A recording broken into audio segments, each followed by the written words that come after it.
All right, fantastic. Good morning. We'll get our meeting started here. Just want to thank everyone. Great to see everyone for joining us today. It's great to see so many of you this morning. Really appreciate your service as always, and great to be with you. As requested or as required, I'll just read a brief declaration of why this meeting is virtual. Due to the governor's declared state of emergency due to the COVID-19 pandemic, it is impractical and unsafe for the Environmental Justice Council in Virginia to assemble at a single location. So this meeting will be held electronically as authorized by the 2020-2022 Appropriation Act.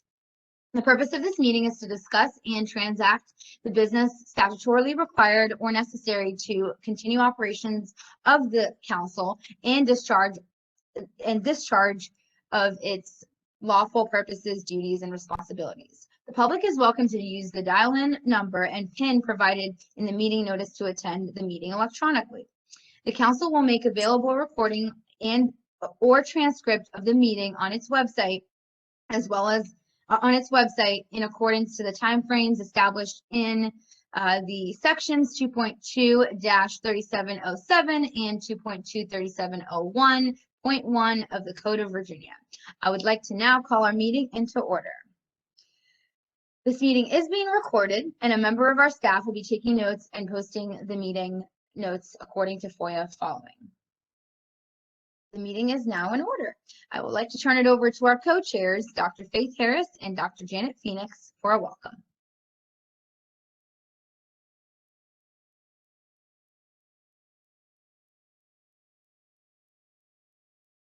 You were muted, Faith. I heard you talking. Good morning, everyone. I'm really happy to be here this morning. I was talking to Janet and seeing if she wanted to do the welcome this morning. Good morning, everybody. Very happy to be here. I'm glad we are convening again. I think we have a pretty busy day scheduled, and there'll be a couple of times during the day when Faith and I are going to kind of hand the baton off to one another. So welcome and expect that.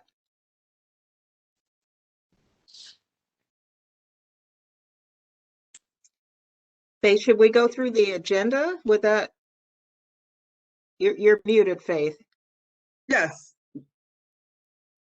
Okay, so I think the biggest item is probably the discussion of the committees, and that's going to take place in a few minutes after we have kind of the administrative matters discussion that Miriam will lead. And you should all have received a discussion document that we can use to walk through the subcommittee discussion.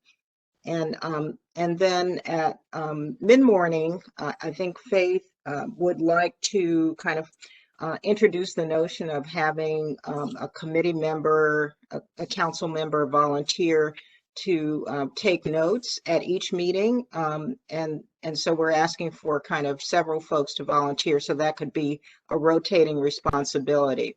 Then public comment is scheduled for 11:30. A few minutes ago, 7 people had signed up for public comment. And then we're going to try to take a full lunch break, longer than the 15 minutes we took last time. And so that people have a chance to really digest their food and perhaps, stretch their legs a little bit. Then we'll discuss the public comment when we reconvene after lunch. And then the time after that, about 1:15, depending on how much public comment discussion there is, we'll talk about the plans for the Southwest visit at our next meeting, our August meeting, and we have a presentation. Tasha is going to talk to us and kind of sketch out the issues and the stakeholders for the Southwest region. And then we'll hear from our 2 interagency EJ working group representatives. And there'll be a presentation. Following that, there'll be a presentation from Department of Energy representatives, and then we'll close out shortly before 3.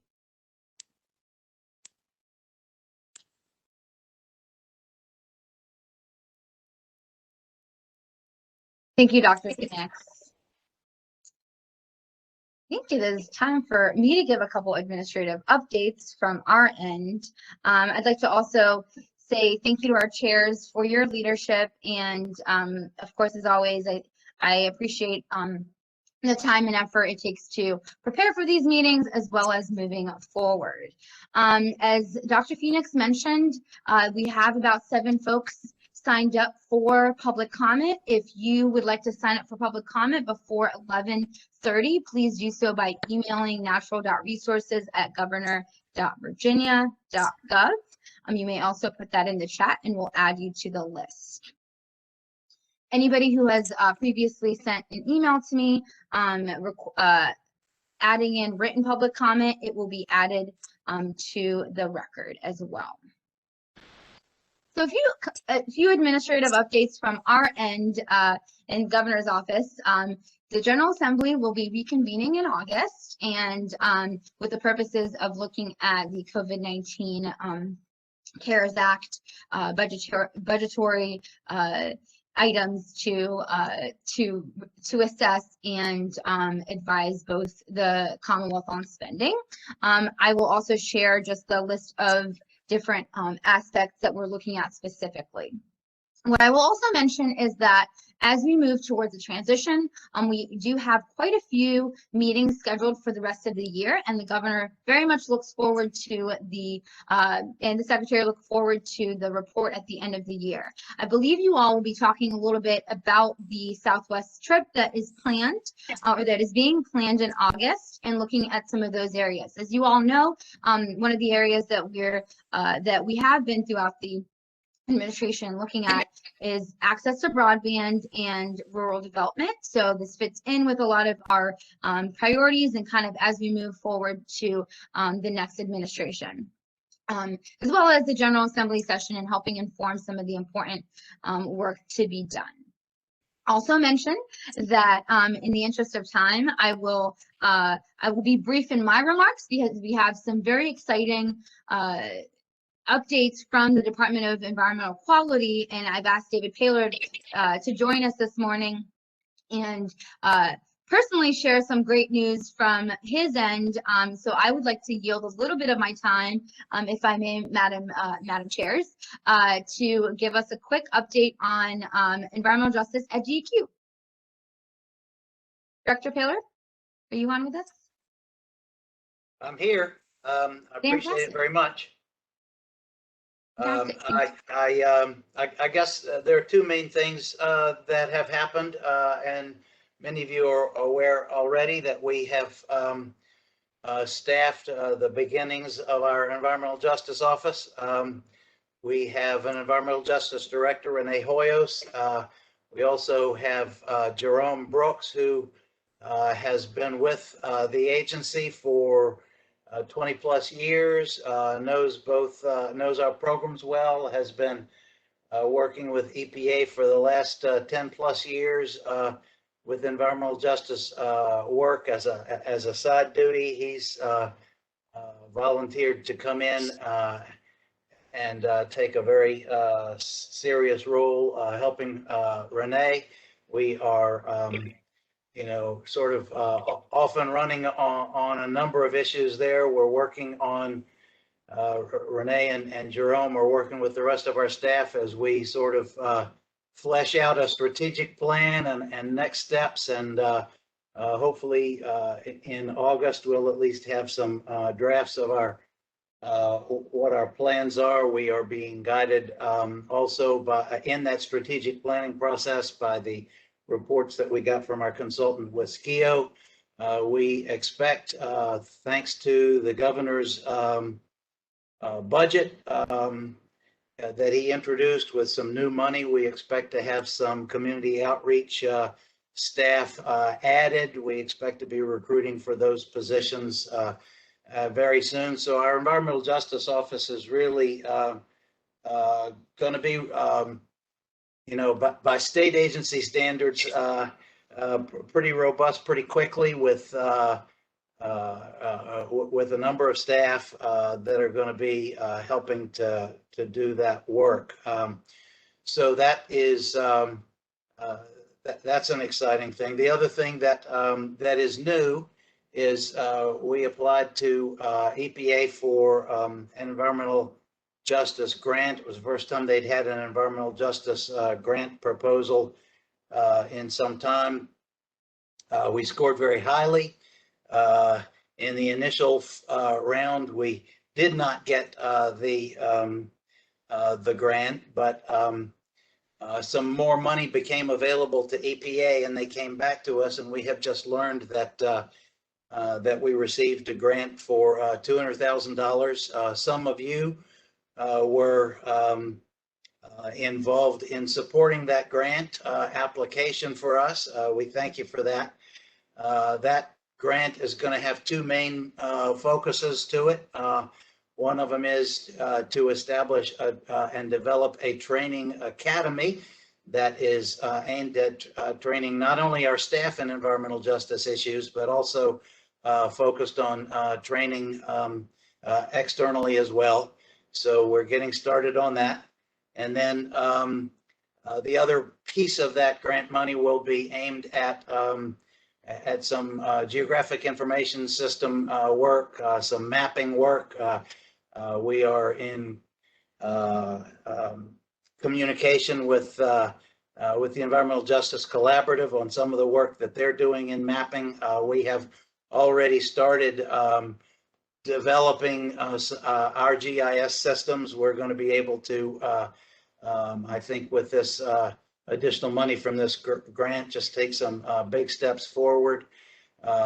So there's just a lot happening right now in environmental justice at DEQ, and just wanted to share that with you.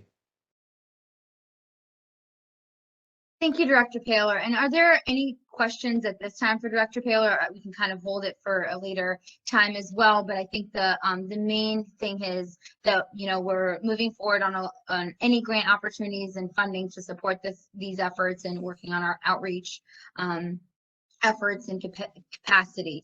If you have any questions, I'll kind of pause here for Director Paler.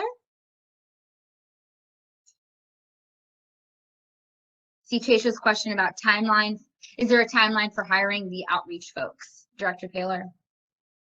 Well, it's not specific, but I'm hoping to have the recruits out in the next 2 to 3 weeks, and then hiring can take anywhere from 6 to 10 weeks, depending on the applicant pool and that sort of thing. So I'm hoping by maybe even early fall, we will have those positions on board. And Katie and I can keep an eye out and share those recruitment notices with you as well. Any other questions? Feel free to unmute yourself. Hi, this is Faith. Just want to ask for a little bit more description of what that work will be that the outreach folk will do, and how many are you looking at hiring? We have 6 positions that are in the budget. We are looking at sort of a combination of communications responsibilities and community outreach responsibilities. With community outreach in particular, I expect that, at the high level, their responsibilities are going to be to identify new things that are coming, whether it's permits or other things that the environmental communities would be interested in, and start that discussion early in the process, making the community aware of things that have been proposed and so forth. And then another thing is a thing that we have discussed with the collaborative, and it'll probably link up with this environmental justice training academy that I referenced. But I suspect that we will be doing some training. It's going to be relationship development with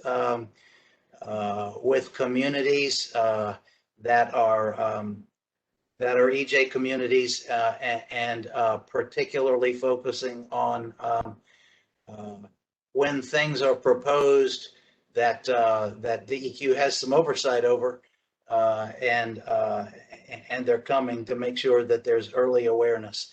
So I think when I say community engagement, those are kind of the two main things that I have in my mind.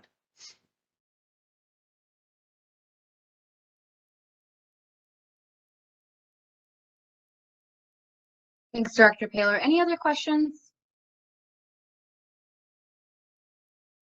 And so thanks, Director Paler. I know he's always available for your questions and has made himself available via email or pick up the phone if we all need anything, and especially through me and staff.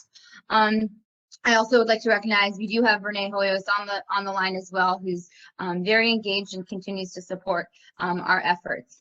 If that's all for Director Paler, I will just move on to a couple just closing remarks regarding the administration as we move forward, and give you all a quick environmental priorities update as we close out the next couple months.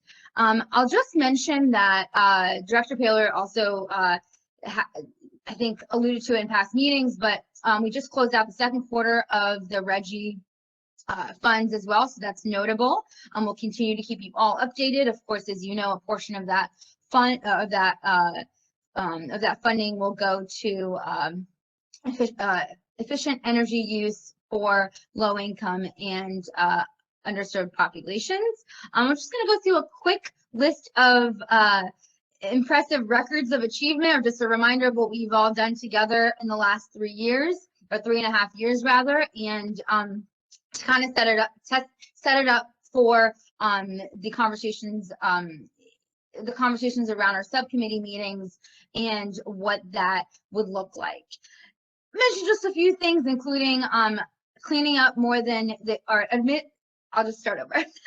Our administration has been able to do a lot with you all support, advocates, legislators, and so on and so forth. We really appreciate all of the work that you've all done to get us this far. Together, we've been able to clean up more than 20 million of toxic coal ash from the rivers and the riverside dumps. We are transitioning our electric generation sector to 100% clean fuel by 2025.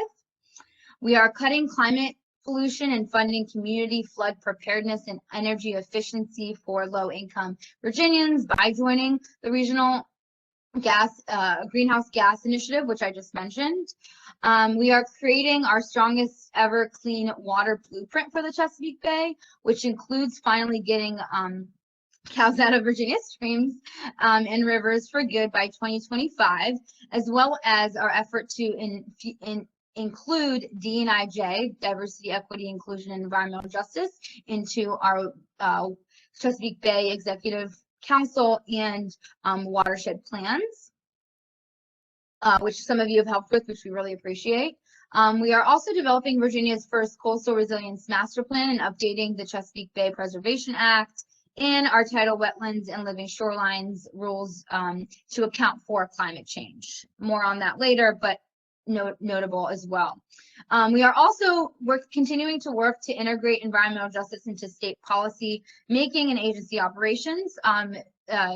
Secretary Strickler has started the process with Director Paler to kick off the meetings for the interagency working group, and I will answer a few questions when a little later on when we have that portion of the meeting on what to expect.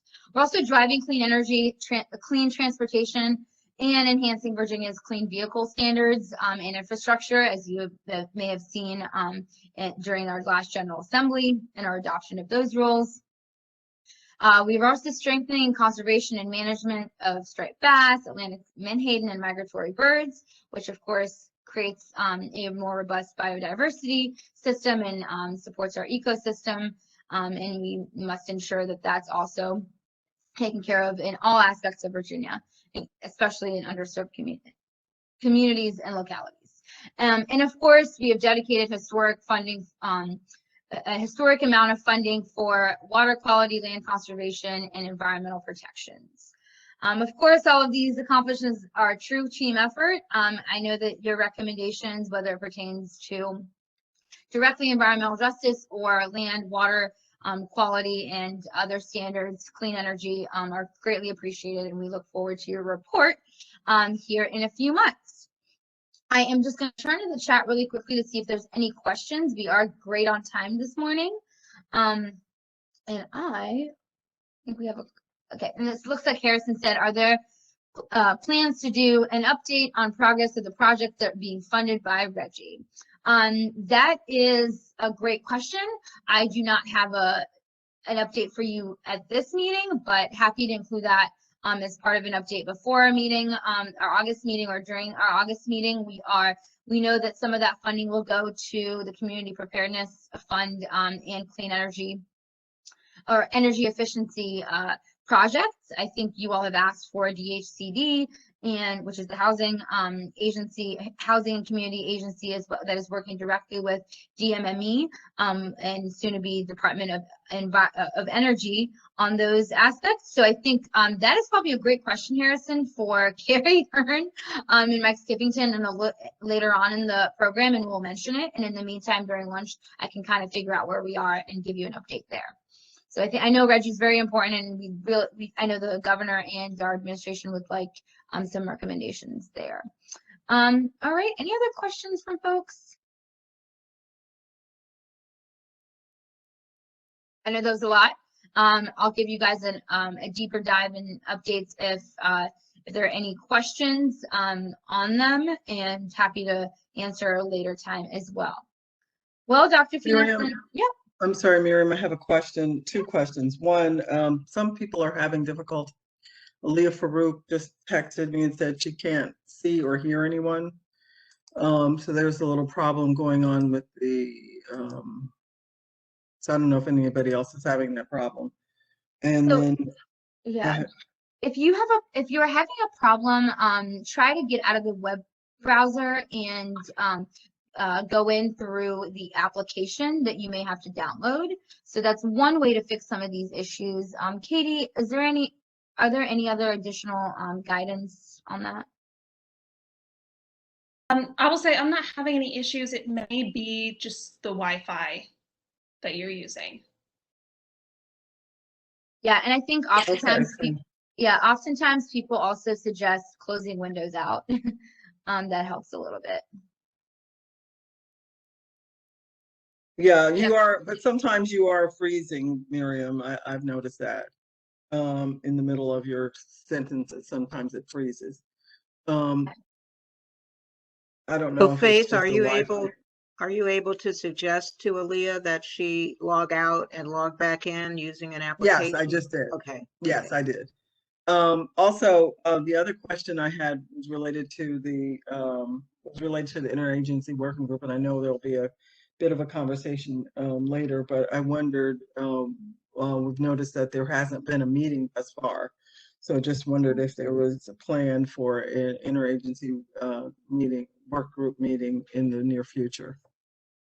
There is. Our plan is to have our first meeting scheduled in July. We are working internally to get all of the agencies on the same page as far as planning and scheduling a meeting. It will be a public meeting, and it will be noticed, as I think you all have requested, 10 days in advance, just to ensure everyone knows that it's coming up. And it is also going to be to include a public comment period.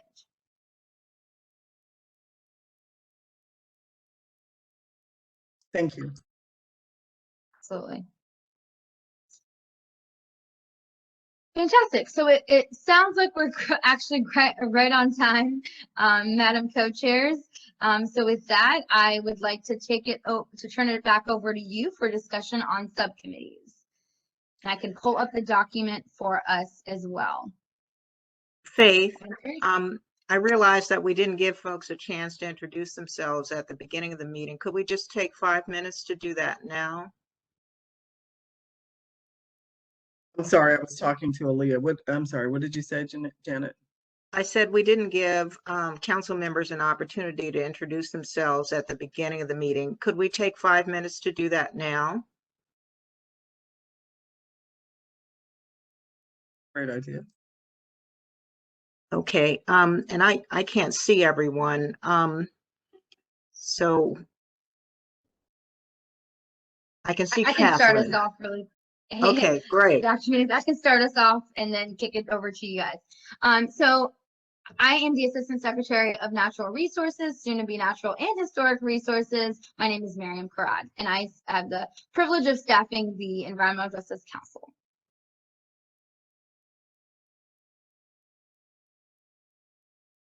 Kick it over to Janet. So just chime in, I would say, because I can't see all of the thumbnails. So I can't call on everyone. Hi. Oh, hi, Kendall.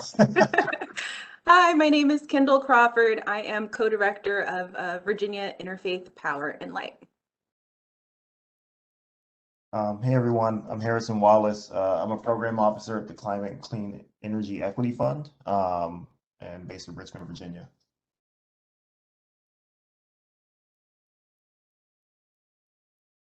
I'm Faith Hi. Harris, also co-director for Virginia IPL and co-chair for the committee. Good morning. I'm Lisa Johnson. I'm located in Eastern Florida as in pastoring a local church and serving as social action commissioner for a conglomerate of churches. Hi all, I'm Thanks, Janet. Clarence Tong. Sorry, go ahead. No, go ahead, Clarence. Nice to see you all. Clarence Tong. I am in Alexandria, Virginia. I previously served as Director of Government Relations at the Environmental Defense Fund. I now head up government affairs for a new EV company called Arrival, which creates EV transit buses and commercial delivery vehicles. So I'm really eager to try to see if we can do more in this sustainable transportation space.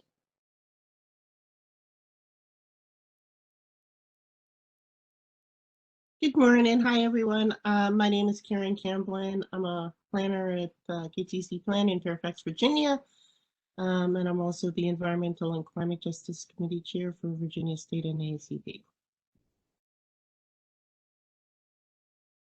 I'm Teresa Burris. I'm the Director of Appalachian Studies at Radford University and the Director of Academic Outreach for the Southwest Virginia Higher Education Center located in Abingdon, Virginia. And I'm sitting on my deck in Washington County, Virginia, and I keep having a little hummingbird visit me to my right.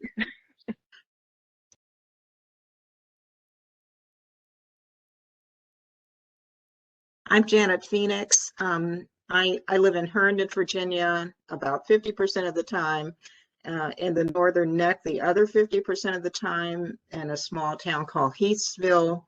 I'm an assistant research professor in public health at George Washington University, and I also am the executive director of a national nonprofit organization called the Coalition for Environmentally Safe Communities, and co-chair of this council. Good morning, everyone. Hello, everyone. My name is Ronald Howell. Oh, go ahead. Sorry about that, Ron. This is Phil Hernandez. I'm the Senior Vice President for Policy and Advocacy at the Commonwealth Institute for Fiscal Analysis and based in Norfolk. Hello, everyone. My name is Ronald Howell. I serve here at Virginia State as the Director of Operations and Management in the College of Agriculture, formerly part of the McCulloch and Northam administration and in the federal government, working on environmental issues surrounding environmental justice issues surrounding farmers as property issues, land laws. I am a farmer in Southeast Virginia, a row crop farmer in Southeast Virginia. And so I look to see what we can do as far as supporting carbon sequestration to support climate change, as well as preventing the loss of agricultural lands that are in production.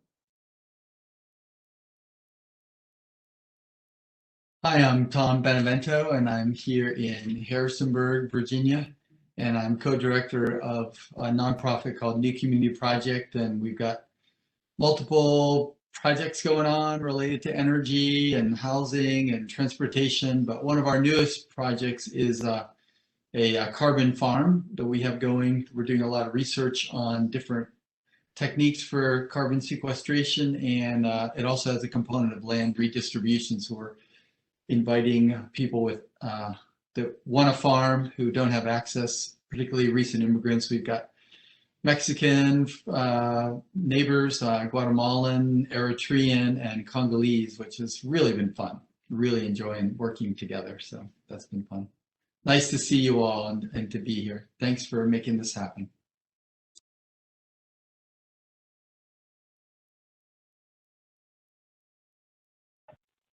Otis and oh, we got Katie. Go ahead, Katie. Hey, good morning, everybody. Katie McCormick here. I'm a member of the Pamunkey Indian Tribe, speaking to you from our land and adjacent to King William County in the Tidewater region.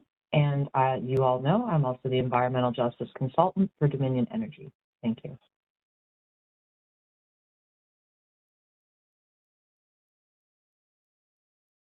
Good morning. This is Otis Jones, Chesterfield, Virginia.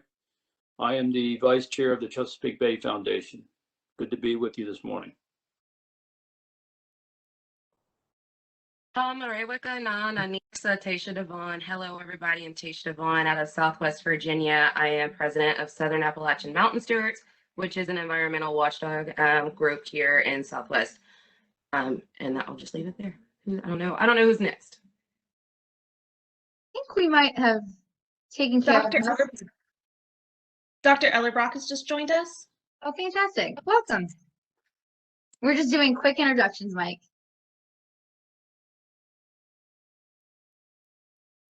I can probably do his introduction too. Mike, he's just coming off of a class, but I'll just also take a quick minute to introduce Chris Bergen, who is a representative from the Attorney General's office, and I'm really excited to have him on here and help us throughout this process and moving forward. You're on mute, Chris. Good morning, everyone. I really appreciate that everyone took 5 minutes to introduce themselves, because as the new guy here, that certainly helps me. But it's very, very nice to meet all of you. I look forward to working with you. And Dr. Phoenix, my partner, grew up in Heathsville. I'm very happy to see it represented. So it's a great place. It absolutely is. Fantastic. And lastly, Dr. Ellerbrock. Hi, folks. Mike Ellerbrock, Virginia Tech. I'm a big fan of Miriam Karad and Katie Sadlee. That's all you need to know. He is also a professor at Virginia Tech and has served alongside many of you for a number of years, and also has been doing environmental justice at a national level as well. So with that, I think I will turn it back over to our chairs. I will share my screen with the draft topic ideas for the committees. Dr. Phoenix, Dr. Harris.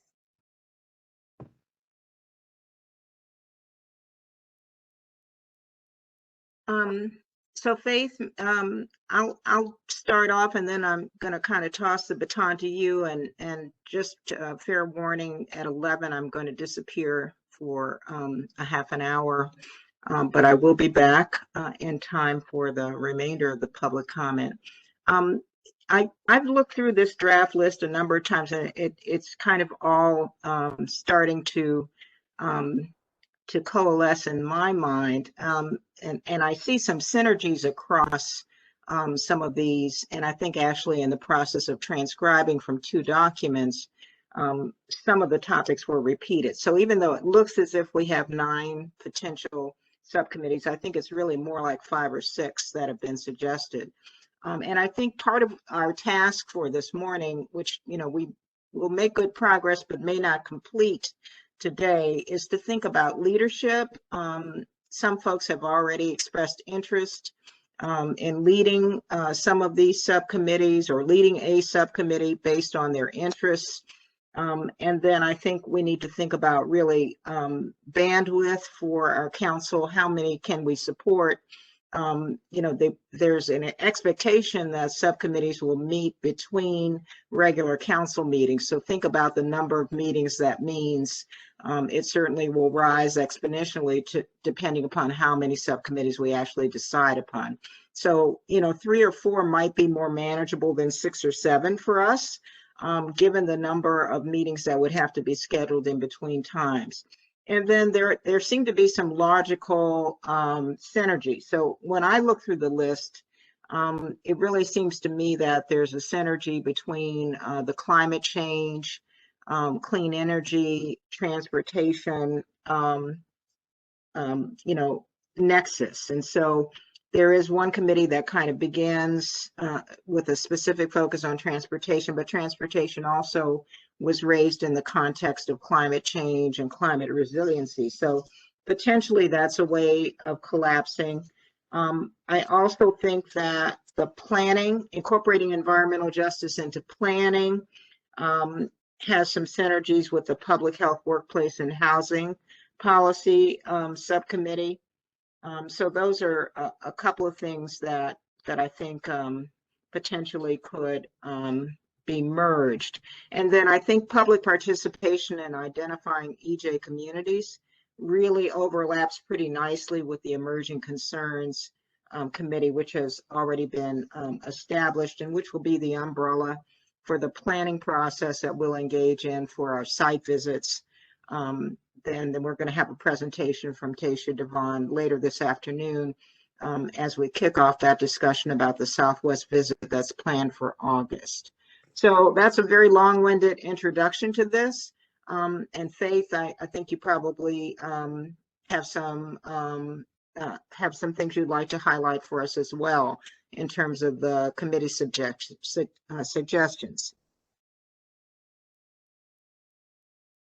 I actually don't. I think what you just summarized, I think is I'm in full agreement with. And, I just wanted to I think we wanted to hear from the rest of the council, their thoughts about those suggested subcommittees and the way that we've organized them. Hello, this is Lisa. Points very well taken with regard to the potential for overlap. It occurs to me that perhaps some of that may be too many proposes to focus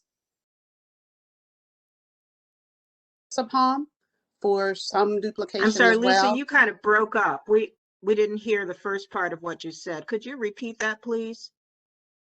Certainly. I stopped my video. Is one of the reasons I keep it off. Is this better? Are you able to hear me clearly now? Yes. Yes. Onset, I was offering that points are very well taken about the potential for duplication. I'm simply adding, please, that I think that could be a good thing, particularly when we bear in mind that any given committee, what their area of proposed focus or focuses would be is to be determined. And so far as one set of people looking at an area from one perspective, another committee looking at it from another could end up working in our favor. Those are my thoughts.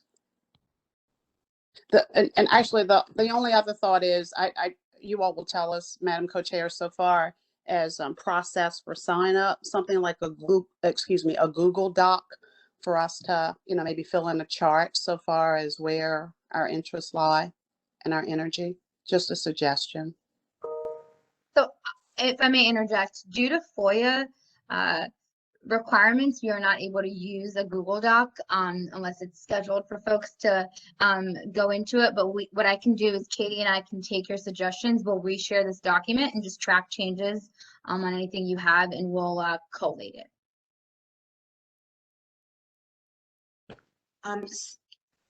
So I'd love to hear from others.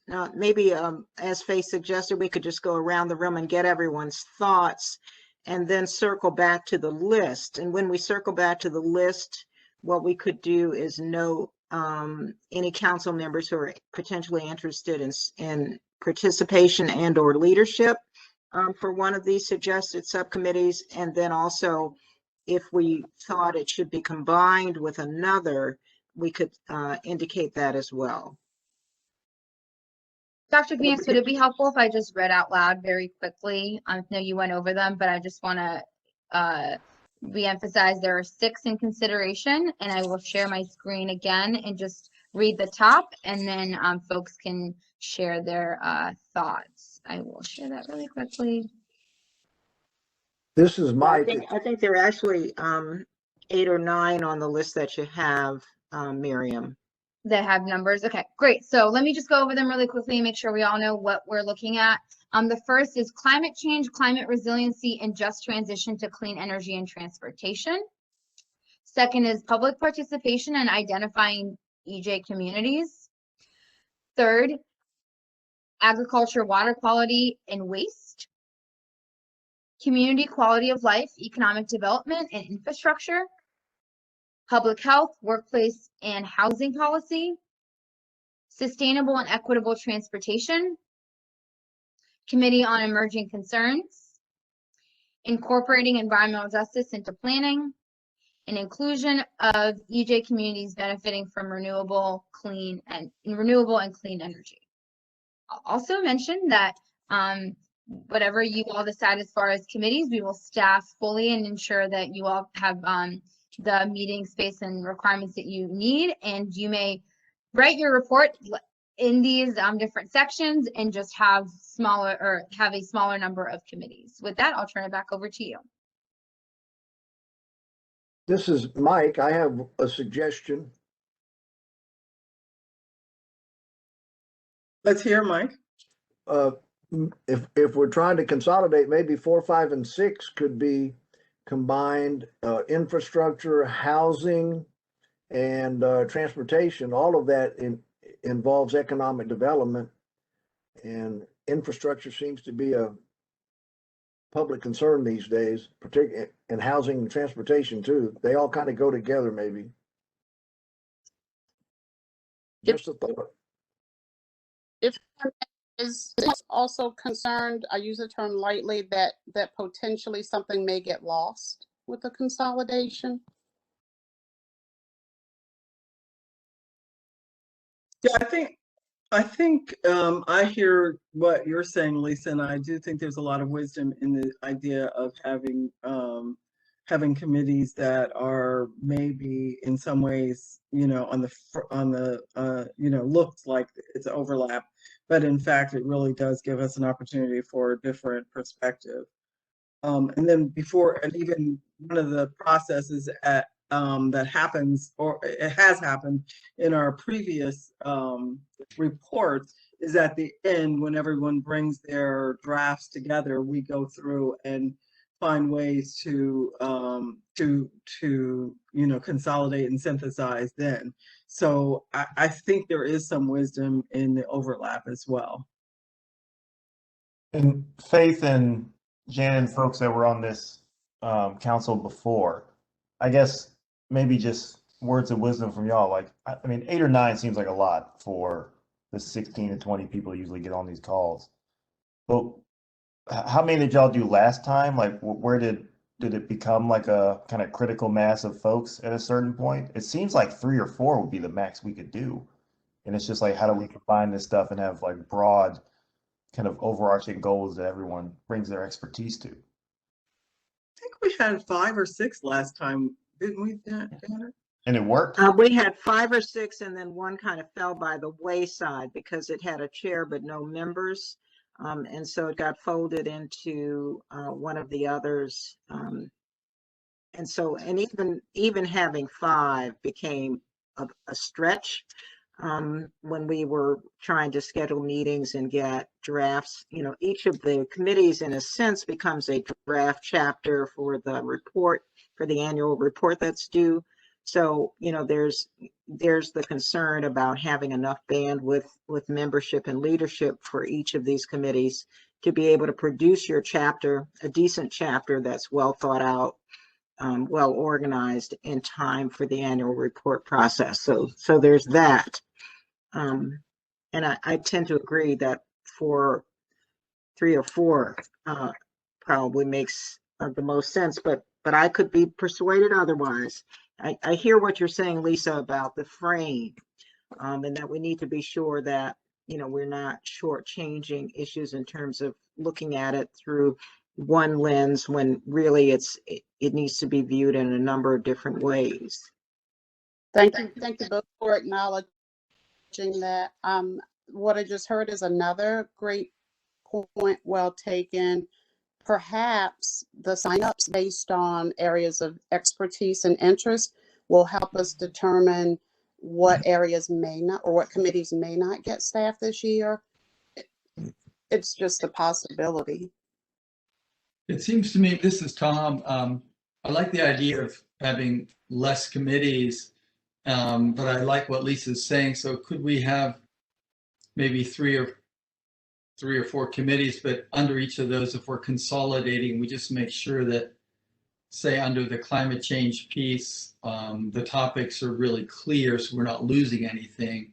And there's that group that's within that can work together to make sure that we're integrating. I appreciate what Mike said, to fold in infrastructure and have housing and transportation. That makes sense to me in some ways, so that we're looking at all that together, but making sure we're not losing all the critical pieces under that particular committee would be, I think, really important. So just having the detail written in there under each of those groups. And I like that idea of not losing any of the sub bullets in terms of the topical focus, and we can make sure that happens. Well, yeah, I was gonna say, I kind of like that idea of having the sub bullets as well, and kind of just having a theme of maybe 3 or 4 big umbrella items. But, and would it make sense, and we having just 1 or 2 opportunities to exchange information amongst the committee during the process, and not necessarily wait until the end, unless I misunderstood the way it was done. But, you know, maybe a halfway point, even if it's just an outline with bullet points, we share all the information that the committees are working on, and be able to have those opportunities to review it, to make sure that one, things aren't falling to the wayside, but 2, kind of coordinating what that overlap is going to be with some of these, because, you know, with the just transition in energy and transportation, we know there's going to be overlap. And with the planning piece, you know, there should be coordination with the land use and the housing. So waiting until the end of the process might be a little bit too late for us to be able to really delve into making sure we, don't lose something, but how do we coordinate the recommendations from the 2 committees or the 3 committees.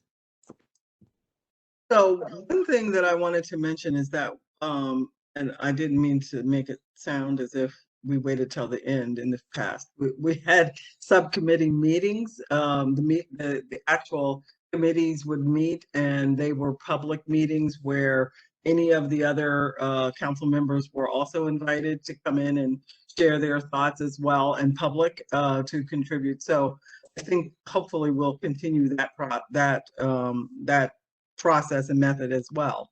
So it isn't that we waited till the last minute to consolidate or integrate.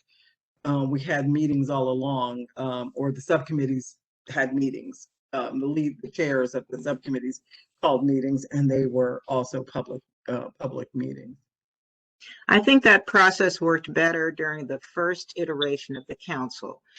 During the second iteration of the council, we had a long break where the council could not be active because our paperwork was not in order.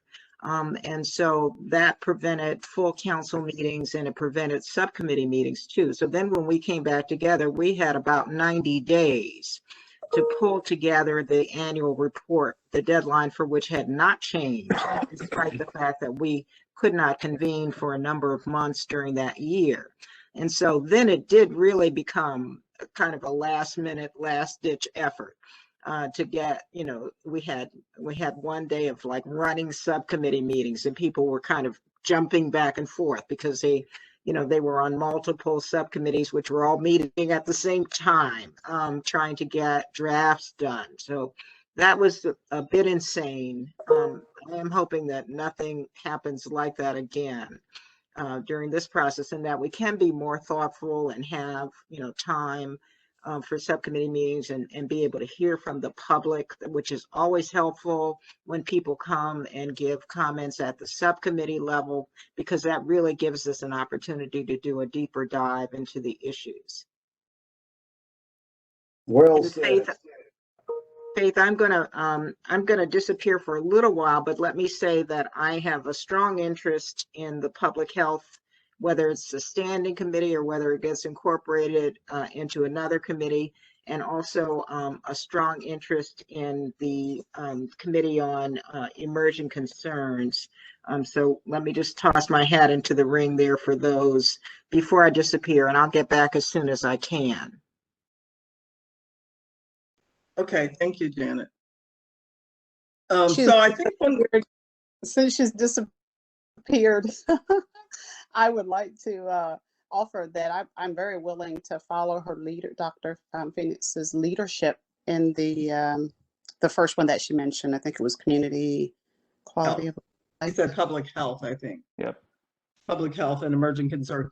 That's what I was going to ask, if we wanted to kind of think about which committees we're interested in. Well, there's a couple ways we could approach this. We could suggest the committees that we'd like to volunteer for, and we can make a running list of those and see which committees kind of emerge, and then we can make a decision about merging them down to about 4. It looks like, from what I've heard so far in the discussion, that we probably think we can handle maybe 4 committees somewhere between 3 or 4 committees. We have 16 people here today, I believe. And the question is whether, we'll have the full participation of the council to write these to meet and to write these recommendations. So we can do that. We can kind of go around and see which committees people want to volunteer for, and then we can go. Then we can make the next step to think about which ones we want to consolidate. Does that seem like a reasonable approach? Yes. I would just like to offer, I think that we need to figure out what the committees are before we figure out which ones we want to be in. So I would actually go further to recommend, I thought Janet Phoenix made some very good suggestions about how to collapse the committees. And so I would like to go ahead and make a motion that we collapse. Katie, sorry, Katie, before you make the motion, can I ask you why you're making the suggestion that we should collapse the committees first? Well, sure. Yeah, I see some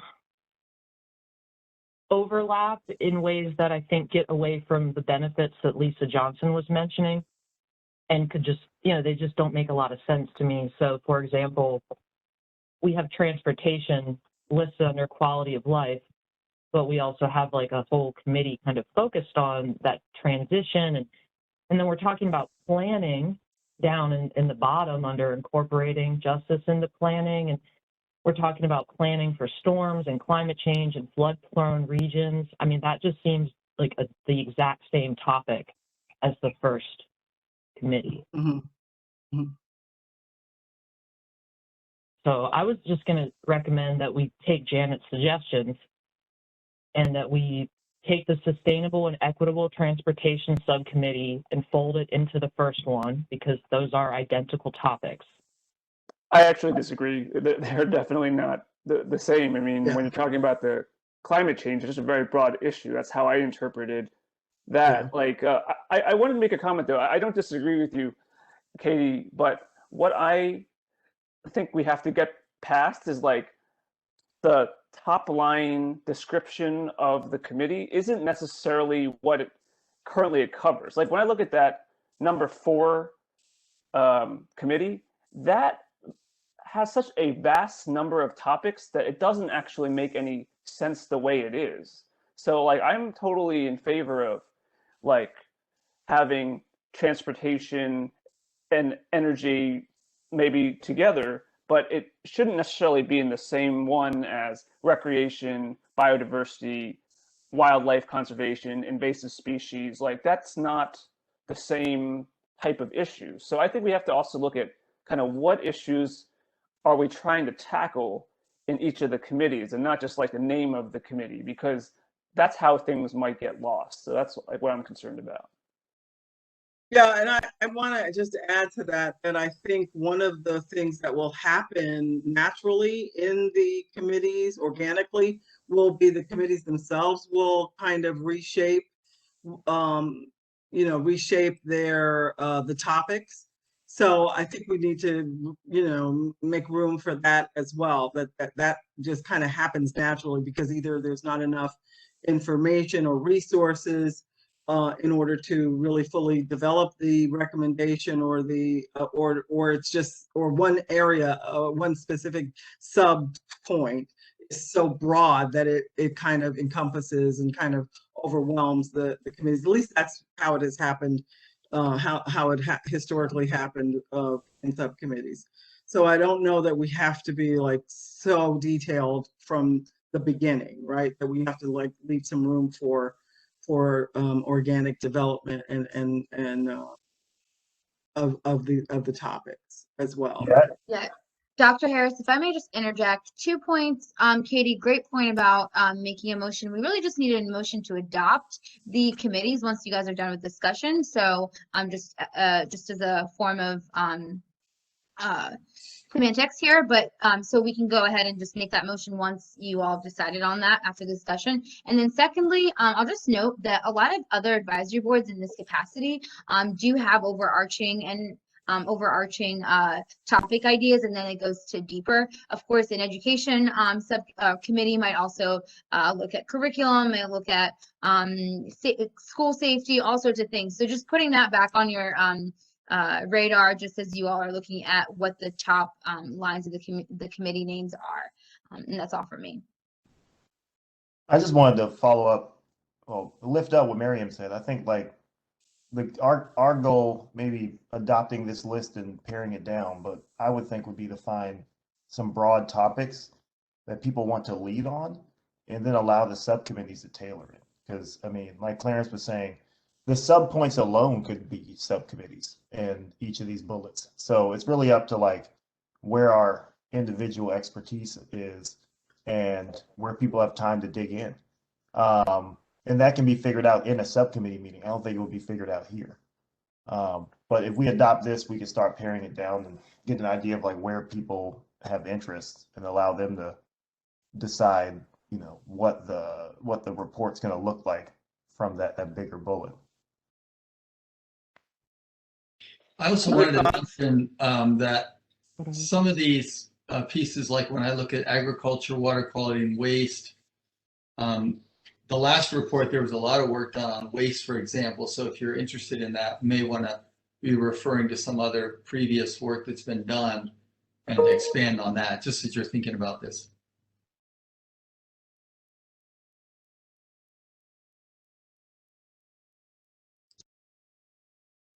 Other thoughts? Anybody else want to weigh in before you? If I was kind of looking at how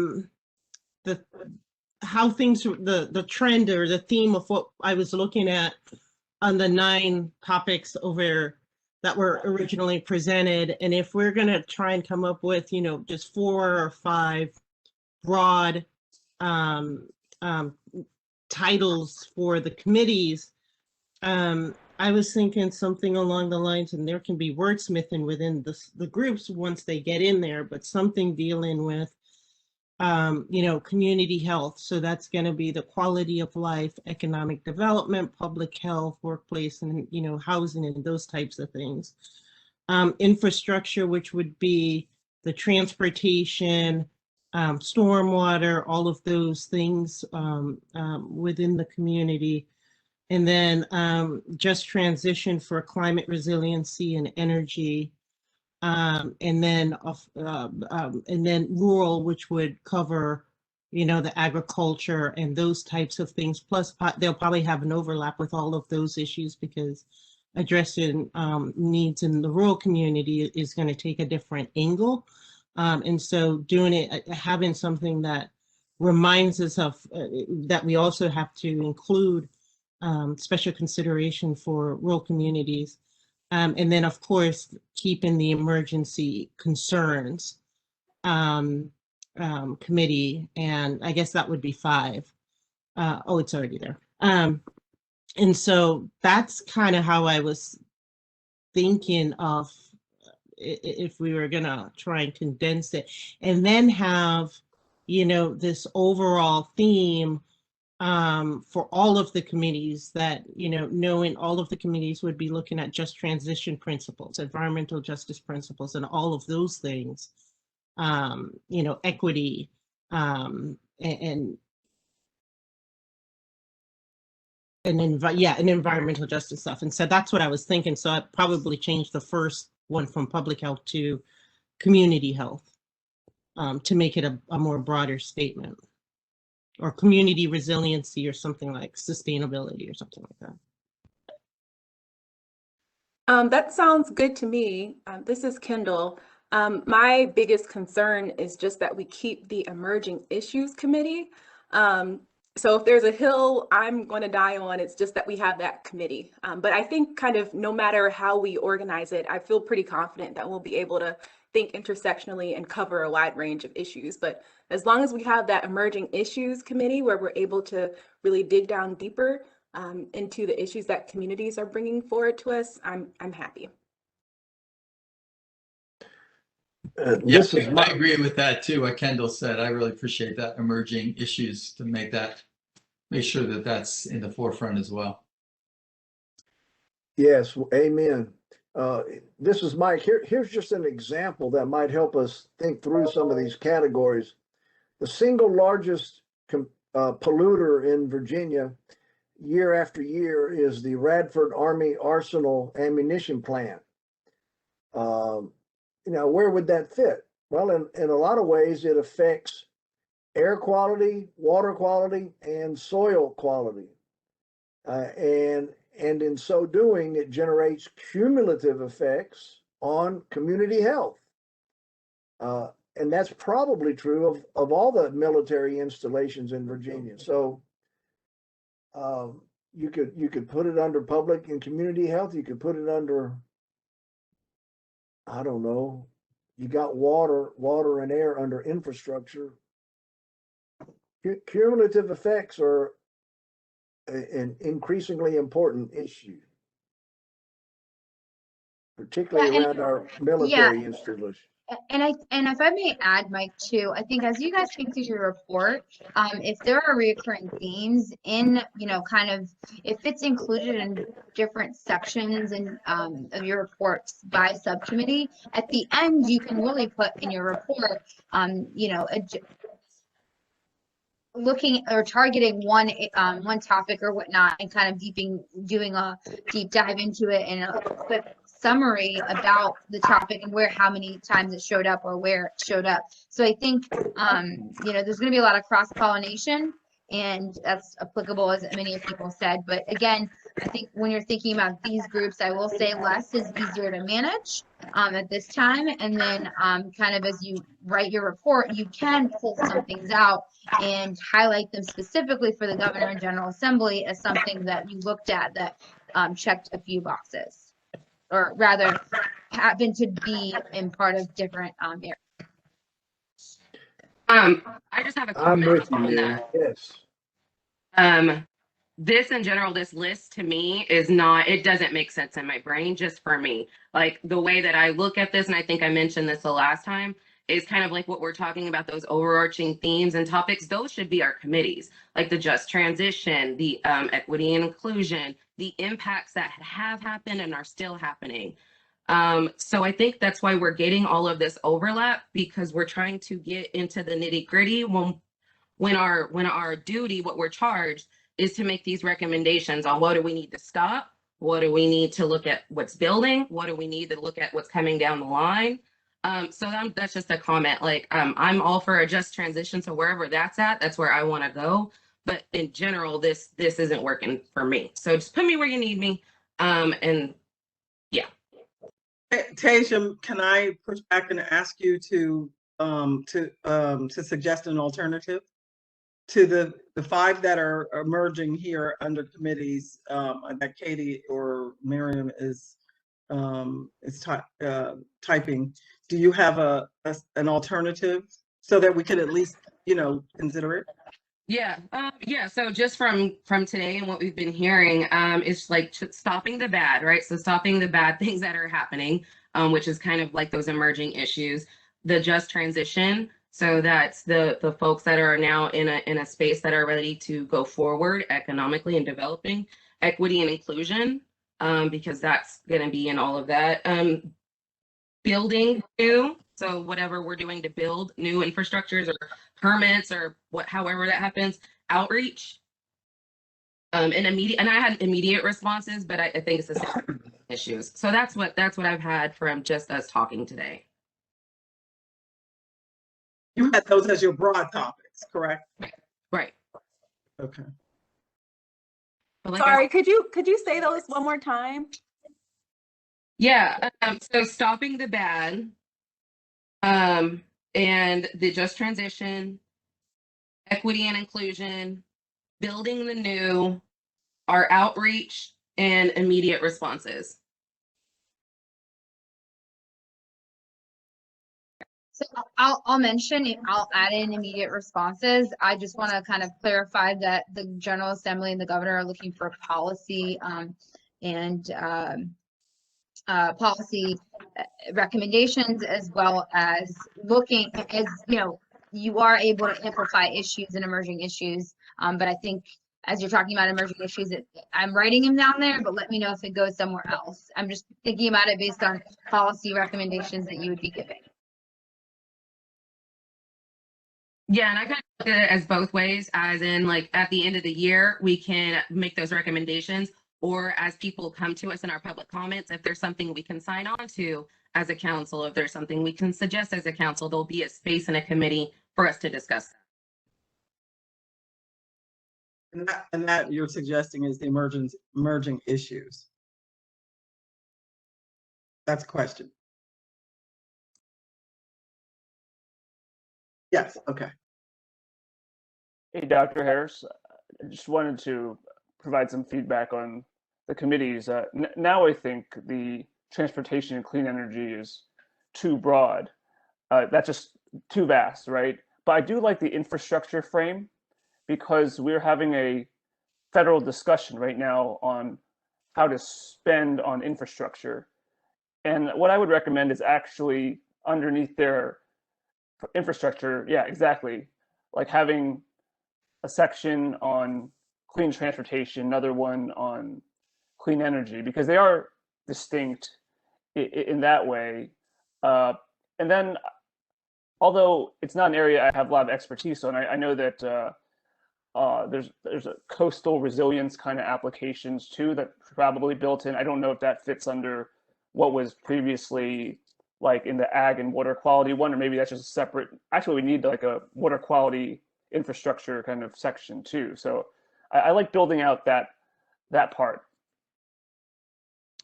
I also wonder if we need to have where does agriculture itself go? So that's what I was about to chime in. I'm trying to. This is Ronald, and I'm looking at how we're building this out. And I guess with my agricultural lens, we definitely cross into this, but cross into where it's going into infrastructure. But when I look at those topics, I do have a hard time seeing how they fit into what is here. And I understand we're trying to get this down to a manageable number of committees.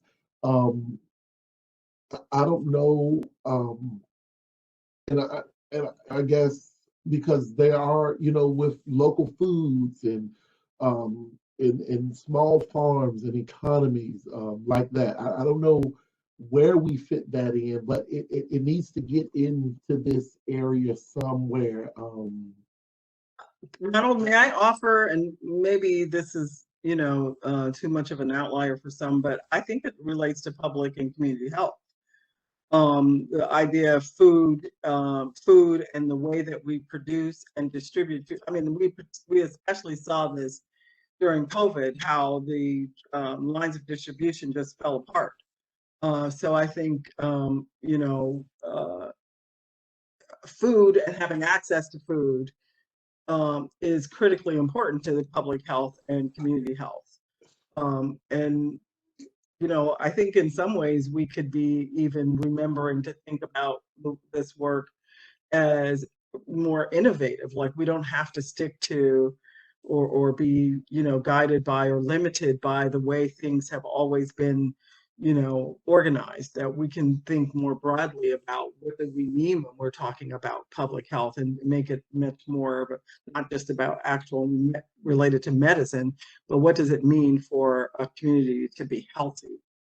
What does it take? What are the factors? What are the elements? What are the components of a healthy community? Dr. Harris, I'm on the same page with you. I was going to say the same thing. And I think even to look at agriculture, like you were talking about, to be more innovative, that also includes agroforestry. Right. With Yeah. medicinal herbs, and how, especially I think about Southwest Virginia and that whole, sustainable economy around that. So yes, Mhm. thank you. I think it also includes recreation. You can't, we have such a miserly definition sometimes of what it means to serve low wealth communities, or communities that are, but we need to be thinking about that in a much broader way. Like, where's the mental health? I also think about mental health in this. We talked about that a little bit last time too. Let's think broadly and innovative about these categories, and not be so, not be so constricted by what has been done. Because we get to write this. I also think about people who are transitioning, whether they've been in recovery or incarcerated, and the role that agriculture can play in transforming their lives. This is Mike. So what I'm hearing is to change 2C from clean energy to housing, and drop 2E agriculture. It's up in 1B. What was that second part? Drop 2E agriculture. It's up in 1B. Okay, I'm gonna keep the infrastructure bill just a little bit long, because I think as I can't remember who it was, might have been my apologies, I don't know who mentioned it, but at the federal level, I think it does make sense to have the infrastructure, and I've heard it from several people, also include clean energy. It doesn't mean you're like only doing clean energy, but as you guys are looking at infrastructure, putting that piece together, and then when you're, if that's okay, if anybody has strong objections, I'm happy to move it, but I heard it from several different folks. I think one of the things, we have clean energy and just transition too. And I just think about, when we think about just transition, it really kind of we're thinking about how do we ensure that as the economy is retooled, as clean, energy sources are brought online, as the work, the jobs, what will the community look like? I think that's all encompassing with just transition. And so I don't know whether I guess there's no issue with it being overlap, but I definitely think just transition includes pretty much all of this. Mm-hmm. In some ways, it's almost a preamble, or even a conclusion in some ways. I also think about I agree. This is Lisa. I just wanted to add that I can live with the way that this is emerging from a process standpoint. Would the idea be then is to, if you will, recreate descriptions for each of these, or to move immediately into volunteering here? I think I'm actually losing a little bit of clarity. Sure. I'm going to suggest, if I may, in the interest of time, I know Katie has one more comment, but in the interest of time, if we can narrow it down to the 4 subcommittees that you want, then that would be really helpful for us, because then we can start staffing. We are at the end of June here in July, so it would be helpful to kind of get folks out. And what we'll do is kind of before our meeting, we'll shorten our regular meetings. And before our meetings, we'll have some subcommittee meetings so folks don't have too much on their calendar. But again, we'll figure out the logistics. It would just be really great if you all can figure out the committees and then assignments. And again, if somebody changes their mind later, that's totally fine, as long as we have 3 at the very least, and have some folks that want to run leading them, and you can co-lead. That's all from me. Yeah, I agree, Miriam. I think we should try to get, because we're running out of time as well.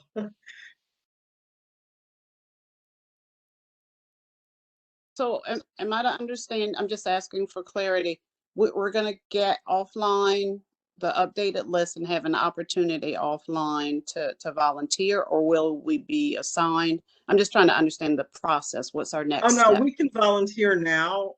I think that's what I heard. Yeah, I think we'd like to have people suggest what committees they'd like to, and then we'll do the descriptions, that other work more offline. Could I make a motion? I feel like we need one. That's fine. I was going to motion that we adopt the list on the left of the 4 that we've been working on, and then we could start thinking about who wants to join what, and make those bullets into actual descriptions, either offline or at the first committee meeting. So I'm motioning to adopt the 4 that Miriam on the left. I'll second Harrison's motion. So we have a motion on the floor. It's been properly seconded. Who have the council members respond or vote by a yes or no? Yes. Yes. Yes. Yes. Yes. Do I hear any no's? Yeah, I'm putting in a no. I think we've moved farther away from where we started with this list.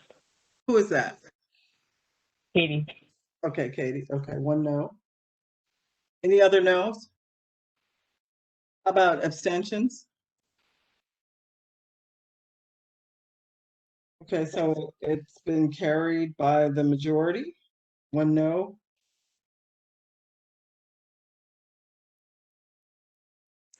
And no abstentions. I'm just wondering if what Katie's concerned about, there could be, maybe you could address it and see if we can. Well, I think we can address it in the, I think we can address it. If you want to address it now, that's fine. But one of the things we could do is address changes, because I don't think one of the things I want to say is this is not hard and fast, right? There's room for morphing and massaging all of this. So, but to have these 4 broad categories, I think is helpful. It certainly does what we what was the concern, that we had too many, and it consolidates it in a way that is at least somewhat manageable. But Katie, what are your concerns, and is it something that we need to, that you think could be massaged as we go along, or is there something that you want to suggest for now that needs to be addressed? I certainly appreciate everybody's concerns. I can live with this. Don't take a no vote as meaning I can't handle it. I just think I'm just concerned with the overlap and how this is going to come into like a readable report, but I guess we'll see what happens. Yeah, I think it'll come down to the wash. And am supporting for the very same reasons. I won't repeat anything that I said earlier. The one thing that I didn't say in my last comment is that I'm actually a bit more confused about what the areas now entail, and I'm fine. I'm fine to go forward. I commented in the chat to panelists because I didn't want Katie to think that she's alone in that. Yeah, I do, I do think they're very broad now, right? But I think we still have this other list that we created out of our, different interests and concerns that we can certainly use as a reference for the work that we want to do. I don't think that this other list is now, defunct and off the table. So we can, as we work in our subcommittees, we can clarify and write these descriptions in ways that are that include the important, whatever people think is needs to be included in these major subtopics. I mean, these major topics as subtopics.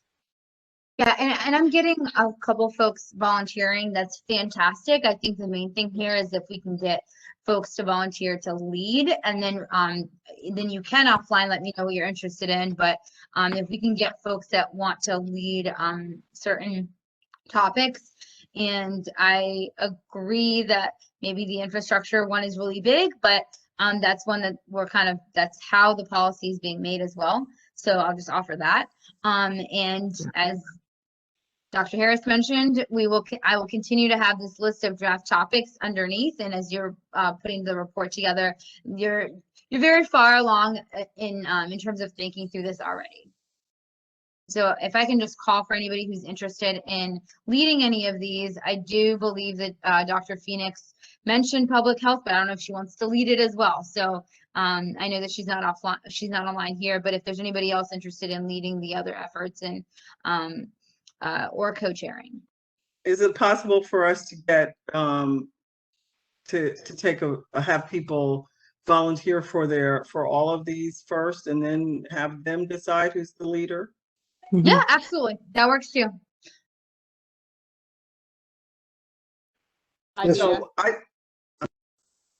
This is Mike. Put me down on emerging issues.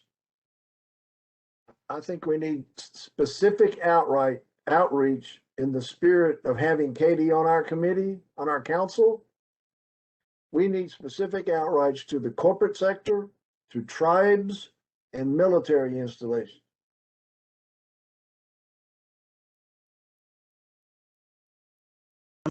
I wouldn't put all those together, but okay. Well, look at who's on our council. Look at Katie. She's a walking testimony to all of that. Is there a recommendation as to how many committees we should be on? Is it 1 or 2? That's up to you, what you have the time for. Okay. You can put me down for the transportation. This is Tom. Segment. I'm interested in that, working on sustainable, just transition of transportation. And I'm also interested in the agriculture, but a particular focus around carbon sequestration. So I'd probably take that little segment. The other thing I want to ask overarching is there a way we can do this report ultimately that draws a response from the Natural Resource Office? I don't know if that's with some questions or something, because I'd like to see in other reports that I've been involved with, I'd like to see more feedback somehow in this work. Absolutely. I think that we can surely put it to the secretary and the governor and just ask if, are these areas that you are looking for interest or looking for recommendations in. So I'm happy to do that. And I think you'll get a response in terms of, think from my perspective as I do represent our office. You're right in line with how to move, how we're thinking. We also, as we're thinking about some of these issues, we understand that it goes in different sections, and as we're thinking about infrastructure and even clean or transition, it also includes transportation. So we'll put it in all of the different pieces, but I think you're moving right along. So I can get you a more formal response, but I think that would be my instinct here. I think what Tom said is very important because this is, again, our third year, and we have written to other reports, and we've never had a response. So it would be great to hear, you know, to have it if we were able to finish our report in time enough for us to have a meaningful dialogue with the different agencies, even the interagency working group. That would be also very helpful, I think. Yeah. I'd like to put me down for just transition and emerging issues. Kendall, I have a question. Oh, I have a question too, but whoever started, you can go. Just know that I have to go next. I just wondered if, I noticed that some of the topics seem to have been eliminated. I wondered if that was a decision that was made while I was away. So the workforce and housing policy portion of public health seems to have vanished. Was that a deliberate decision? No, it's not. It's these are not exhaustive.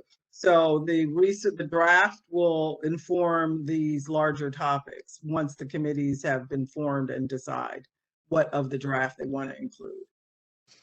That's the Okay. and organically, you know, develop their description of what their committee's responsibilities are and what. Okay, I just didn't want those things to get lost. And I think also the environmental justice in planning, I'm not sure where that landed. It's not on the list of committees, but the topics are not included anywhere either. Where would you guys like to put that under? I think I had initially suggested it under public health, but I'm not wedded to that. I think the like it point would is be that it could relevant be to all under of these several. topics. Go ahead. Go ahead. It just seems like it would be relevant to all of these topics. So I'm almost thinking that, what we've done here is we've set up these 4 headings and then we've repeated the same subpoints under all of them, which maybe that's a good thing. It's almost like those are the sections of the report. Yeah, and that is kind of the exercise here. I will mention, just because of the interest of time, and then what sometimes people do or other advisory boards do is kind of get into the weeds. Like, you can revisit this in December and kind of redistribute the subcommittees. But from an interest standpoint, I think it does make sense to stick to 4. I know that's kind of really hard to do here, so I'll just offer that again. But yeah, I mean, I'll add planning to all of them unless there are other folks that are concerned. Well, and just remembering that the draft topics that we on the right are not, they're not like off the table. That each one of these committees should, once they meet, revisit the drafts and see what is, what they need to, what they want to include and ensure gets covered. 2 questions. Because we're kind of punting on a lot of this, I just want to make sure that the committee leads will also be talking to each other to make sure that we're not duplicating any efforts. Well, I don't know. I guess that was a comment rather than a question. But that was my first thing. And then my second is, I just wanted to know when do we need to make our decision as to what committee we want to be on? I know that the part of the meeting to talk more about my role as the rep to the interagency working group is not here yet. And so I wanted to kind of base my committee decisions on how many I have capacity for based off of that discussion. And so I don't know if I want to say which ones I want to join now. So well, I think it would be helpful to have an idea of what committee, the committee makeup, and then you can always, resign from a committee and move to another committee. But I think if we could have this is just me, I don't know, if we could have as much, leave today with a good sense of what the committee are shaping up to look like and who will be on those committees, then we can move forward, at least begin to start doing the work, and choosing the lead and all of that. You can always resign, and I think there's always the opportunity for people to move to committees, at least we have in the past. I wanted to sign up for Just Transition and the emerging issues one. And I wanted to highlight that I know I would really love to be able to talk to the secretary, maybe heading into session next year about our recommendations, if that's possible. I know he joined our first meeting. Yeah. Yeah, him and Director Paler or Yeah. whoever else. I think Yeah, I would be think helpful. that makes perfect sense, and I think we can absolutely do that. You can also we can speak to him a little bit before then too, ahead of December when your report is due, when you have perhaps an idea of how to move forward. Absolutely, I know he's willing to. He had some other commitments, but I was actually planning on joining the meeting today, and then I know that the Secretary of Commerce and Trade. Brian Ball has already expressed interest, and he might already be on the call just kind of checking in, but I think they're very eager and excited to hear from you. So that is certainly something we can do and plan to do. And in the Just Transition one, I know there are a few parts of the Clean Economy Act that are starting to come up in 2022 that we should take note of around enforcing some of the clean energy mandates and checking in on, I think the Reggie stuff is 2023, but there may be some ways for us to check in and offer feedback to the legislature. And if so, maybe Chair Ward or Sasslaw, whoever else is listening from the Senate and the House could join us to hear some of the feedback we have on that bill. But I think it's another good opportunity for people to hear what we're saying besides just on a report. I really like that idea, Harrison. I think that it would be great if we were able to we have in the past, I guess, kind of had a session where we introduced our report and talked about it a little bit, but it would be great if we could formalize that and have, invite the legislators as well as all of the interagency work. Hi, this is Karen, and I hate to do this so late in the process, but it appears as if 2 and 3 are pretty much the same thing, infrastructure and just transition. We're pretty much repeating a lot of the things, so I don't know if we just need to make a decision now to combine infrastructure and just transition, and within the subgroupings, we figure out what the differences are, but there's really a lot of overlap in topics between these two that we may just want to combine them. Yeah. Well, the topics appear to be the same for every committee. It's just that the focus on the topics is different. Yeah, and I think the infrastructure and just transition really complements each other, because I think even just looking at infrastructure, just transition considerations must be part of it as well. So Yeah.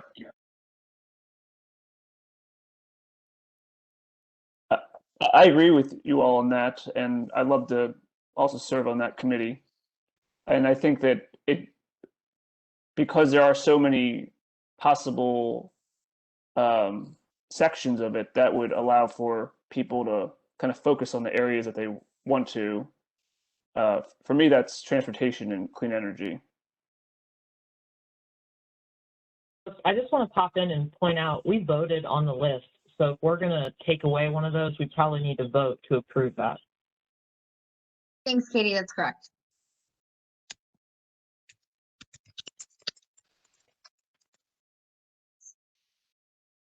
So if one of our chairs can entertain a motion to move to 3, otherwise I will take it back to 4.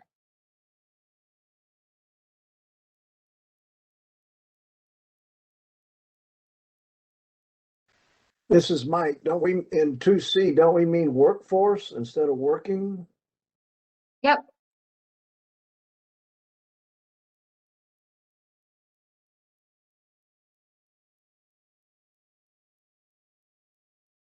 I'm just also just going with the flow of the conversation. Does anybody have any additional comments on this, and then our co-chairs, if you could entertain a motion to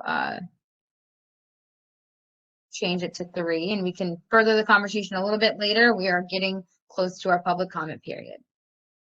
We're actually past our public comment period. This is Mike. I start at move that we 11:30. adopt these 3 committee structures. I second.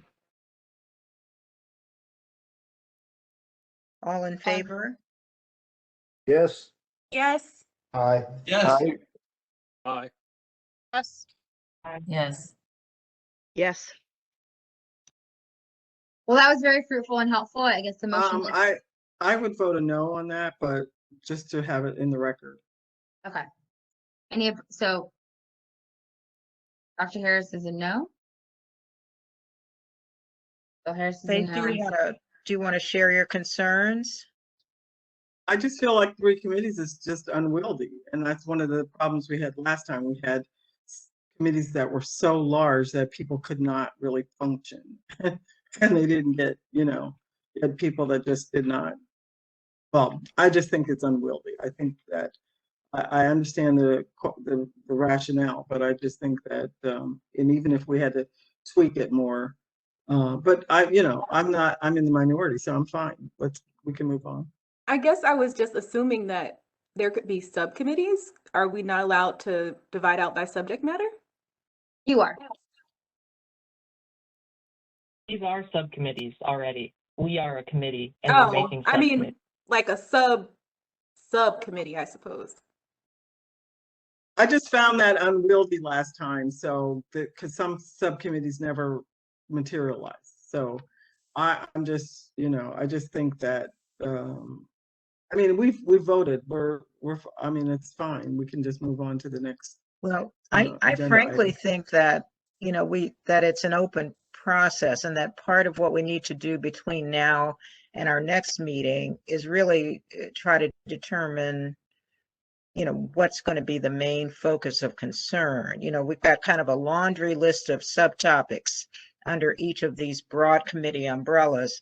But it's going to bear some discussion between the people who've decided to participate, and in some ways the expertise and interest that they bring to the subcommittee that will determine which of the laundry list of topics you're really going to spend some time on between now and the end of the year. So I think having the groups come back and having a full council discussion about the real scope of work for the subcommittees is something that we'll do between now and the next meeting. That would be my suggestion anyway. What do you think, Faith?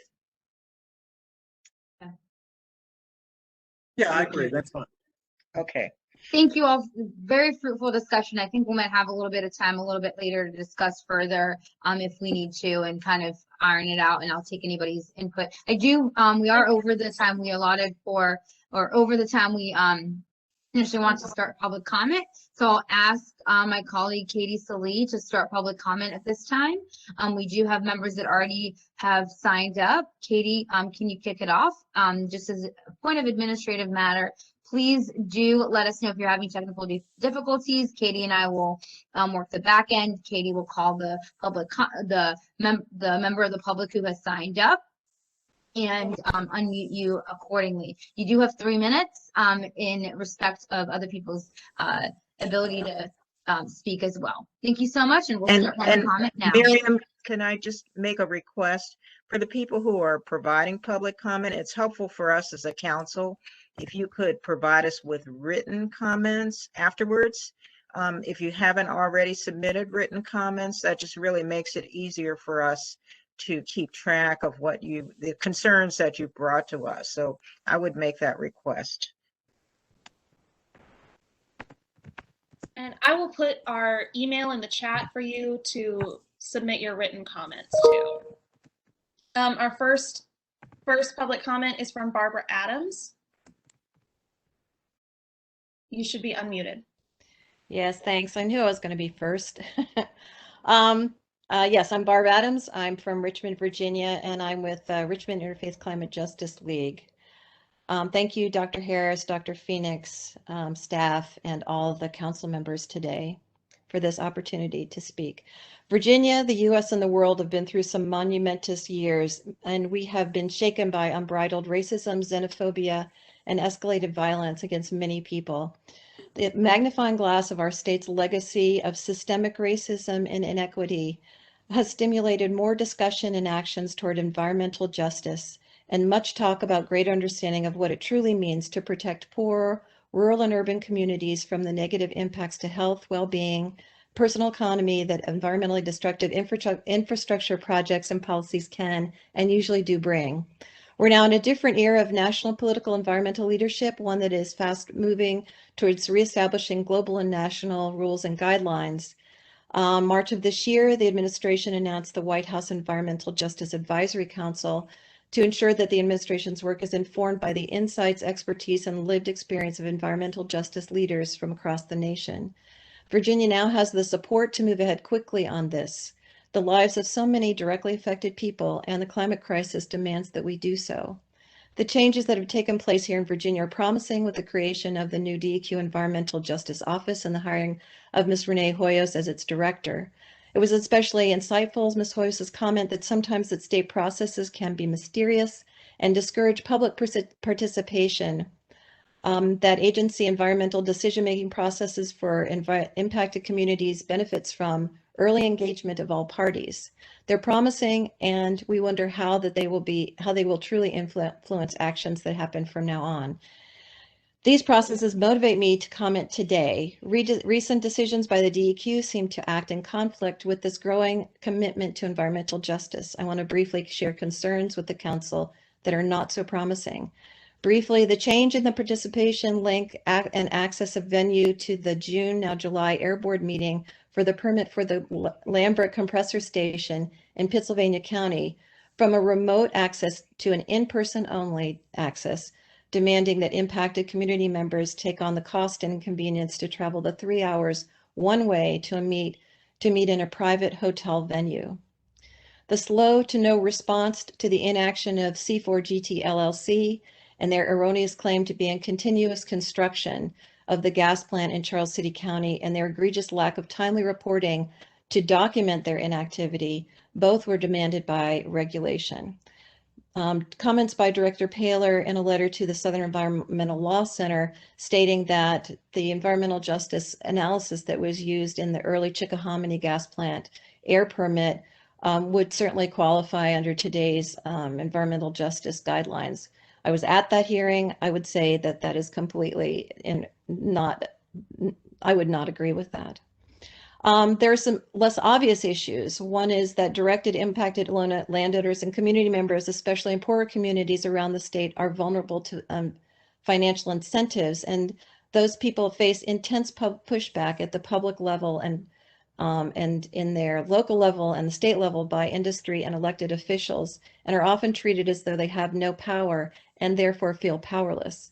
At permit hearings, there's been a growing presence of state and local police in large numbers and in riot gear, which is at very least discouraging participation and at worst is threatening and definitely an environmental justice issue.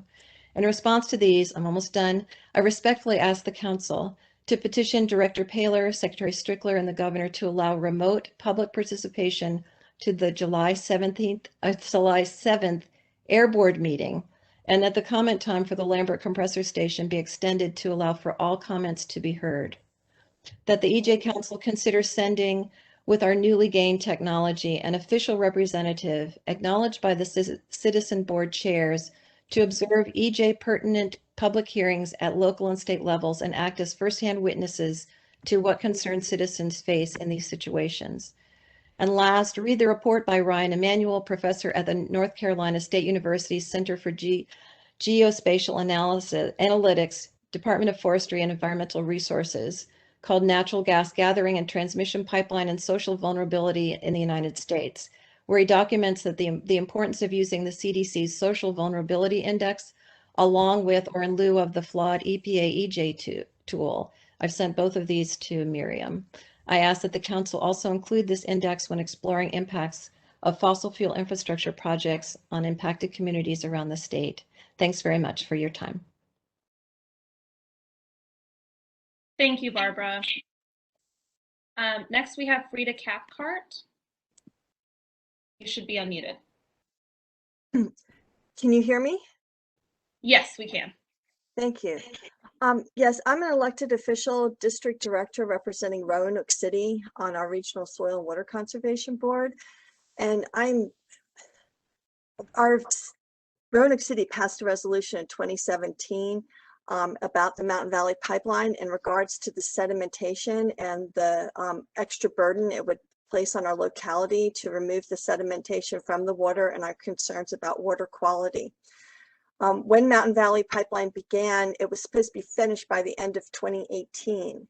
It is still ongoing and not expected to be finished at the earliest until summer 2022, according to their major partner, and that was before FERC released a schedule for environmental assessment that's not going to be completed till November. So who knows how much longer the project will be continued. There's also at least four pending lawsuits that might shut the pipeline down. Yet our Department of Environmental Quality is allowing Mountain Valley Pipeline to continue doing work between the wetlands and water crossings that they do not have permits to cross. This is creating continuing non-point source pollution that is going into our waterways where there are endangered fish, the Roanoke log perch. It's also creating an additional burden on our locality, even though the pipeline doesn't go through our locality. Back in 2017, it was estimated it was going to cost over $30 million to remove the sedimentation from our water, using our water treatment plant. Roanoke has a lot of impoverished people in here, and it's not fair for our locality to bear the burden of this senseless fossil fuel project where there's not even a market needed for it at this time. It is imperative that the Department of Environmental Quality issue a stop work construction, at least until the permits and the other issues are resolved on that, to protect localities like the one that I represent from further harm, disproportionate harm. One of the things that has been so frustrating about the State Water Control Board is that they don't allow us to give a presentation to them, an update about what's happening. It's 2021. It's 2021, and we have to sit there during the meetings for like an hour and listen to their staff give these like rose-colored stories about what Mountain Valley Pipeline's doing, and then public comment period, we're not allowed to pull minutes or do a comprehensive presentation about what's happening. It's outrageous. We really need help from our government to advocate for us, at least to have a functioning DEQ that has a proper, allows the citizens to address them, especially elected officials. I've been requesting for over a year to do a presentation to the State Water Control Board to let them know what's happening. And so far, they've never let me do it. It's very, very frustrating. And I don't know how you all can assist in this, but I wanted to bring it to you to let you know what's happening. And I know it's happening in other areas with other subjects as well. But whatever you can do to assist would be greatly appreciated. Thank you for your time today. Thank you, Frida. Next on the list, we have Lauren Landis.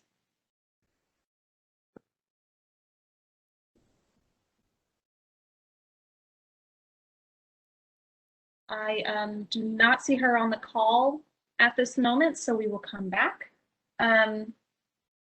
Next, we have. Did you see any of the numbers, possibly? If she is, she can let me know. Okay, my apologies. Go on. So yeah. Thanks. Jolene Mapness is next on the list.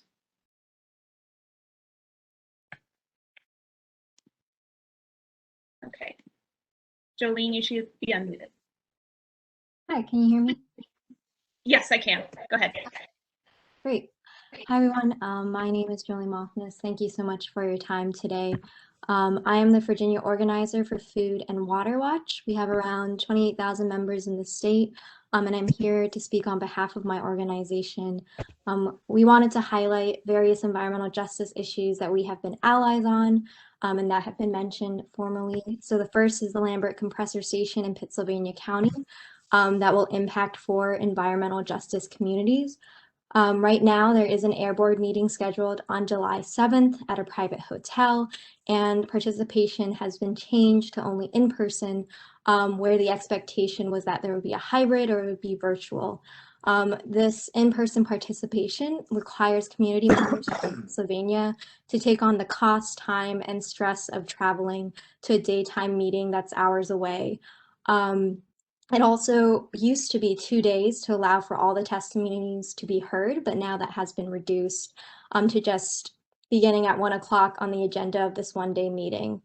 So we urge that in order for the public engagement process to be more fair for these communities, we want DEQ to allow remote participation and that these meetings be held in public buildings, as well as if possible closer to the impacted area.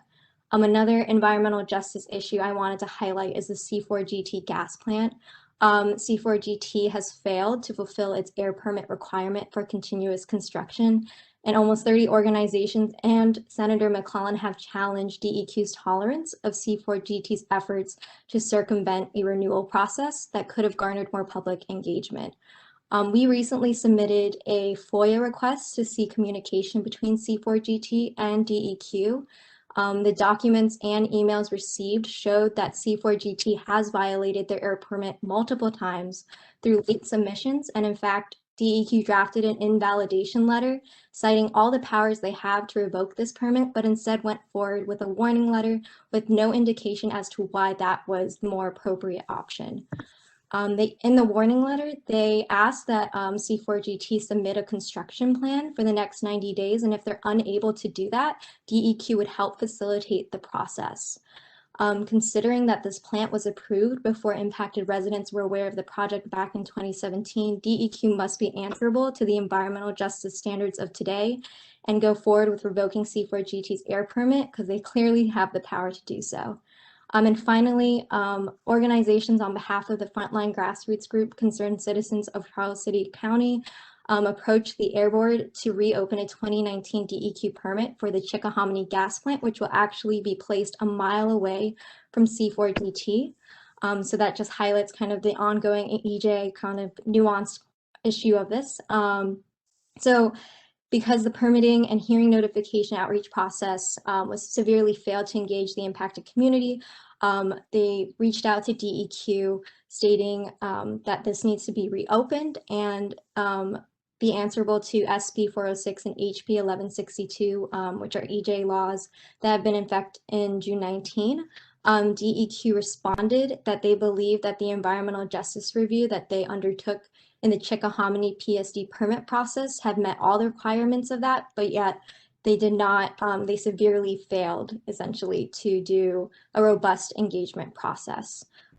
Therefore, our organization also asked this process be opened up and actually include the engagement that is promised within these bills and within EJ laws to the impacted community. And we believe that this public process will demonstrate that this project should not go forward. Thank you. Thanks, Jolene. Next on the list, we have Richard Walker, who again, I don't believe is on here any longer. If you hear me call your name and you're on the phone, please just shoot me an email and I will, with the phone number that you're using, and I'll get you unmuted. So next we have El de la Cancela. You should be unmuted. Hi, can y'all hear me? Yes, we can. Go ahead. Awesome, thank you. Hi, my name is Eldela Cancela. I work as an organizer with the Chesapeake Climate Action Network out of Richmond, Virginia.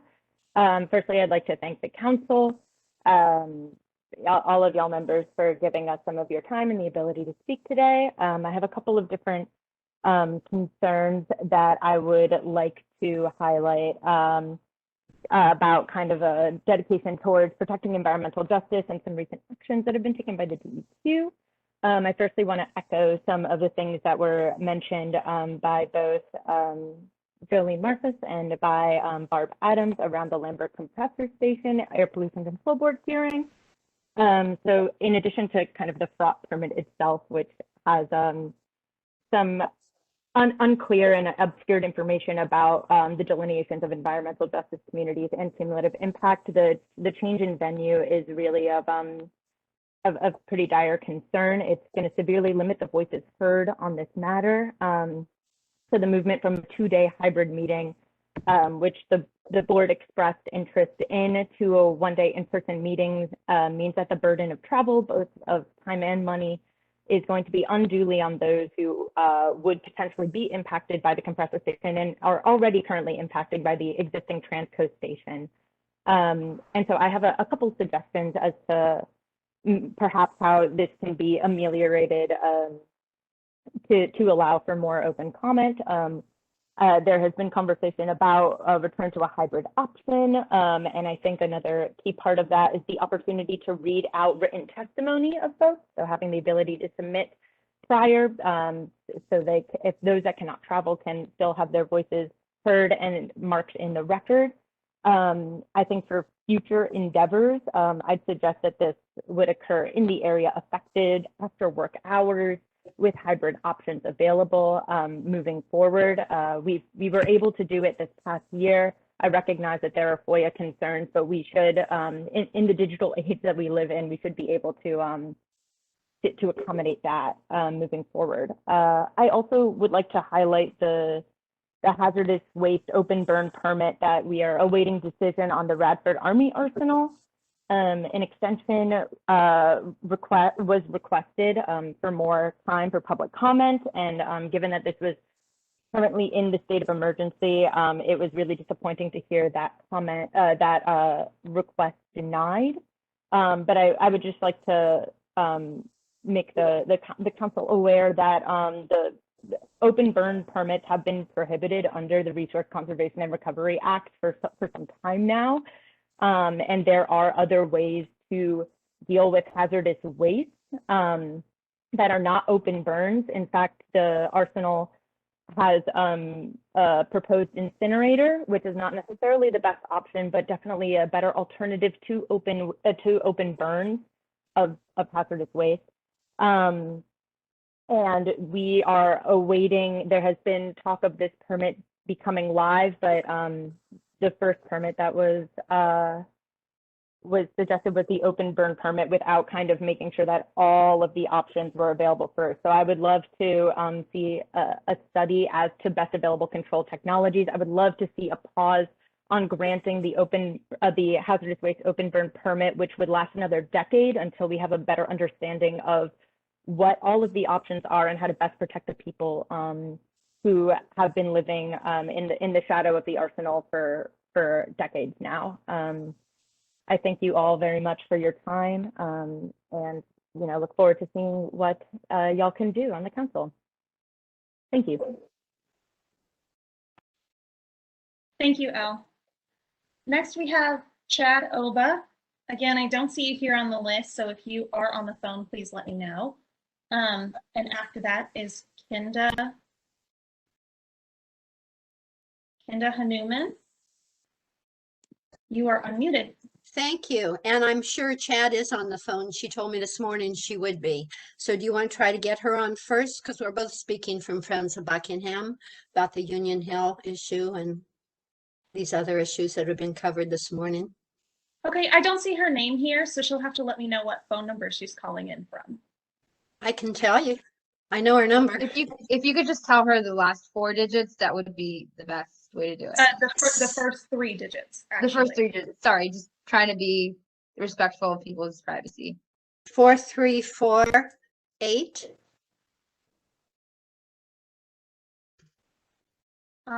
Okay. Is this Chad? This is Chad. Hi. And just for your, hello. Yes, I did register, so I should be on the list. Thank you. I'm glad that you accommodated me. you, Kenda Hanuman, for helping out with that also. I've been listening since you opened your meeting this morning at 10 o'clock, which made me appreciate all that you are doing and on the organizational part of this. Thank you. So, members of the council, I do live here in Union Hill, Buckingham County, a community that I believe you all know well as an identified environmental justice community through the Fourth Circuit Court ruling on the air permit with the Air Board, the DEQ Air Board.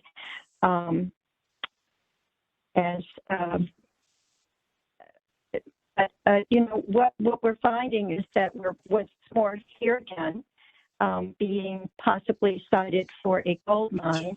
I did write a letter to the council recently. I know that's something that you like to have. You like to have things in writing. So some of this will be a repeat from the letter and from my comments last time.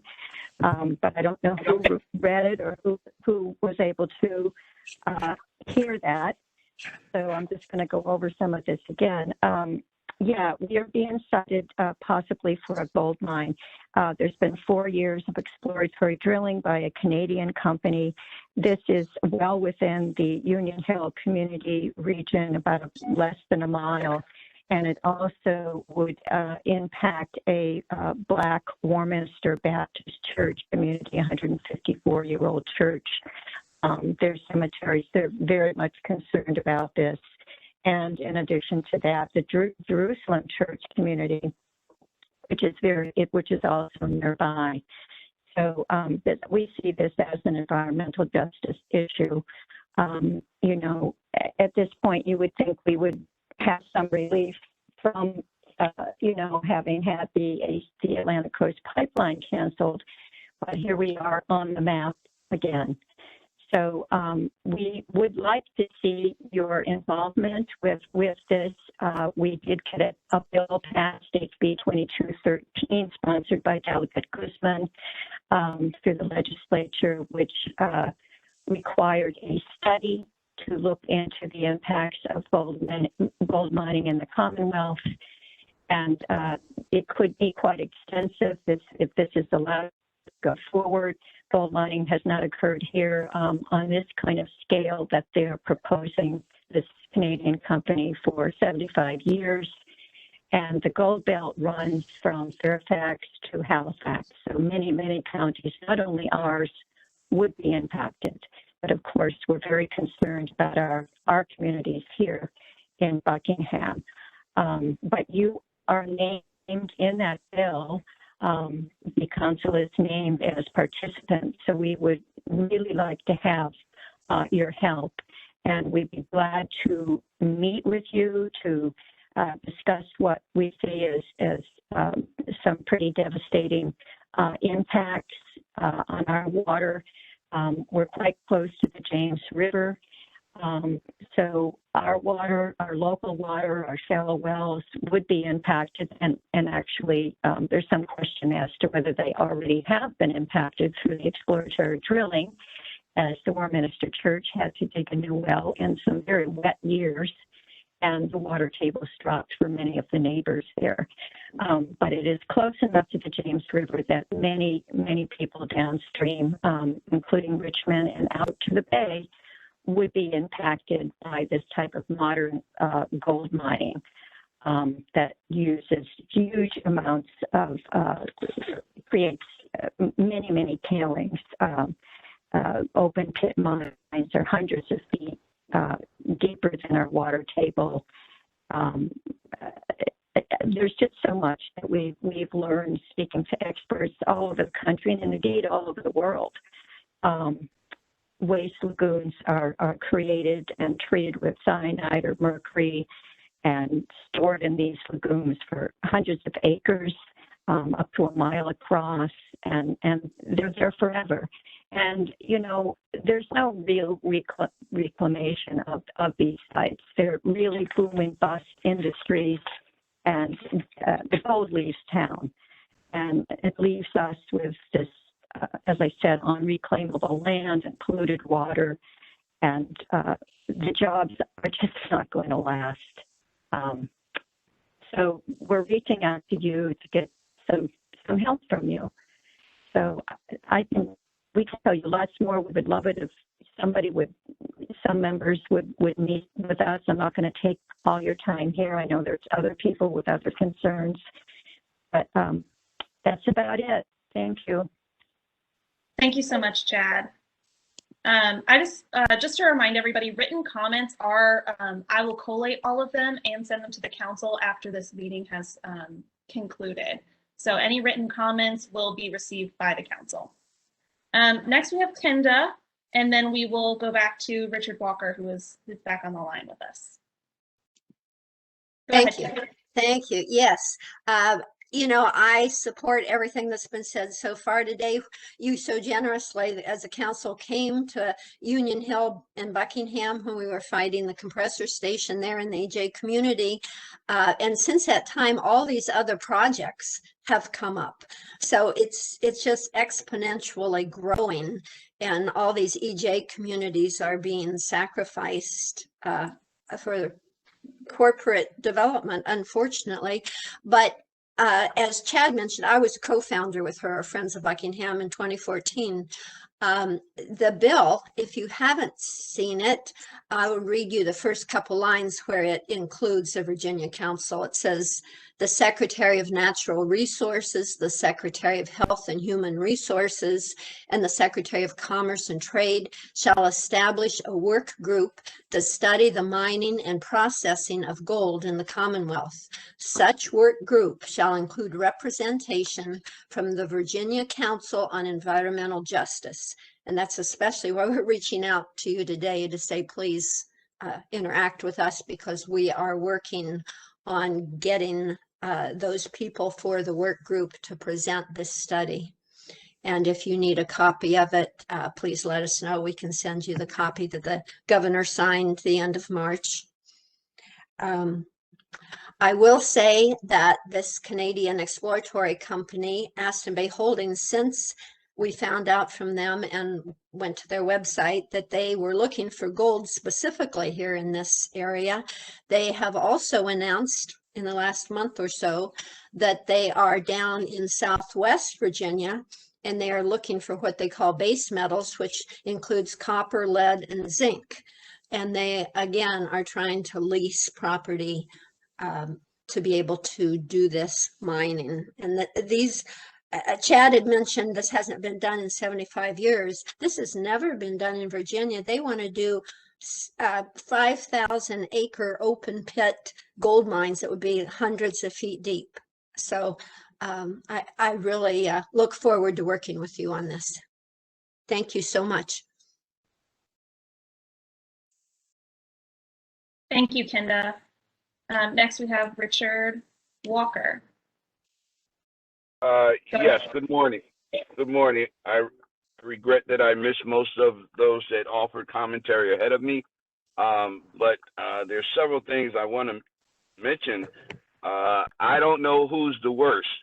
FERC, the Corps of Engineers, or DEQ in the state of Virginia that keep allowing the permitting of fossil fuels that, as was just said, it has grown exponentially throughout the entire state.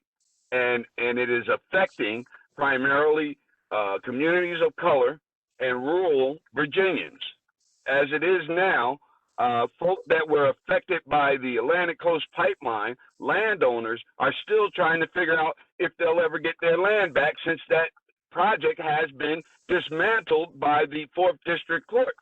You know, it should have been immediately, automatically, have the folk landowners return back to them of any failed or any corporations, oil companies that did not get the final approvals to continue what they're doing to destroy the lands in Virginia, that the folks should get their land back automatically. It was said for the public good. It's no longer for the public good, so people should be able to get their land back to them. Also, throughout the entire state, here we go with the MVP. You know, all of the erosion, the accidents and the fines and fees that have been lodged against the MVP. They have yet to be addressed by the DEQ to dislodge and deny them from continued digging for the MVP, as well as coming back to Union Hill. I was a part of the group that helped stop that compressor station and pipeline. And here we go again. Rural Virginians in Union Hill and Buckingham are being preyed upon again by another corporate greed corporation with this gold mining. You know, when are folk of color, when are rural Virginians ever going to get a break from the DEQ that they can supersede anything that was permitted by the Army Corps of Engineers or by FERC? FERC has no clue of what's going on in Virginia. They just submit it and allow for these reckless permits to go through. It's high time that Virginians, the common folk that live in the Commonwealth of Virginia, to get a break, that there be a moratorium on all fossil fuels, a moratorium on all mining, a moratorium on anything that is going to adversely affect rural Virginians as well as communities of color. We've seen enough, and it's time for us to be more productive, more conscientious of the land, of the earth, of the water, you know, that has made Virginia the beautiful state that it is. It's time to stop feeding into the greed of corporate oil companies, fossil fuel companies. It's time for us to allow ordinary citizens that have lived on their lands, like my family, for over 100 years. You know, we've been on our property since 1867, and here comes Dominion wanting to, you know, run roughshod over us and take advantage of, you know, primarily African American communities. It's time to stop. Thank you. Thank you, Mr. Walker. We have two more people on the line. We will have Jessica Sims and then Lauren Landis. So, Jess, go ahead. Thanks. Can you hear me? I can. Okay, great. Good afternoon, council members. My name is Jessica Sims, and I work for Appalachian Voices. I'm based in Richmond. Just thank you first for your work and the opportunity to speak briefly. I appreciate the accomplishments that were listed at the start of the meeting, but want to speak to an issue that needs continued significant improvement, which is meaningful engagement with and accessibility for members of the community to participate in the review and potential permitting of fossil fuel projects within the Commonwealth. I saw that this idea looks to be specifically reflected in the creation of the Public Participation in Identifying EJ's Communities Subcommittee, or where that might be housed now in the Emerging Issues Committee. Specific to the part of the Environmental Justice Act that grants access through the full cycle of decision-making processes, I wanted to flag for the council the upcoming Air Board meeting and its inaccessibility for the public, and I appreciate those that have spoken to this previously. At previous meetings also, speakers have talked about the Lambert Compressor Station, which is intended for the violation-riddled Mountain Valley Pipeline. It would connect it to the Southgate Extension, which would run through indigenous communities in North Carolina. The compressor station in Chatham would place an unfair toxic burden on the Bannister community and the closely surrounding area. And the site of the station is already home to multiple Transco compressor stations and negatively impacted by toxic air quality. The concentration of industrial sites in the area places community members' health and safety at higher risk. And as mentioned previously, at the quarterly April Air Board meeting, board members expressed concerns about accessibility to the proceedings. And some members recommended scheduling at least part of the meeting for a time outside of the standard business hours and making the meeting accessible for the large number of members of the public that weighed in during the comment period, which numbers over 300. The board conversation highlighted the larger discussion around DEQ's ongoing assessment of public outreach and the efforts of the Air Board Public Engagement Committee to identify opportunities to provide meaningful engagement. Unfortunately, as previously mentioned, DEQ has decided to host the meeting not in June as discussed, but on July 7th as an in-person one-day only meeting during regular business hours. Given the ongoing health crisis, not offering a hybrid option limits safe public participation and requires hours of travel from those in the impacted area. This runs counter to DEQ's mission outlined in the agency's October 16th, 2020 Environmental Justice Initiative to, quote, proactively and authentically engage communities on issues and decision-making that could potentially affect their health and quality of life. Yesterday, 23 organizations, including Appalachian Voices, asked Director Paylor to please offer hybrid options. I respectfully ask that the Council make that same ask of Director Paylor and the administration to allow a hybrid call-in option, a live stream provided by DEQ, an after 5 p.m. option for those to participate who are working during regular work hours, and an option to submit written comments to be read by a DEQ staffer or volunteer for those who cannot make the trip. Also, at this time, there is a periodic review of the public participation guidelines for the Air, Water, and Waste Management Boards and for the DEQ, which has a public comment period. It was announced on June 21st, but closes quite soon on July 12th. As of this afternoon, 0 comments have been submitted for any of these 4 public comment opportunities, which leads one to believe people are not widely aware there is an opportunity to comment. The purpose of the review is to determine if current regulations for public participation should be repealed, amended, or stay the same. I think it would be incredibly helpful if the Council were to consider participating in those public comment periods, and additionally, if it would be possible for you to ask DEQ to extend the comment period from 21 days to 60. Thank you all very much for your work and for your time.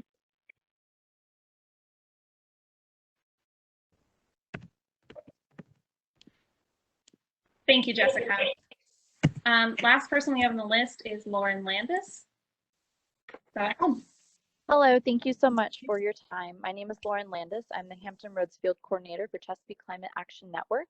I appreciate you circling back to me. I imagine that much of my comment has likely been already conveyed by many of my peers, but a couple of points that I didn't hear just in the brief time that I was able to join in reference to the Lambert Compressor Station portion of the July 7th meeting that will be upcoming. Another indication that the DEQ is not operating good faith in terms of accessibility is the fact that this meeting is being held in a private hotel. So I would urge the DEQ to rectify this and to make sure that it is not repeated in the future. It is an intimidating environment for somebody to come and present public comment. Also, to over-policing and intimidation of community members when they're coming to speak on a public issue. Additionally, I think it's very inappropriate that people have to be in person to concede their time. Again, that is a way of decreasing accessibility for people that will have to travel simply to stand at a desk and say that they will give their time to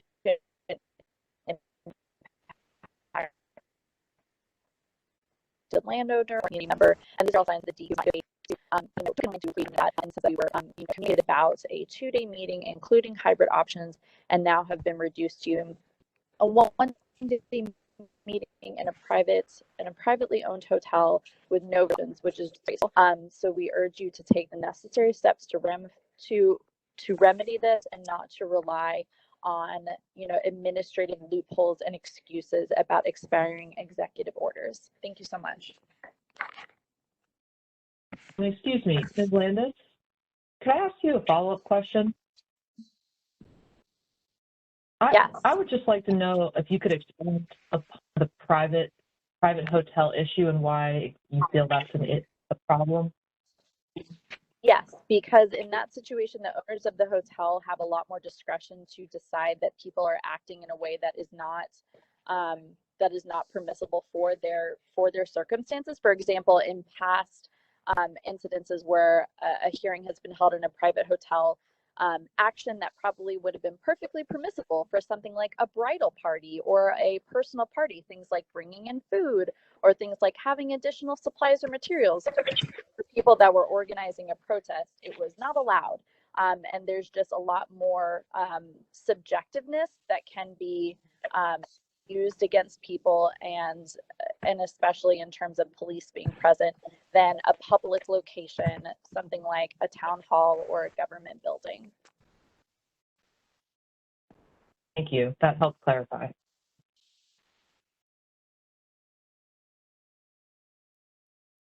Okay, that is everybody that we had signed up for public comment. Katie, I think we had Lauren Landis. I'm not sure if she had already gone, but she had sent a note. She just spoke. Oh, she just spoke. Okay, perfect. Sorry, I just didn't see the name. Fantastic.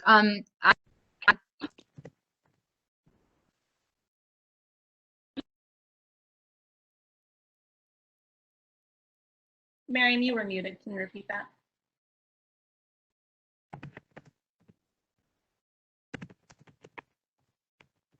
Sorry, technical difficulties. I think I'm good to go. I do not see any other members of the public. As Katie mentioned, please do email natural.resources@governor.virginia.gov if you would like to add to today's comments. We will provide them to the council and add them as part of our documentation for this meeting. Thank you to all those who presented today and who have provided public comment.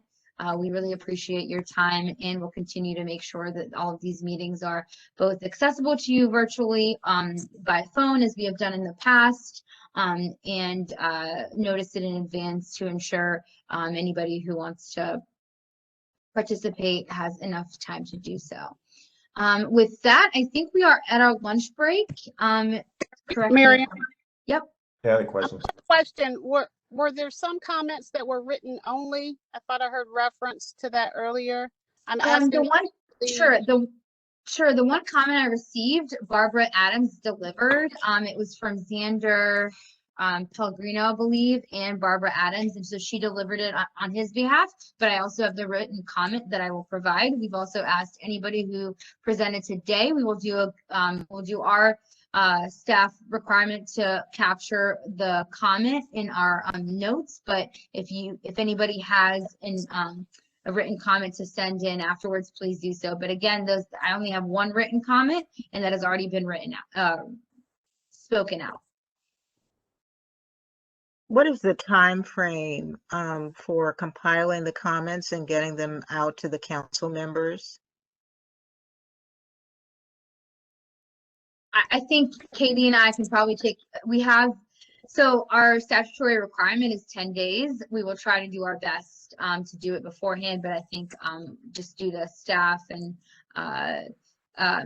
capacity, we'd like to be able to just have that window. So we get it to you in sooner than 10 days or around that. In the past, I've waited a few days to send it out in order to make sure that we received all the public comments and I can get them all to you at the same time. Thanks, Katie. Miriam. Yeah, I have a question. It's really kind of a request to ask people who are making public comments if they are able to submit them before our meeting so that would they be able to distribute them to the entire council so we have a better understanding of what your, if possible. So we're just a little bit more familiar with what you're going to, talk about. That would also be helpful if you have that available to you. Yeah, and I think for administrative purposes, I would advise that hopefully a full day beforehand, just so that Katie and I can send it to the council in advance. And I'm just checking in on the agenda. So when we get back, we'll have 15 minutes to talk about what was said to us. Yeah, and I've taken a couple notes on just the topic areas. I won't lead that. I'll let our chairs lead that, but that is how we have our agenda structured. Okay. So Faith, are we ready to adjourn for lunch? Great. So we'll reconvene at 1. All right. Thank you all. I will keep the live feed going, but we will return in about 30 minutes. Thank you all. Miriam, Yes, can you provide the phone number in the chat so that, because I'm going to have to shift to my phone. absolutely. We'll do that right now. And I'll email it to you. Is that easier? Yes, that's better. Thank you. Yep, you got it. Thanks. Hi, Miriam. Yes. I have just like some brief, just a brief outline that I'd like to share with folks. It's not anything fancy. It's just, some thoughts for the end of the meeting for our engagement with the interagency working group. And I just wanted to know if I could just email that to you, and then maybe you could put it up, and then as we're talking about it, you can just make changes to it. Absolutely. Happy to. It's not like perfect or anything. It's just like No, notes. that is perfect. That is what I'm here for, and I'm happy to do that. We're all trying to figure out the best way to collaborate online. So I'm your person. I got you, and then you can speak freely and not have to worry about it. And please let me know if I've missed any notes and whatnot. That sounds good. Just email it to me. Yeah, it's pretty short. Thanks.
Miriam, Yes, could you send me the file that we worked on this morning? absolutely. I'm working to finalize like a couple of details, but I'll send you what I have as of this moment. Yeah, I wanted to do a little bit of revision because some things kind of got condensed to one word. And I want to make sure that we kind of honor Lisa's concern about not losing any of the topics that we had fleshed out at the last meeting. So if you could just send me the document, I want to finalize it.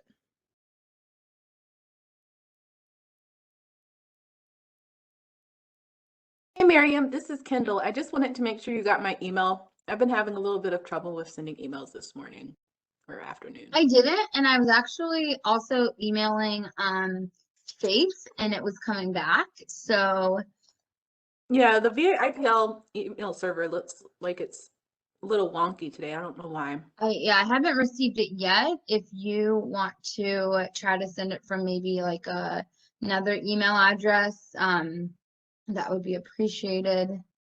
Yeah, I'm getting some return backs from Faith's email address. She asked for the call-in number and it's not working. Can you text it to her? I did, I already did. Okay. Okay, and Miriam, I used my personal email address.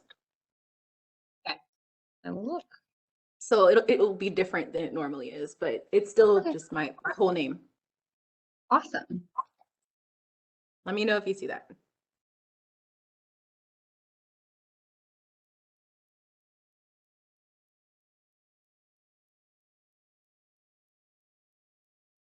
Hey, Miriam, also just really quickly, I don't see where I'm supposed to, like, where exactly I'm supposed to be presenting these couple of slides that I got. Sure. So I think folks are joining us back on, so we are really excited to get back on. It is 1:01. We are doing a discussion of public comment at 1 o'clock. We're starting now. 1:15 will be the committee on emerging issues and discussion, Tasha, and then we'll take 30 minutes to kind of discuss what folks are thinking for that. And then 1:45, the interagency. Let me just actually pull this up so folks can see it and share my screen.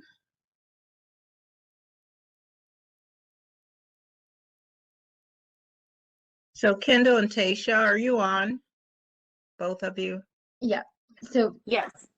So the working group has not yet met. Is that correct?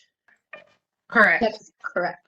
Okay. So do you guys do you still think you're going to need the 45 minutes? No, I don't think it would take that long. Kendall put something together, and I don't think it would take long to go over it. No, but of So course it would be nice to have feedback, but I don't think it'll take 45 minutes either. So with 30 minutes, do you think 30 minutes will be sufficient? What you think, Kendall? If that. Okay, because that would at least give us a few more minutes to spend on the previous two items. So if you don't mind, if we kind of take 15 minutes away from you, and then we could add 7 minutes to the public comment discussion and 7 minutes to the emerging issues discussion where we're going to be planning for the site visit. Sounds good. Okay, great. Thanks so much. So, so Miriam, actually, it would be better if you took that down because the times are going to change. And so we'll get, what we're going to do is begin the discussion of public comment now, and we'll close that out at about 1:20 to 1:25. And then begin to talk about the planning for the site visit. And Tasha will begin that discussion by giving us an overview of the issues and the stakeholders. So who would like to start with the discussion of public comment? I had something I wanted to bring up, Ms. Harrison. Kind of one thing that I noticed a theme on was Lambert's Point compressor station, this issue around the air board meeting. I was trying to look at the attendees list. I guess what I'm curious about, I don't think I see anyone from DEQ who's still on here, but I was hoping one that might be on because I just wanted to hear the reasoning for not being able to have some sort of hybrid meeting like what we have, with a simple call-in feature. And maybe, Yeah, Harrison, I can probably provide a little bit of insight from our perspective and hopefully representing not all of DEQ, but representing our office, being the secretariat that oversees it. I'll mention that due to capacity around technology and what would need to be purchased in order to do a merged meeting where there's some ability for virtual public comment. The DEQ does not have the technology currently. We have a couple other agencies that have either started doing that or are looking at ways to do that. As you can imagine, this is quite different from what was approved by the code or was already in the code in in-person meetings. And so we continue to explore those options and are looking at that. As you know, from our EJ meetings and other meetings, we are continuing to ensure that if there are folks on the phone and so on and so forth, that we can try to accommodate that, but just generally moving back to the structure beforehand. I do have Renee Hoyos on here as well that can make herself available for a little bit more detail there, but I do know that this is something that we're exploring, and it does have financial attachment to it in terms of what it would cost to run, to purchase those programs and then run them accordingly. Katie, I don't know if you've unmuted. Oh, I see her. Renee, I don't know if you have anything else to add to that. And for those of you who don't know, Renee Hoyos is our Director of Environmental Justice at the Department of Environmental Quality. Yeah, thanks, Miriam. No, you did an excellent job characterizing it. I just wanted to add one thing that there are FOIA requirements that we have to meet now that the government is open. When it was closed and we were under a health order, we could do these Zooms. But now that it's open, the meetings have to conform to FOIA. And so for folks that are on remotely, they would have to have an equivalent experience. So it would require an investment in equipment, as Miriam mentioned. And there are some issues around legal liabilities. If someone felt they were cut off, or if somebody accidentally got cut off, how do we manage the people that are there and the people that are online for public comment? So there's just a lot of things to work out, but I think the department is willing to explore having hybrid meetings because we're getting better public participation with hybrids, with people being able to do remote meetings. So I think it's something that we're definitely looking into. But for the board meeting, because it's so close and we just opened up, it had to be a public meeting because of FOIA. And so the board chose not to have it for 2 days, just 1 day. So even though this is in a public hotel, this should have, or a private hotel, this should have a lot of opportunities for, relatively inexpensive telemeeting opportunities. There's no way to make this an equal experience for the folks who can't make it there or who haven't been able to be vaccinated because of health issues. Like it seems like an accessibility issue. Right. Well, I think it's costly, and like I said, it's got to be an equivalent experience, and there just wasn't the time to work out all those details for this meeting. Because you have to have special equipment. Does the hotel have it? Is the room equivalent? Is the lighting good? Do we need to bring in lighting? Do we need to bring in a sound technician? Do we need to bring in a lighting technician? Who's going to manage all that stuff? So it's just a lot of things to work out, and it'd be great if we had a room that was already set up for it. And I'll also just add that we do not currently have that. Go ahead. I'd like to thank Miriam and Ms. Hoyos for those details, and I think everybody here now understands there are some basic planning challenges. But I'm going to go ahead and suggest, in the interest of time, that, and also considering some of the other comments made, like I was particularly interested in the review of all of the pollution control boards and their public participation, processes, like that's going on. So I'm going to suggest to the group that we go ahead and prepare a letter, and we can send that to the various boards and also submit it to the public comment period that was raised. That outlines our basic concepts of what we think is a fair way to hold a meeting. So that those suggestions can be put out there, and then as DEQ works through these challenges, they'll at least know what we think they should be aiming for. Katie, I agree with you, but before we move on, I just wanted to ask why the meeting, if it is in person, why it needed to be held so far away, and why it couldn't be held after work hours in a local government building, or something closer to the folks who are being affected so that they can participate. Yeah.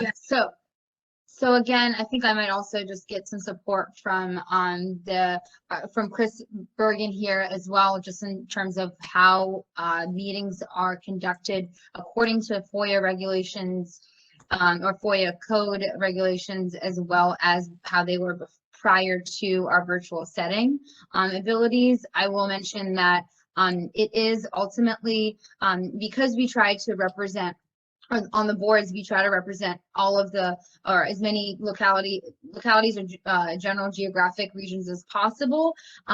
Oftentimes a permit that is being looked at is not the only thing on the list or on the agenda. And so we generally meet in Richmond. Oftentimes we will do it off-site, but typically all of these meetings have been being held in Richmond for a centralized area.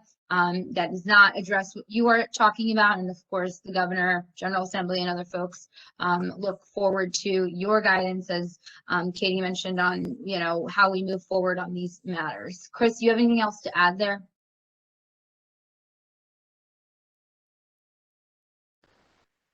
This You're on is mute. Mike. This is Mike. Can you hear me? Sorry, Mike, can you hold on 1 second? I just want Chris, who was on mute, to address anything that I might have missed. Sure, I'm not sure how helpful I will be. I never had an opportunity to review that particular meeting. I'm not familiar with the specifics, and I don't think I can talk to them. I do understand that previous to the emergency order that was issued by the governor, FOIA requirements were pretty stringent, and you do have to do them in person. And now that the EO is ending, I'm assuming that some of those restrictions are coming back full force, but I'm not familiar with the specifics enough to say more than that. One last thing, and then I took up too much of this time. I just wanted to know if it's FOIA requirements, but a governor's executive order can eliminate everything that we need to do there. What do we need to do to make that permanent? Is that something the legislature does? Is this a rolling thing we can get the? Sure, and Harrison, I think I can speak a little bit to that. The FOIA requirements actually posed a large problem at the beginning of the pandemic, exactly for this reason. The General Assembly actually modified FOIA in a budget amendment once the pandemic had started to relax rules surrounding, relax the rules for meetings that were occurring during a time of a public emergency. That's why the governor's executive order was able to do what it did. There was actually intervention from the General Assembly. Okay. Thanks, Chris. Mike, you had some comments? The comments and update from the lady from Appalachian Voices regarding the Radford Army Arsenal plant were very helpful. I did not catch her name, so please keep her contact info. We need to hear more from her, particularly if we come out here. The Roanoke Times has been running a series of articles illustrating some of the technological improvements at the plant, yes, but I think she's also correct. They have not completely eliminated the open pit burning. They've reduced it, but not eliminated it. So keep her contact info, please. This I believe is, that was, yep, I believe that's just, yeah. I'd just like to add a comment about the notion of the letter. I really like the idea of the letter. It seems to me that this theme of the ability of affected community members to adequately participate in the process of making decisions about things that are going to affect them is a common theme that's been running through our discussion for as long as I can recall during my tenure on the council. And so I would like to kind of see some of those themes woven into the letter so that it's, you know, it speaks generally as well as specifically to barriers to public participation for EJ community members. And it looks as I don't know, Harrison, if you and Katie could, you know, collaborate on a draft. It's permissible for 2 council members to email one another, so long as there isn't a third person directly in the chain of communication. And then in order to include the full council on a communication, you can use the blind copy function, and you can include other people in your email chain so long as they're blind copy. So then only 2 council members are kind of in the direct line of communication. That's permissible. And so I would encourage, if you guys are willing and to get a draft together, that would be very, very useful, I think. And I'd like to see some of the language include these barriers to public participation, like the length of the comment period, the location of the meeting, the format of the meeting. All of those issues, I think, need to be highlighted. I'd like to build on that. I wholeheartedly agree that the council should participate in the public comment period by sending a letter. But I know one of the other things that was raised during the comment period was, you know, about these 4 currently open, you know, periods. And the fact that the deadline is coming up pretty soon. They're only 21 days. And so they're set to expire on July 12th, I believe. And as of right now, there were 0 comments submitted. Well, at least as of 12:50 when I checked. And so one of the folks made a recommendation for us, asked us to make a recommendation to the DEQ to try to extend the comment period so people from all across the Commonwealth of Virginia would have more time to be able to, you know, give their opinion to how they can best participate in these public, you know, in these public engagement processes. And so I guess what I'm asking here is if it's possible for us to make a recommendation to DEQ to extend the comment period from 21 to 60 days, just to allow for more of the public to know that this comment period even exists. Are you making a motion, Kendall? Well, before I make a motion, I at least wanted to throw it out there to see what folks thought of it. I think that's a great addition. I just want to keep an eye on the amount of time that we have and recommend that we go through the details of what we think the letter should include via email. Katie, one more time, and then let's go to Karen and then Tom. I was just saying, in the interest of time, I think we need to move the details of this conversation to email, and I'm happy to take up Dr. Phoenix's suggestion, work with Mr. Wallace on a draft, and then Kendall's suggestion, you know, we can work through the draft to work in details like that. That would be my recommendation. Thank you. And Katie, just keep us abreast of if anything that you need the full council to look at. Blind copy works. However, you're not able to reply back to the 2 other folks. Karen?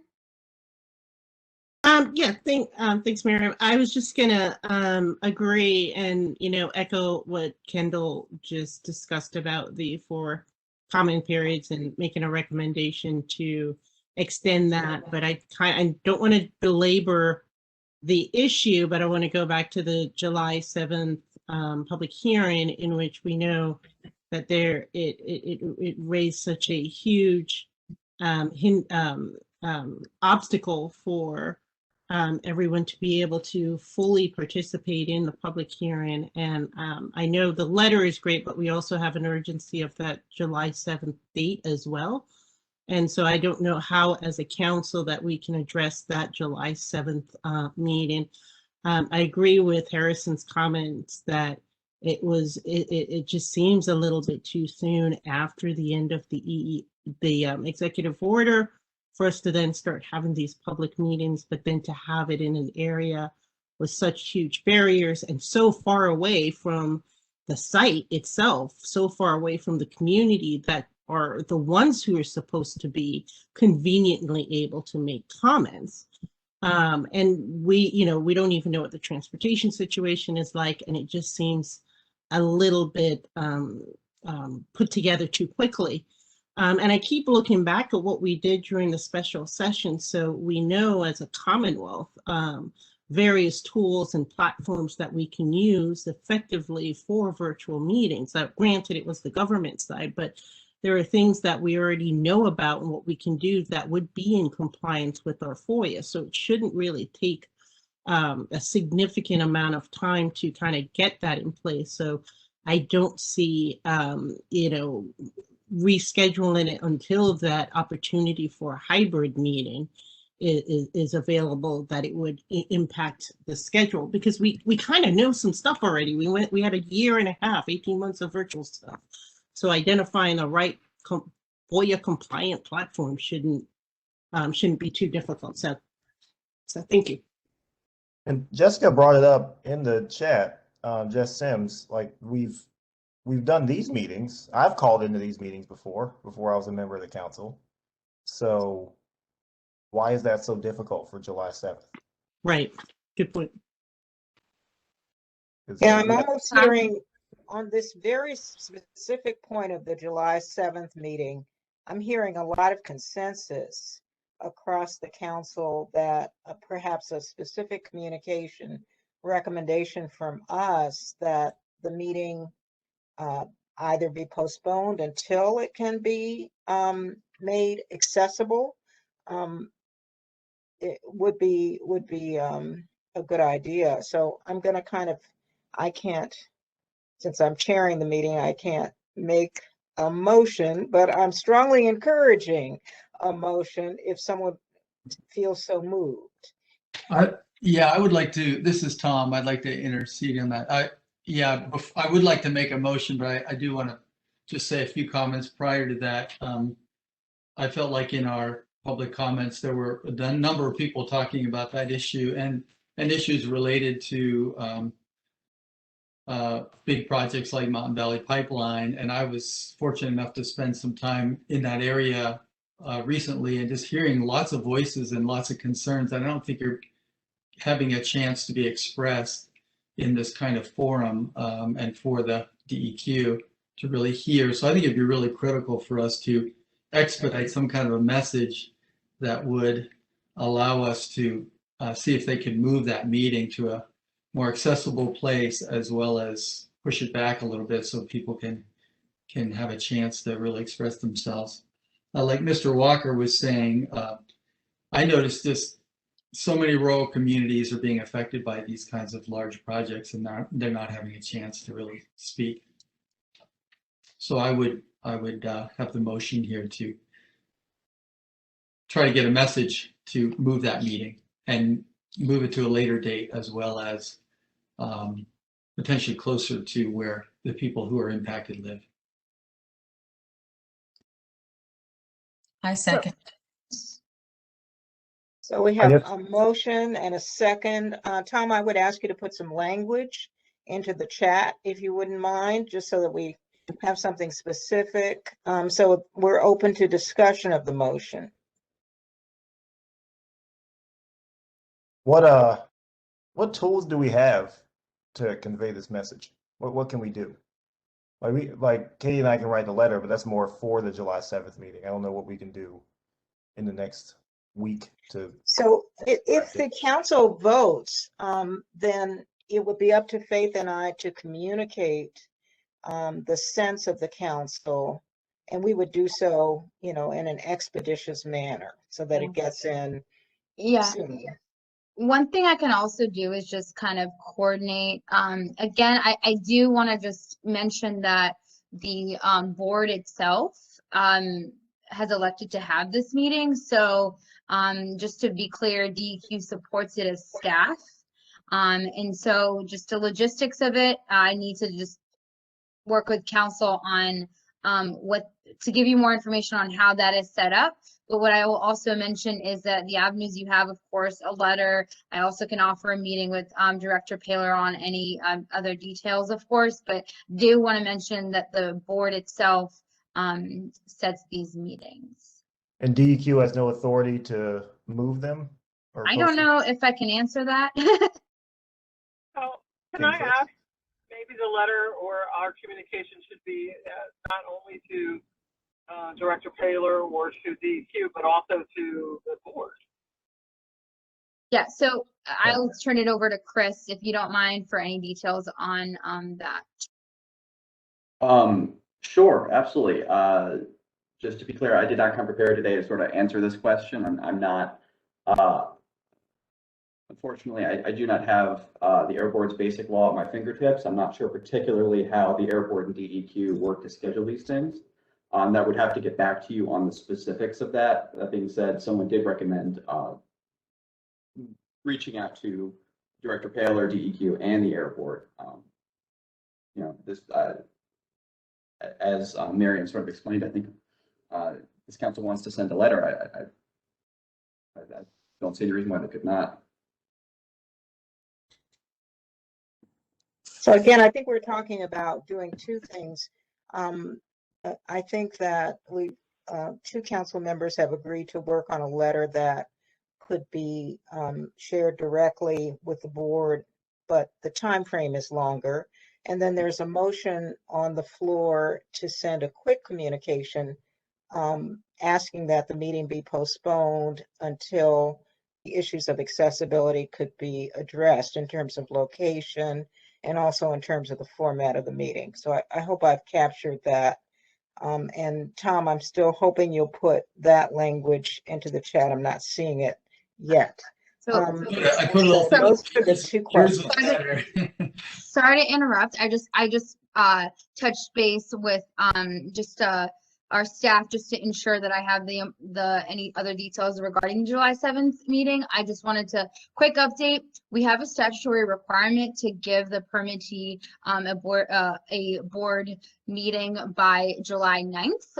As you all might know, originally this is probably planned to be virtual, and folks were actually required or were planning on attending in whatever hybrid form it was. So my understanding is it is up to the board on when to meet. And then we do unfortunately have a July 8th or 9th, I think is what I said. And that's what Director Paler just let me know. July 9th, a statutory requirement to let the permittee have the board meeting. Now, you all may write a letter and just kind of talk about this particular instinct. Still ask for whatever you need to ask for, but those are the legal statutory parameters around this one. And as you guys mentioned, you'll have a couple other, I think it'll be helpful to have somebody from permitting at our next meeting in August kind of explain things or meet prior. But for the purposes of this particular meeting, those are the details. And I think originally it was planned to be a virtual meeting. However, because of our circumstances changing so abruptly and our success rate in Virginia being that we are 70%, at least one dose vaccinated, we unfortunately find ourselves in this position. So I'm gonna ask that we kind of draw this section of the agenda to a close. We have a motion on the floor which has been moved and seconded, and we've had some discussion of that motion. So I'm gonna call for a vote. So Tom, can you read the motion again, please? Yeah, I mean, I just wrote something very quickly. The way you worded it, Janet, was much better, but just a request to delay the July 7th Air Board meeting and attempt to locate the meeting in or near the community most impacted. That might be too big of a request, but maybe someone else has another way to write that that's more appropriate. So Kendall, did you want to revise it? Because I think originally you raised this issue. Did you want to perhaps amend the motion? No, well, my issue was just extending the public comment period for the public participation guidelines. That's also urgent Okay. on July 12th, I believe. So I don't know if the two could be combined. Good idea. May I just offer that from the feedback we just received from Miriam, that based on the permit or to receive to have the meeting by a certain time, by the July 9th, that we not only ask for a movement, but that we phrase it to suggest making sure that it's hybrid or that there's virtual. And it sounds like that needs to go to the governor. I don't think our emotion should be something we know can't happen.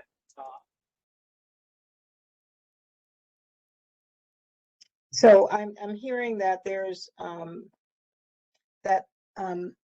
folks would like to amend the motion to include some language about making the format of the meeting more accessible to people in addition to the location. Have I summarized that correctly? Yes. Yes. Okay.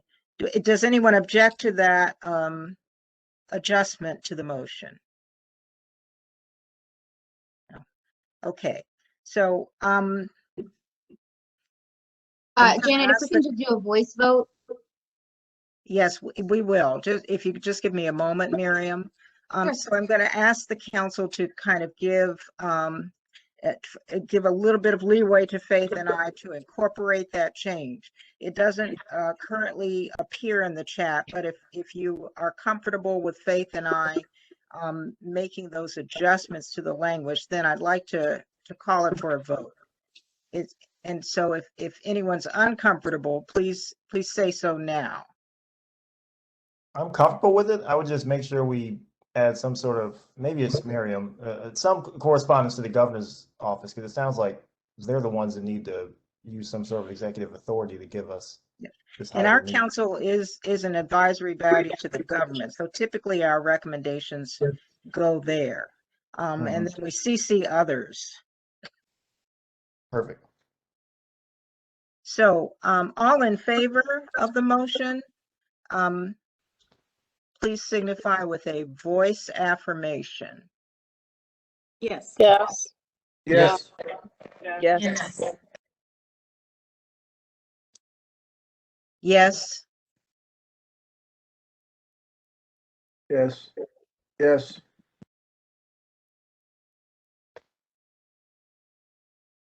Are there any nays?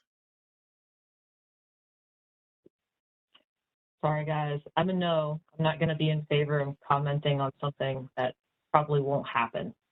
I just think that there's too many statutory requirements around that. But I am really interested in the longer term recommendation. Are there any abstentions? Okay. it's Katie, just passed. making sure we have quorum.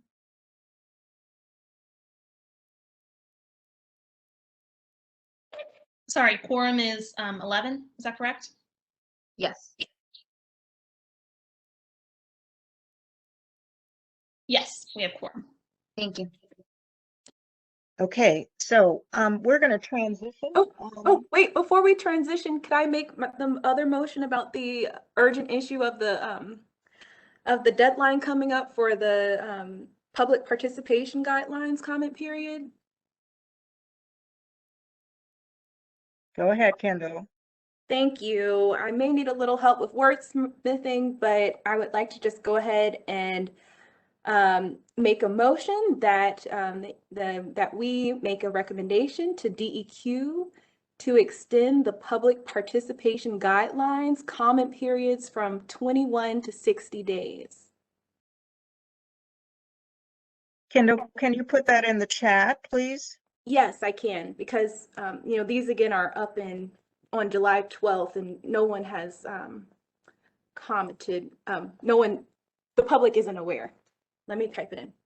This And is as Lisa Kendall does Johnson, I that, second. I'm sorry, as some of the Kendall, people were sorry. speaking. Yeah, if I Who's may just with interject and then Lisa? I'll add in people. Lisa Um, Johnson is seconding the motion. Okay, we have a second. Miriam, you had a comment? I don't have any statutory limitations from my understanding at this point. And again, I'll have to talk to council and DQ, but regarding public comment extensions. So that's all the information I have from our office. Okay, thank you.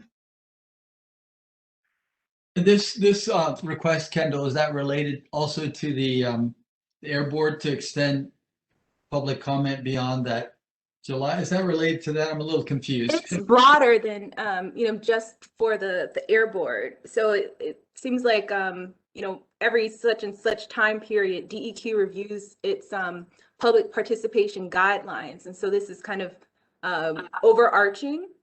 And so right now it looks like we're in the process, but it doesn't seem like people know about it. And the comment period is set to expire on July 12th. And right now, if you look on the town hall website, there's no comments in. So it just seems like Virginians all across the state need to know that this is happening. And by allowing a little bit of extra time, we can help to get the word out that these, overarching public participation guidelines for DEQ are indeed up for review. Yeah, I get it. And that would be critical to have within this request just for this upcoming one. So yeah, because it's the deadline's coming up quickly. Right on. Are there other comments on the motion? Discussion?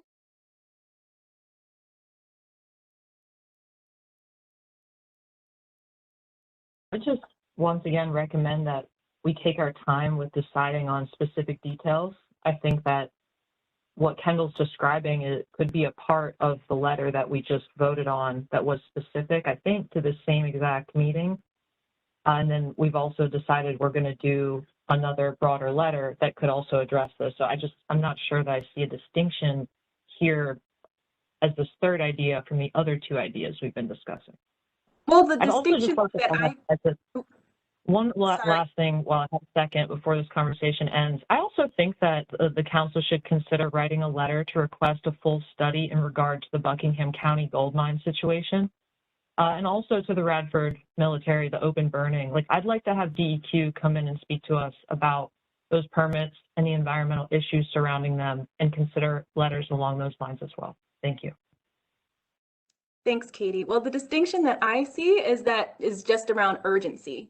I would, very much hope that we as the council would include this issue in some of our other communications, but just because the deadline is coming up so soon on July 12th, that's why I think it's important for us to get a separate, succinct communication out specifically on extending the comment period.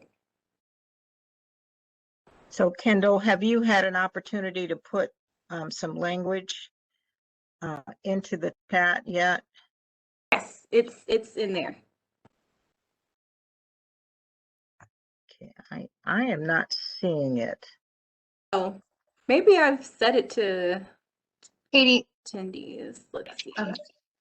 I am not seeing it either. And then just at some point, for the sake of transparency, I think we should go through both of these motions and make sure that we get them correct word for word so they can be reflected in the minutes properly.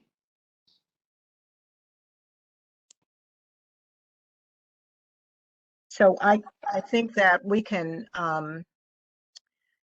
work with you on the wording and get you some final wording by the end of the meeting, Katie. So Kendall, I think you must have sent this just to one person and not to the entire council. All attendees, I see it now. And host and presenter. So I see I see it now, and I will read Kendall's motion. Okay. Kendall's motion is ask DEQ to extend the public participation guidelines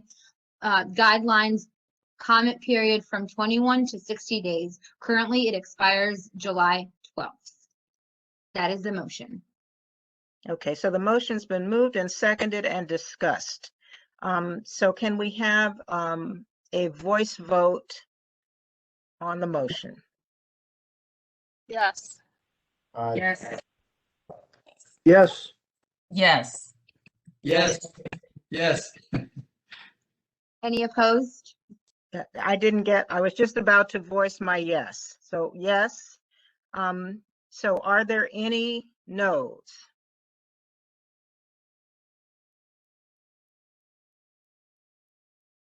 Are there any abstentions? I've abstained. I don't understand this. Thank you. Okay. All right. So, Tasha, we're ready for your presentation about the Southwest. Okay, Miriam, if you don't mind pulling up my slides. And I will remain off camera, guys, just because it's just easier on the internet. So I apologize. Chair, as the slides are coming up, may I respectfully ask, there's a comment by Barb in the chat that at least two of us are interested at some point in hearing more about, please, in the chat among panelists.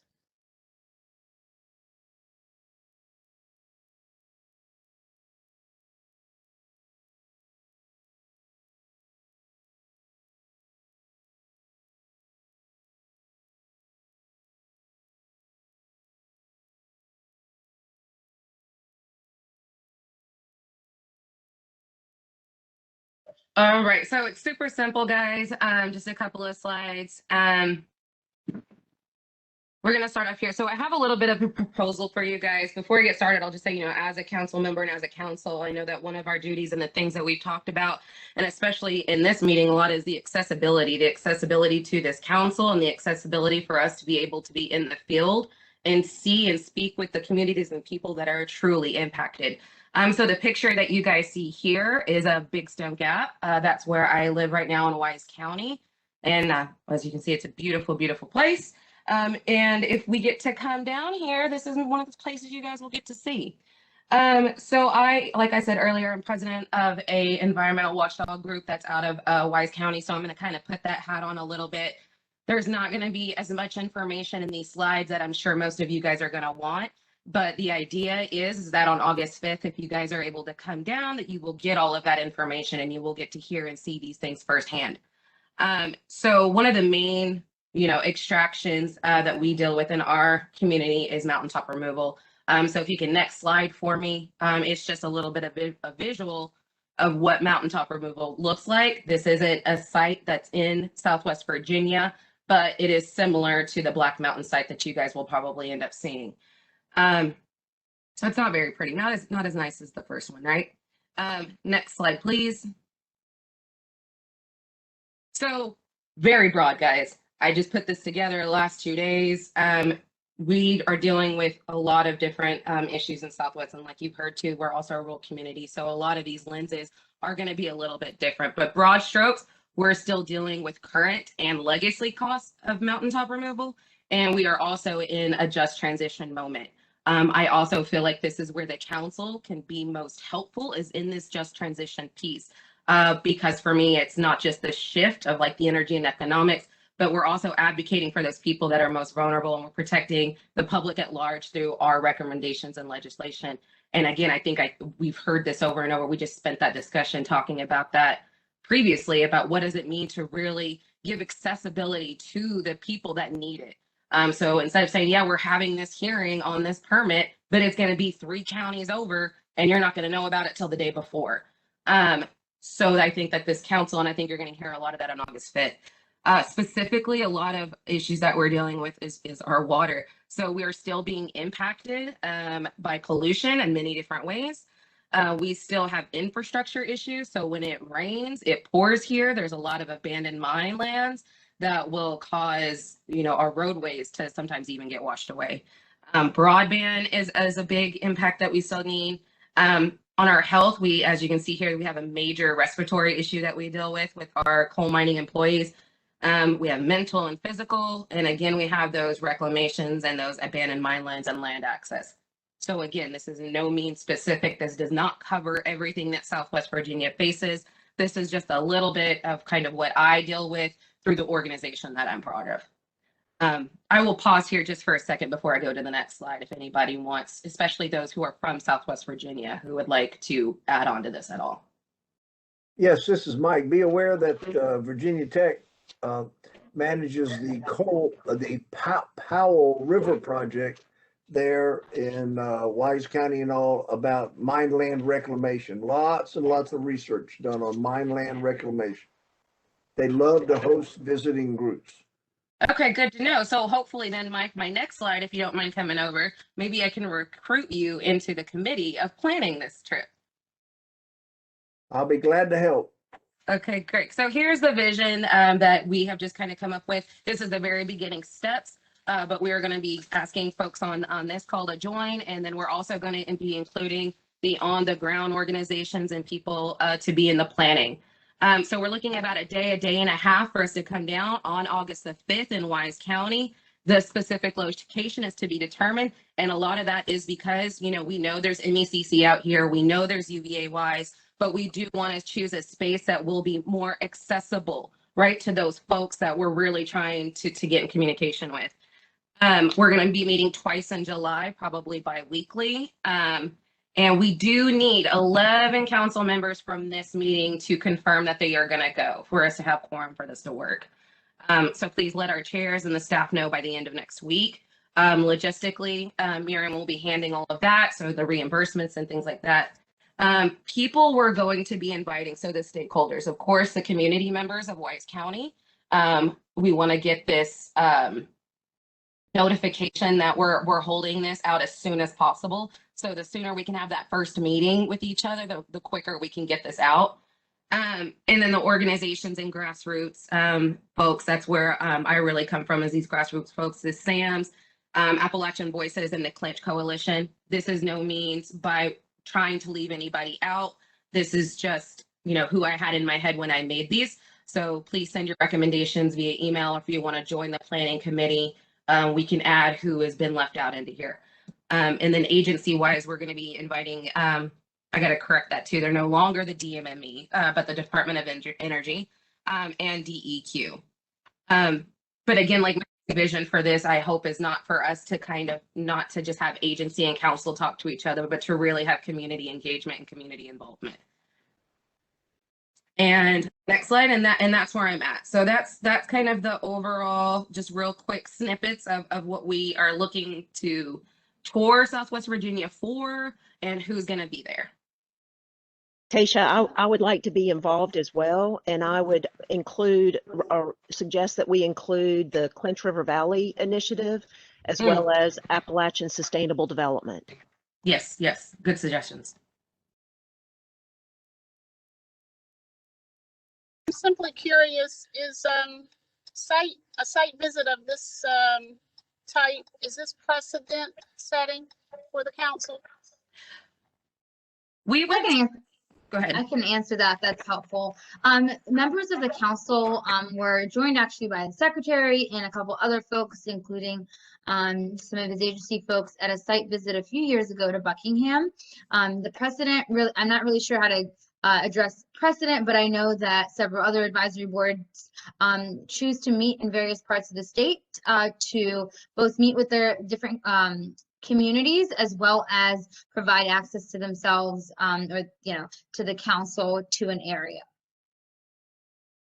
I would also just add to that, Lisa, that the site visit to Southwest Virginia has been in conversation before I was even a council member. So that's also why it's kind of like first on our list for this year, because it was left over from last year and then COVID hit. So we weren't able to do that. So we're trying to like put this at the front because we left it off from last year. And let me just say that one of the most valuable experiences that I recall from time on the council was the site visit that we did to the Union Hill Buckingham community. And, you know, we went in the day before, community members organized a program that included, you know, many people who were directly affected by the proposal coming and kind of telling us what their concerns were and what the process had been and how they felt they had been left out of the decision-making process. So we learned a lot more about, you know, what the issues were, a lot more than what could have been covered in a 3 or 4 or 5 minute public comment period. And so it was a very, very valuable window into what was going on. And then the following day, we had the formal council meeting. We had additional people who came in and provided more information, some who were not able to participate in the day before. And I forgot to mention that we did a tour of the community and actually went around to see where the compressor station was going to be, and to see the proximity to the land and to people's homes and farms and businesses. So there was just no substitute for that, I think, in terms of really laying eyes on a community and the issues that the community is facing. So I am really looking forward to it.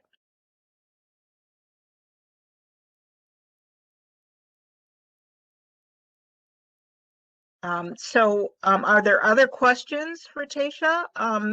We are operating, you know, as kind of a committee of the whole. This is kind of the first issue that the Emerging Concerns Committee is taking up. And so that committee is responsible for interfacing with communities who are bringing issues to our attention and helping to organize and plan for the site visits and to gather information about what the issues and the stakeholders are to present to the entire council. So we have the luxury of doing it as a kind of as a committee of the whole today, you know, because our committee is newly established. Another quick question, is the date August 5th, is that set for that field trip, for that sort of emerging trip? Yes, August 5th is the date that's already set for the meeting, but the day and a half, like if we could have a town hall the day before or the evening before, we could plan that on the committee, but August 5th is the actual date for us to meet as a whole council. So in addition, perhaps, to having a few more minutes of discussion here, I think what would be useful, since we have some folks who've already volunteered for this committee, if we could get a date on the calendar for planning, so that, you know, we don't drop the ball and let too much more time go forward, and we can begin to really work closely with folks in the host community to get the details worked out about how we're going to move forward.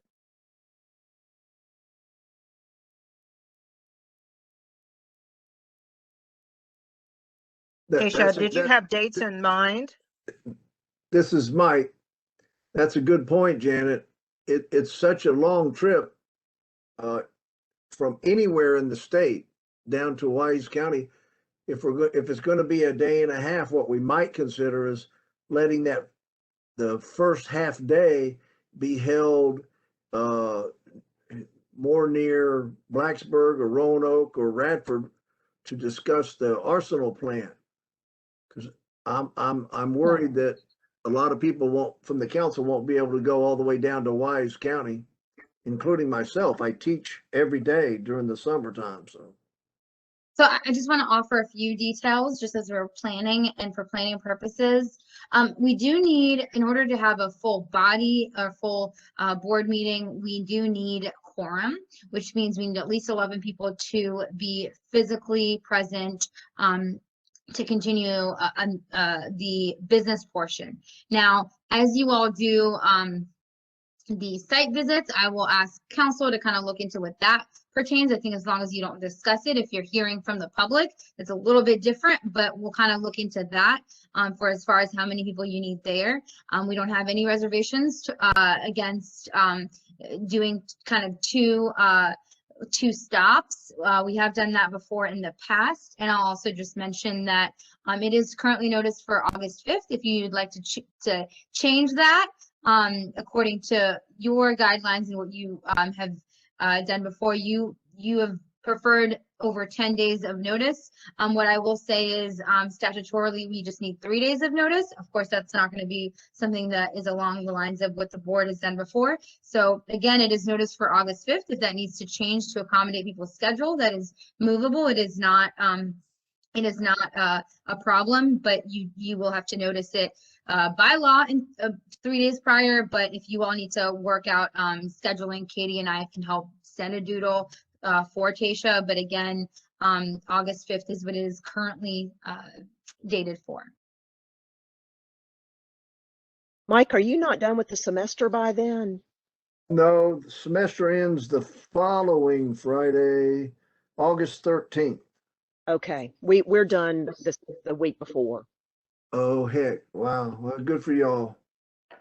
So what I'm suggesting that we get a date on the calendar for the subcommittee to meet. I think that meeting should happen fairly soon, so that we can take a look at the RSVPs from the council members, and we'll know, that, who we're working with in terms of the plan. So Tasha, did you have potential dates in mind? Yes, when we I could did. begin? Yeah, I was thinking July the 9th and July the 23rd, which are both Fridays.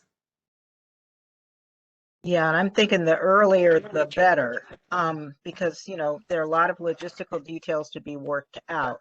And Miriam, I assume we would need you to be participating in the subcommittee meeting, so that your office can assist us with the logistical planning. Does the 9th work for you? I will make it work. I just want to note that you do have to let me know how many members are going to participate in this. And it could be the emerging issues subgroup or whatnot, but in this committee, because we do need physical presence at a location, as it will be after June 30th. Surely the subcommittee, are we talking about having that meeting, the initial one in person as well? Yes, moving forward, meetings have to be in person, but just quorum needs to be in person. Folks who perhaps are from further part of the state or whatever you guys decide can join by phone if I have quorum. Let me ask another question, because I forgot about that. So then July 9th actually would not work for me because I'd be traveling that day. Do we feel like we have enough time that August 5th is going to be where we want to do this? Or like Miriam said, we could extend this by vote to the next meeting that we're supposed to hold and have more. Yeah, Tasha, you don't need to decide on the board meeting or the board meeting dates. We noticed those based on the schedule and kind of timing those out. So if you all want to do that, that's something you can do in the subcommittee, and it does not require a vote, just requires staff help. So just putting that out there for you all. So Tasha, let me just clarify. For the subcommittee meeting, not everyone needs to be physically present. We just need to have a sufficient number of committee members present, and others can participate by phone. Am I correct about that, Miriam? You are correct. You do have to tell me how many total members are going to participate in the subcommittee so I can pull out the quorum number. So for instance, if it's 4 people, then I need 3 people there. If it's 5 people, I need 3 people there. If it's 6 people, I need 4 people there. So Tasha, does that affect the date? No, if I can call in, that works for me. Okay, so I kind of feel like we need to start planning soon. So let's aim for the 9th. And Miriam, can you read out the names of the people who volunteered for this committee?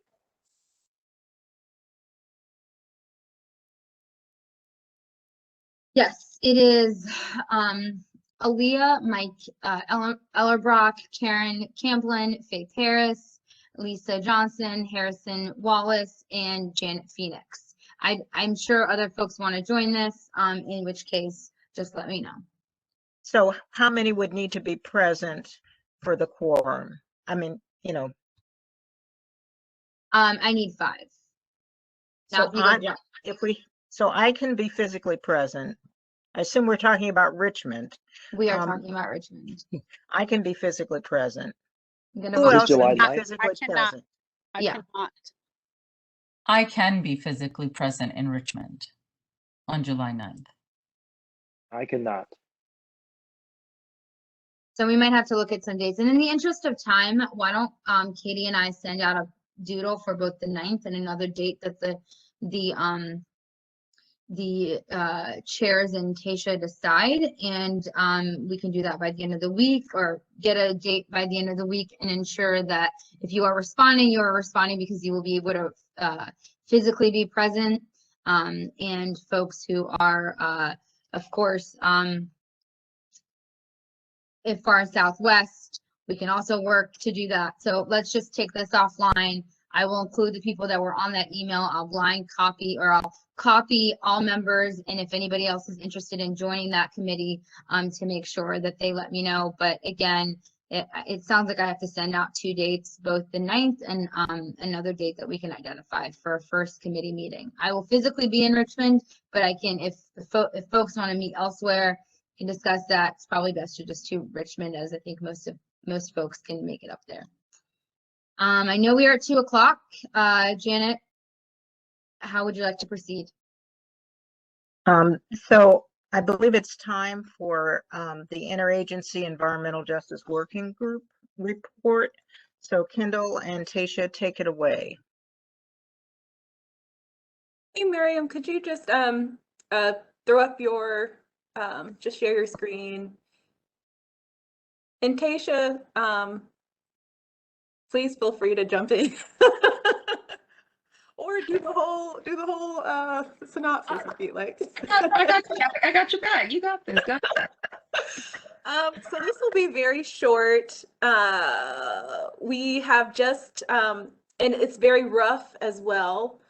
And so Tasha and I, this is just a basic process to kind of proceed over the next few months.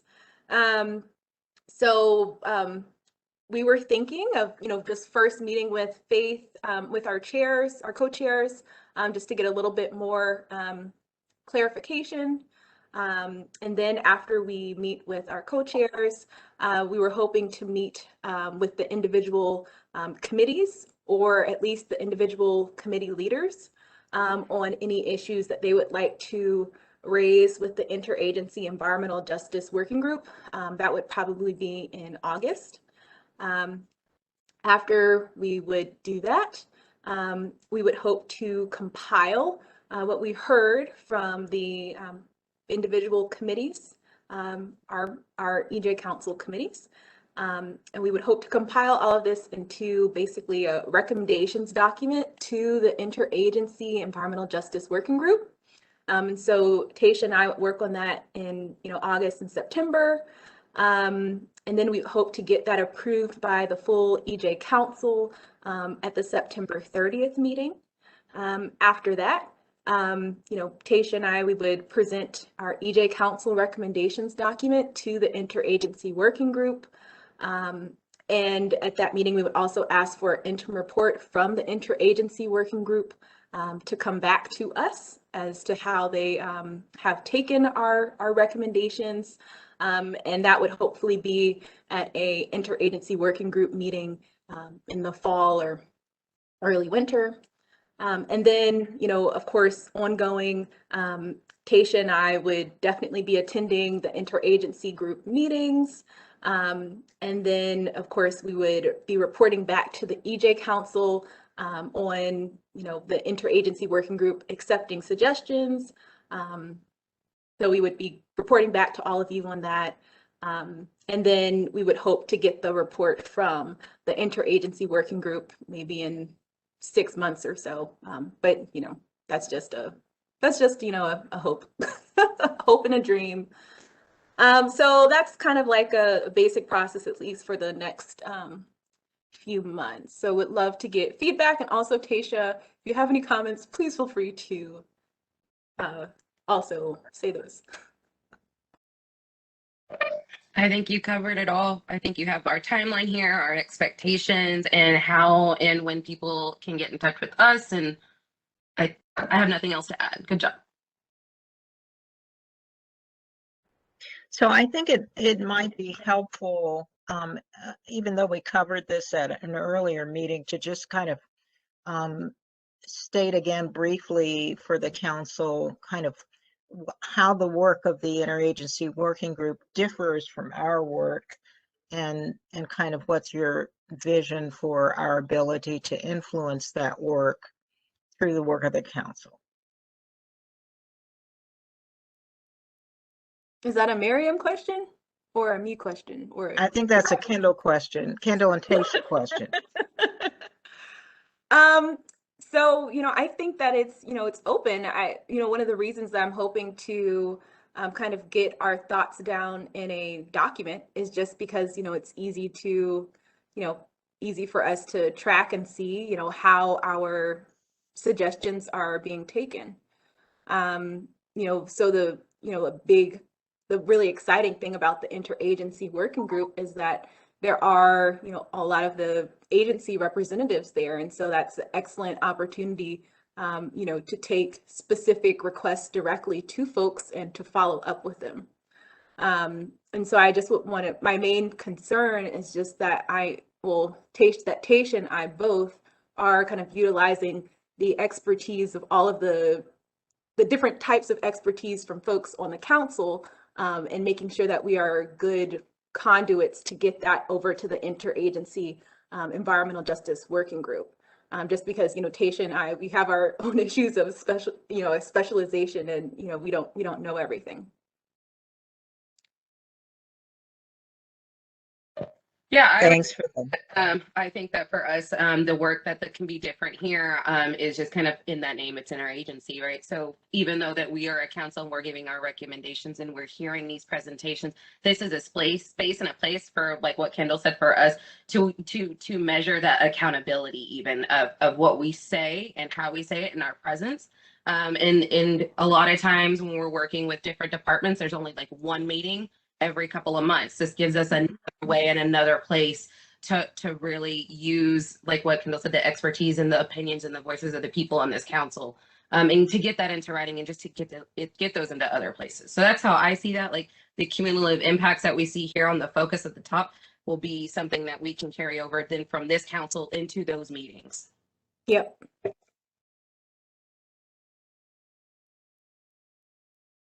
So I'll also just mention, I added a number of focus areas that I know some of you have had the chance to read the Interagency Working Group report from 2020, and some direction from the governor regarding what areas to that he would like further inquiry into. And I mentioned those specifically. Of course, you all are more than welcome to provide any areas or any recommendations that you would like, but I just wanted to clarify that. There's also a press release that has all of this information that we can share with you all. And as I mentioned before, the Secretary and Director Paylor have just kind of kicked off coordinating this for the next 6 months, and with the hopes of getting a report in December. And of course, our representatives from the EJ Council will be very heavily involved in any meetings that come up. And as I mentioned, there will be public comment at these meetings. It is an interagency working group, so we're hoping to really give the agencies some room to think and collaborate and see what is feasible in 6 months. And it is going to be an ongoing effort, so it's not going to end in 6 months. They're going to continue to meet, especially now that we have Director Hoyos and other folks engaged. But just wanted to give that to you for a little bit of focus as you move forward. Thanks.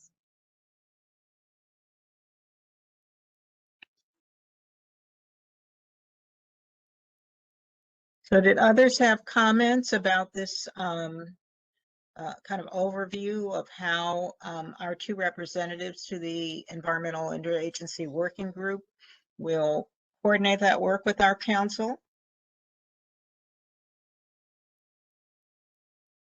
And then again, my hope is really to get our EJ Council recommendations to the interagency working group in time for our recommendations to be at least hopefully considered in the interagency report at the end of the year.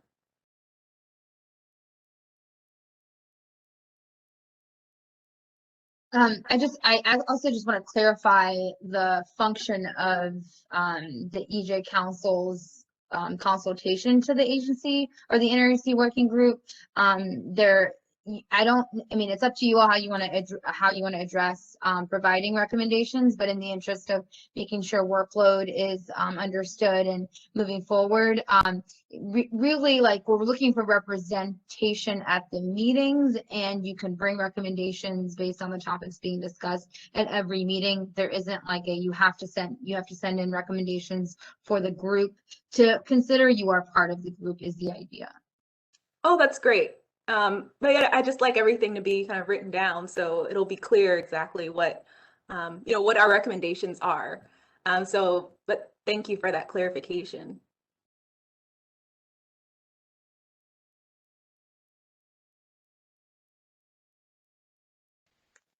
Any I'll other just offer comments or questions? I'm sorry, go ahead. Yeah, sorry, this is Katie McCormick. I think this looks really good, ladies. Thank you for your effort here. And I would just add,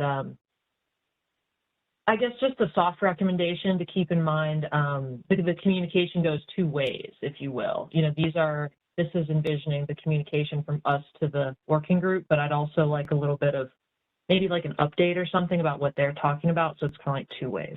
Thank you. Yep, and then I do have kind of at the bottom, like in the communicating between EJ Council and interagency working group session, I just kind of have, Kendall and Tasha report to EJ Council on acceptance of suggestions and give updates of working group actions to EJ Council. So I tried to capture a little bit of that back and forth there too.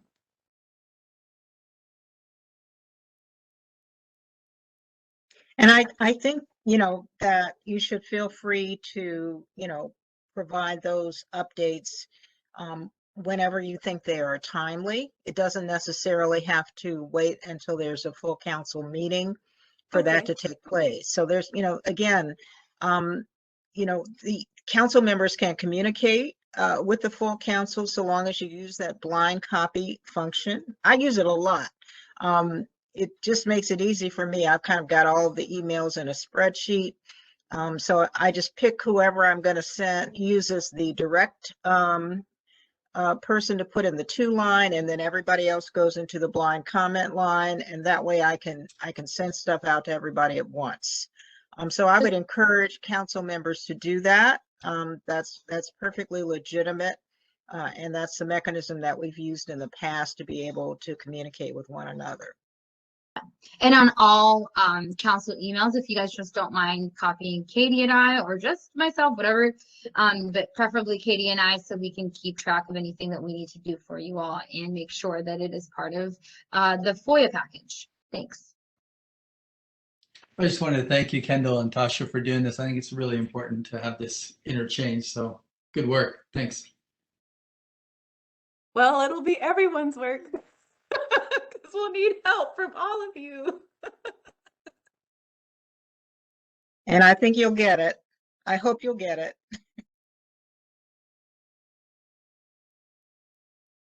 So, Miriam, I know we have two speakers who are scheduled to start at 2:30. Are they available? Is it possible we could kind of get going on that? They're available, but if we could just hold on very quickly. I'm in the midst of trying to understand like some of the motions, and between Katie and I kind of clarifying what the asks are. So if we have a couple minutes, I'd like to just address the group on just to clarify a question I have from a question regarding the public participation guidelines comment periods that Kendall mentioned. So she clarified for me that she's talking about the Air Board sorry, is that okay, Janice?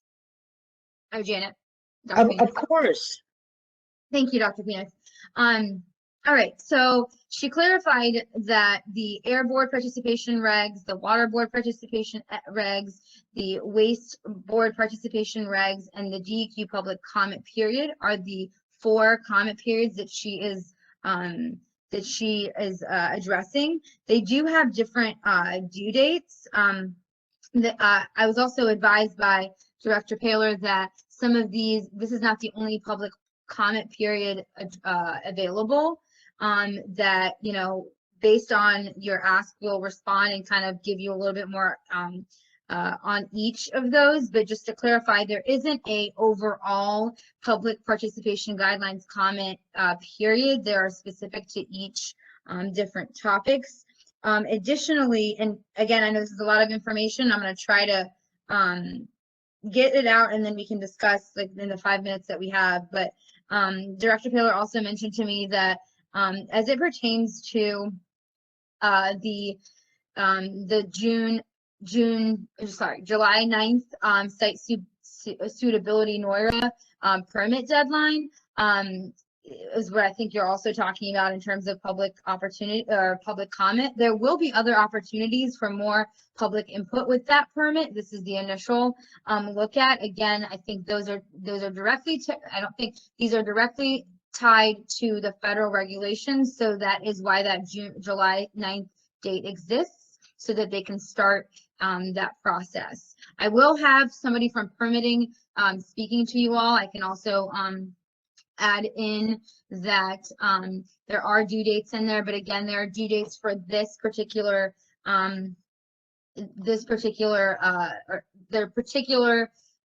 items that we are looking at here. What I'll also mention is that out of the 4 that we talked about, it sounds like most of them do end in July.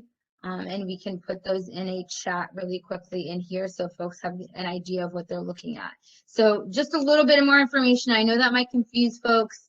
I will in future meetings just make sure that we have somebody from permitting that can explain why certain deadlines exist, and do a little bit more research and making sure that we have somebody on these calls to talk about the guidelines. As you guys know, different boards have different guidelines, and as Chris, I think, mentioned a little earlier, sometimes their bylaws are a little bit different, and it is up to the board on when they meet before a deadline that they have. I think that's all from me. Kendall, thanks for clarifying those. And that's all you got for me.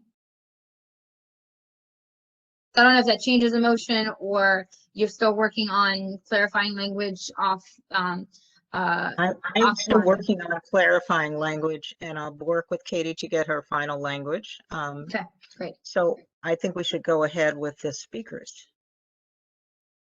Let me see if they are available. Katie, do we have, and I'm not sure, pardon me, let me just make sure that they are available. We did say 2:30 to them.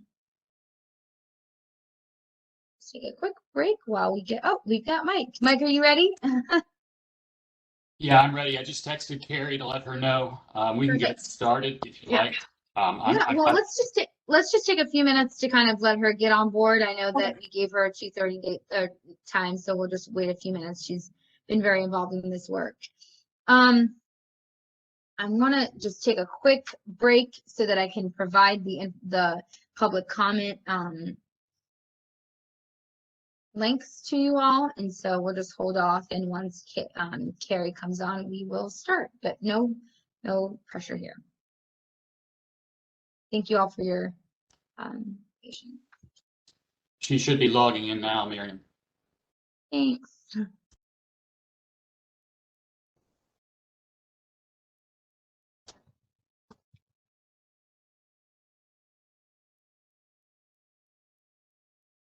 Hey, Carrie.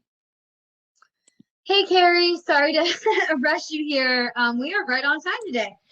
So if it's okay with you, we just wanted to get a little bit, get started a little bit early here. Again, I will ask you all to introduce yourselves in advance. Thank you for your partnership and your continued engagement with the EJ Council. I know you guys are working on a number of different items that, of course, you continue to engage us on and consult with the council on. First, I'll just mention Carrie Hearn and Mike Skippington. I will turn it over to you all. Thanks. Well, thank you so much for having us. And my name is Carrie Hearn. I'm the Associate Director of Energy Equity Programs with the Virginia Department of Mines, Minerals, and Energy. And I'm just going to pull up our PowerPoint unless you have it there, Miriam. I do, and I will share it. Okay, great, perfect. So I'll let Mike introduce himself as that's getting pulled up. Yes, thanks, Carrie. Good afternoon, everyone. My name is Michael Skiffington. I'm the Director of Policy and Planning for the Department of Mines, Minerals, and Energy. And we're very happy to be here this afternoon. We talked to you back in March about some of the initiatives that have come out of the General Assembly in the past year or two. And we're here today to kind of give you a progress update to let you know where those things stand.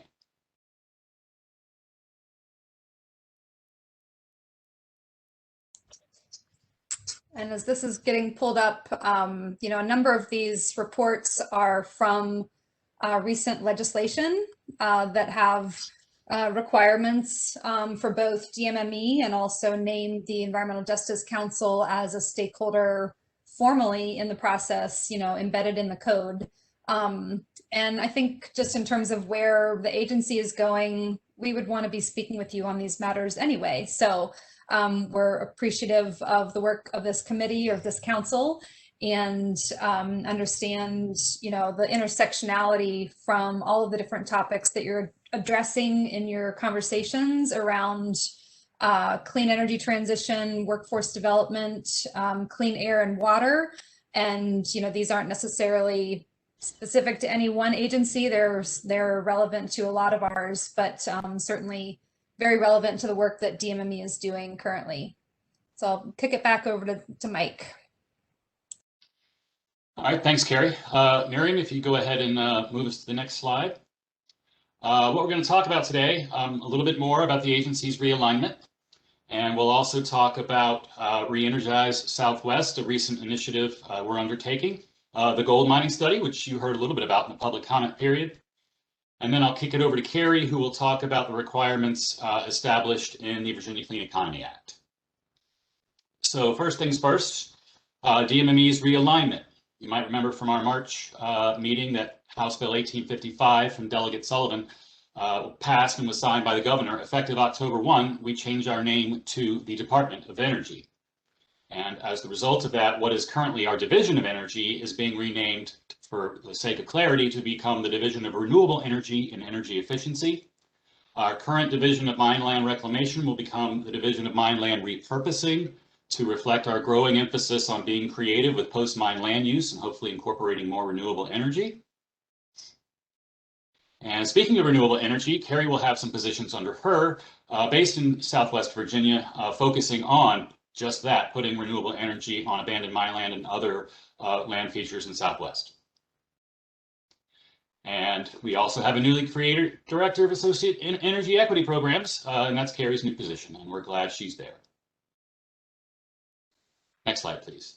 So Re-Energize Southwest is how we're branding legislation that came out that eliminated 2 coal tax credits this past session. As part of that lawmaking process, the General Assembly directed us at DMME to lead a work group to come up with recommendations for the General Assembly to consider as to how the Commonwealth can provide economic transition support to the coalfield region. And we have already started the public outreach for this. We had our, I'll talk about the meetings in just a second. As you can see, we're on a very aggressive timeline of an interim report being due December 1 and a final report being due September 1 for the interim report, excuse me, and a final report of December 1. And the General Assembly directed us to focus on these 6 areas: workforce, economic diversification, brownfields, community revitalization, infrastructure improvements, and clean energy development. And you can see the stakeholders there, including this council, and Tasha has been kind enough to act as the representative, the Coalfield Economic Development Authority, the Virginia Economic Development Partnership, the Virginia Employment Commission, and the Southwest Virginia Workforce Development Board.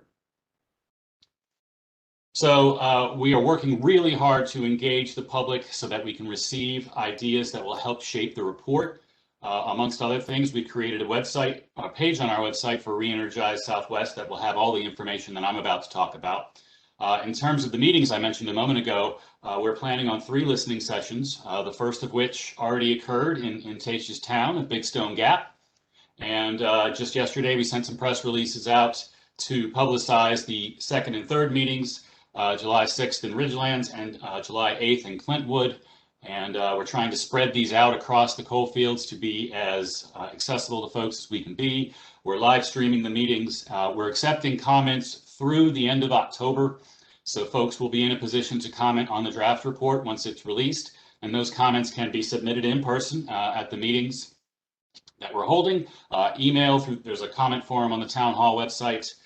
We will be capturing any comments we receive through the chat feature on the WebEx as well. So we really want to give folks as many opportunities to reach us and tell us their ideas as possible. So that's the latest on Re-Energize Southwest.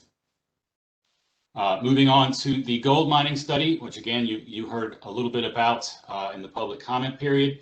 There was a bill establishing a study to be led by the secretaries and having representation from this council and other stakeholders. And the legislation asks us to look at a number of things, the impacts of mining and processing of gold on public health and safety, whether the existing regulations are sufficient for air and water quality, impact on different leaching and tailings management techniques on downstream communities, and whether or not the existing bonding, reclamation, and long-term monitoring regulations, whether those are sufficient. And the final report for this study is not due until December 1, 2022. So where we are with respect to that, we recently got some very good news that I'll go into in just a second. So the work group on the next slide, you'll see is going to consist of 2 components. You can go to the next slide for me, please, Miriam, thanks. So the first component is the National Academy of Sciences is going to convene a group of subject matter experts. And the good news I mentioned is that we recently received sole source approval from the Department of General Services to use NAS because they are a very unique, very independent, very highly respected outfit. And the fact that we're able to use them and not have to go through the Commonwealth's dragged out procurement process really bodes well for the timing and the quality of the study. So NAS is going to be reaching out to this council and other stakeholders to suggest subject matter experts that they will approve and utilize their expertise for their component of the study. And then the second component is going to be the agencies listed in the bill and other local affected stakeholders. And what we're going to do is once NAS makes their decisions as to who they will have on their component of the work group, the state representatives will work with this council and other stakeholders to select the other members of the state agency component to ensure that all of the requirements of membership and participation of House Bill 2213 will be met. And of course, we will be having public meetings to ensure meaningful participation and answer folks' questions about the exploratory drilling that's going on currently in Buckingham County. So that is where we are with respect to Re-Energize and gold mining. I will now turn it over to Carrie, who's going to talk about the developments relating to the Virginia Clean Economy Act. Hi, me. Before we move on, can I ask a question? Sure, go for it. Okay, sorry. Thank you. I'm just curious, Mr. Skippington, when you talk about this public participation plan, is there going to be any chance for the public or even just this council to review your plans for public participation on the gold mining study? Yeah, I'm happy. We're in the process of finalizing those right now with NAS and the state agencies, and we'll be happy to share those with you.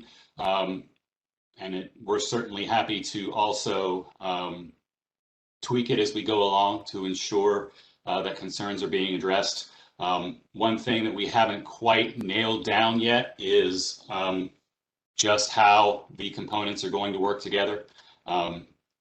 But happy to talk more about that and happy to communicate with you guys once that does get nailed down. Thank you very much. And when will a representative from this council be selected? Well, that kind of depends on what you guys want to do. As I indicated, NAS is going to be soliciting nominations from this council and other stakeholders, and they are going to be looking for technical subject matter experts to look at the areas I laid out on the previous slide in terms of air and water quality regulations, tailings management regulations, those sorts of things. So the council and anybody else for that matter can submit nominations to NAS to serve on their SME panel. If it turns out that no one from the council is on that particular component, we will ensure and work with you to include someone from the council on the state agency component. That's why one of the reasons why we're going to let NAS select theirs first is so that we make sure that all of the requirements of the bill are met in terms of participation. Yeah. And Mike, correct me if I'm wrong, but the legislation and guidance doesn't specifically talk about how the council is represented, although oftentimes we just we do elect or ask someone who is a subject matter on the of that area that is representative of the council to join both the department and other planning folks. But there isn't any specific I guess guidance around representation, correct? That is correct. Thanks. So you all may, kind of choose among yourself, but I know that that as we talk about the committees and whatnot, it might make sense to just, and I'm not nominating Keisha, but I know she's been working with DMME closely on these matters. And so if you all want to just make sure that you have a, at this point, you can do it by email or whatnot, but if there is a representative that wants to stay directly abreast, otherwise we will continue to just provide all of this information to the entire council, and folks can send us their thoughts as needed. I'll also mention that as far as nominations from this council, Katie and I will work to compile that once the ask is given to us and send it over to you all. And all you need to do is, through your chairs, kind of come up with a list of folks you want to make sure are captured in the stakeholder list, and then we send it over back to NAS and DMME.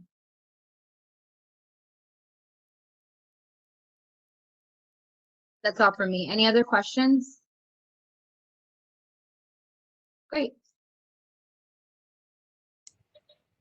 Okay, so moving on to the Virginia Clean Economy Act and a variety of reports that are on our plate and task list. So the first report that has also a year-end / January 1, 2022 deadline is around how we achieve carbon-free electricity energy generation by 2045 at the least cost for ratepayers. And this is another instance where the EJ Council is named in a broad sense. And so the report itself is essentially making certain analysis of modeling in terms of what's the mix of technology and policy scenarios that will get us to that 100% goal. And what we are doing currently is working with a team of both state agencies, so the Department of Environmental Quality, DMME, as well as some Virginia-based higher educational institutions that have deep technical analysis and research skills, and teams around clean energy transition work are working with us, along with a modeling company that does this, or a modeling organization, I should say, that does this, as their primary function. And so we are currently working on what those assumptions and technologies look like in terms of the baseline business as usual case. That business as usual case, just to be clear, is what's currently on the books with the Virginia Clean Economy Act. So it is the most recent set of directives in terms of what we're currently operating with. The analysis is really going to identify where's there a gap. So does, the Virginia Clean Economy Act and the other code that's on the books currently, does that get us to the 100% goal? It probably won't in certain regards in terms of this legislation and the language. And so where's the gap? We will do that analysis within our modeling team and would request that we reserve some time on your early August meeting for us to come back and bring our team of modelers and a presentation, like a more detailed formal presentation, to first give the Environmental Justice Council first look at these results. And of course, we know this is a public meeting, so anyone who's in attendance would see the first run of these results. And we'll have a list of questions and maybe some scenarios for you all to consider and to get your input on. And then we'd like to take it to a wider stakeholder group and then bring all of those comments and questions and input back to our modeling team, do another run of the analysis and the scenarios, and then present sort of an updated plan in probably the September timeframe, late September. So I recognize that this is maybe a little bit vague in terms of what the work is that's being worked on right now, but that's just because we're gathering all of the different assumptions, all of the different technologies and working with the team. So our ask today, I think, on this piece is, can we reserve a nice significant amount of time, maybe an hour or so, on the agenda in August to do a first run of the modeling results. So I'll just put that out there. The second bullet point here is in terms of what the report is really leading to. So I'll just read it. The report shall include a recommendation on whether the General Assembly should permanently ban the construction of new fossil fuel-based electric generation facilities. So that is not a decision that will be made, by us at DMME or, any one particular party, but the report will provide the research to the secretary's offices to sort of work with us to finalize those recommendations and then present a final package to the General Assembly. On this, so this next, Carrie? yes, yes. On the question around the banning fossil fuel electric generating facilities, does that include any sort of like cost of carbon in your modeling or kind of the health costs that come along with it? Yeah, so I remembered you asked about the social cost of carbon last time. Yep. And so we actually took that question back to both the modeling team and we're working on setting up a meeting with the State Corporation Commission to understand where they are with respect to that question. And we had the pleasure of meeting with the SCC during we didn't meet directly with them, but we both sat in on a national discussion of like state agencies and governor's offices and corporation commissions on the topic of social cost of carbon and sort of thinking about the different approaches that different states have taken and how to come to the right number for what should be included in that analysis. So we're still in progress around that conversation and anticipate just meeting with them directly within the next several weeks or month ahead to be able to pull that into the analysis. But definitely appreciate you flagging that for us because I think that helped us see beyond this particular paragraph in the VCEA and to kind of pull it together a little bit more broadly. It's good to hear you. Any science-based measurements we can use, I think, are really important for this. And it sounds like a good spot for our subcommittee that's working on just transition and all that to help with any deeper level recommendations there as we help to consult y'all. But appreciate what you're doing.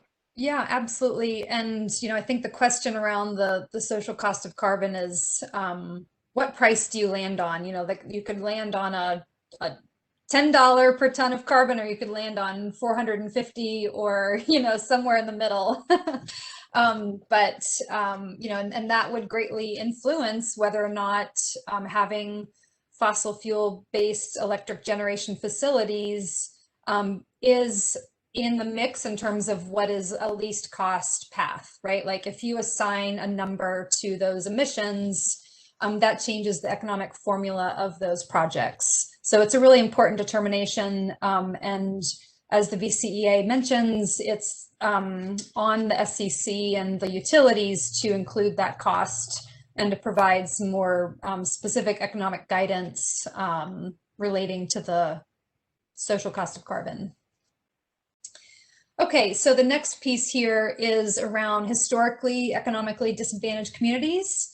And in the Virginia Clean Economy Act, it requires DMME to start next fall in September of 2022 to begin working on a report.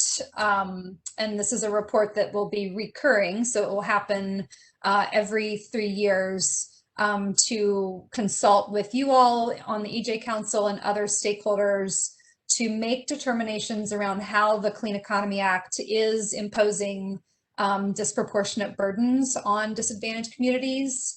And the definition, as you all probably know, of HEDCs is it's both low-income communities and it is also communities of color. And the final report for this first cycle and that is January 1 of 2023.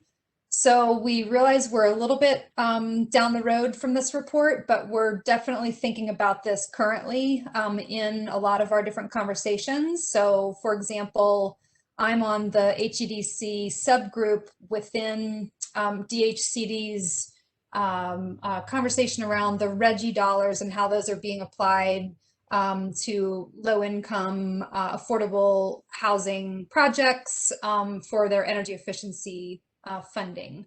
And I think this is also a topic around our interagency work group in terms of just different, you know, how can all the different agencies be thinking about this so that we can have the right data to analyze and fold it into our report. So definitely welcome people to reach out if they, you know, see examples or instances of where the VCEA is sort of leaning in one direction or another as a, you know, with respect to burdens. And that's a very broad question, but we want to keep our eyes out on this.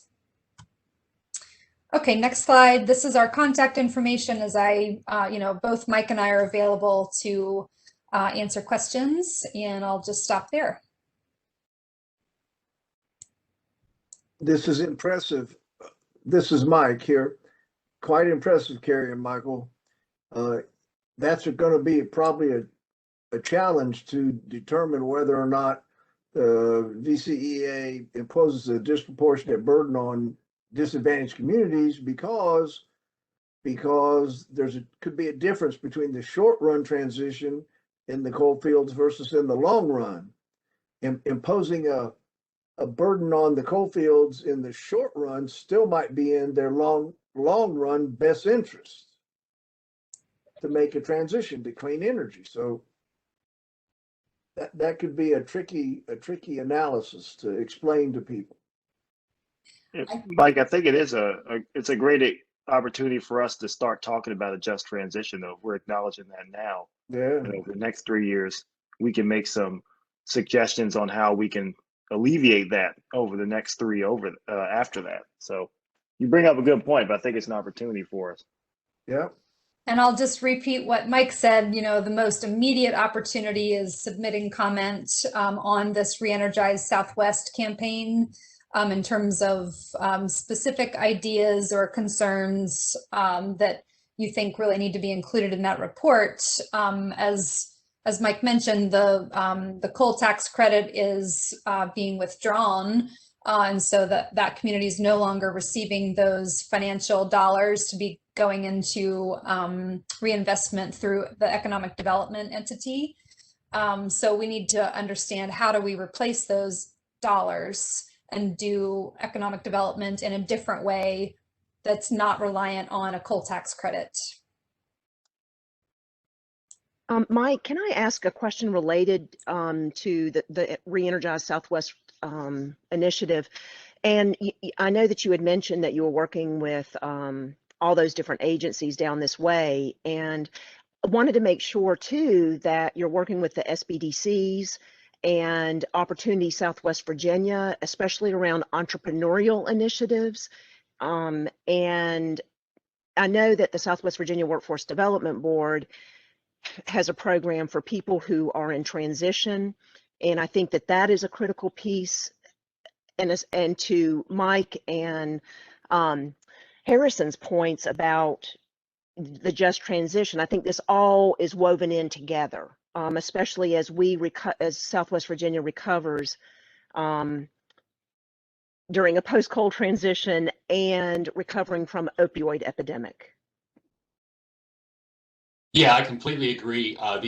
The agencies I listed are just the ones that are specifically enumerated in the bill, but we've had conversations with other folks as well. I am talking to representatives from the federal government. There was a recent report from an 11 agency interagency working group on exactly this very topic, and they listed Southwest Virginia as the 4th most impacted community affected by the transition away from coal nationwide. And they're going to be doing some similar things to what we're doing. So we're looking to work with them. I'm in the process of reaching out to Virginia Tech's economic development folks who do some work in Southwest. I mean, the challenge is so great and the timeline is so challenging also that, you know, we're looking to get help and input from anybody and everybody. Are you including the ARC? Are they part of that interagency group?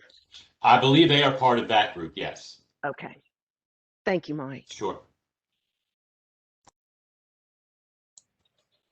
Yeah, and I don't know if Mike stated this, but we have, you know, if you track the deadlines back from the draft, we also have to run our draft through the governor's office. So, you know, our first draft really needs to be done August 1st.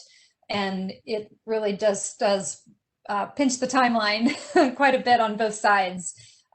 So really recommend folks to think about submitting comments in writing or show up on, it is a hybrid meeting, so it's both in person and accessible on WebEx, I believe is the technology we use for that. And again, yeah, submit in writing as well if you prefer. I put the link that is also in this presentation in the chat for everyone. So hopefully folks received that link. That goes to our website and has all the information you need to participate. And we just pulled up the website as well, just so that folks know and are becoming familiar with the Department of Energy's website. And you know, if you are part of an organization and care to boost the timeline and the opportunity with your network, if you have, you know, subscribers of your network that you think would also be engaged and interested, you know, feel free to put it in your newsletter or social media.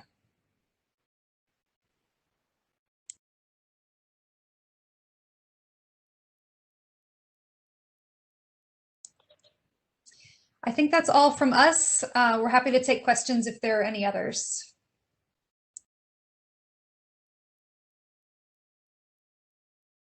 Thank you, Carrie. That was really helpful. Oh, any questions? Oh, go for it, Harrison. Please do. I have so many questions for you, Carrie. But I think this is my last one.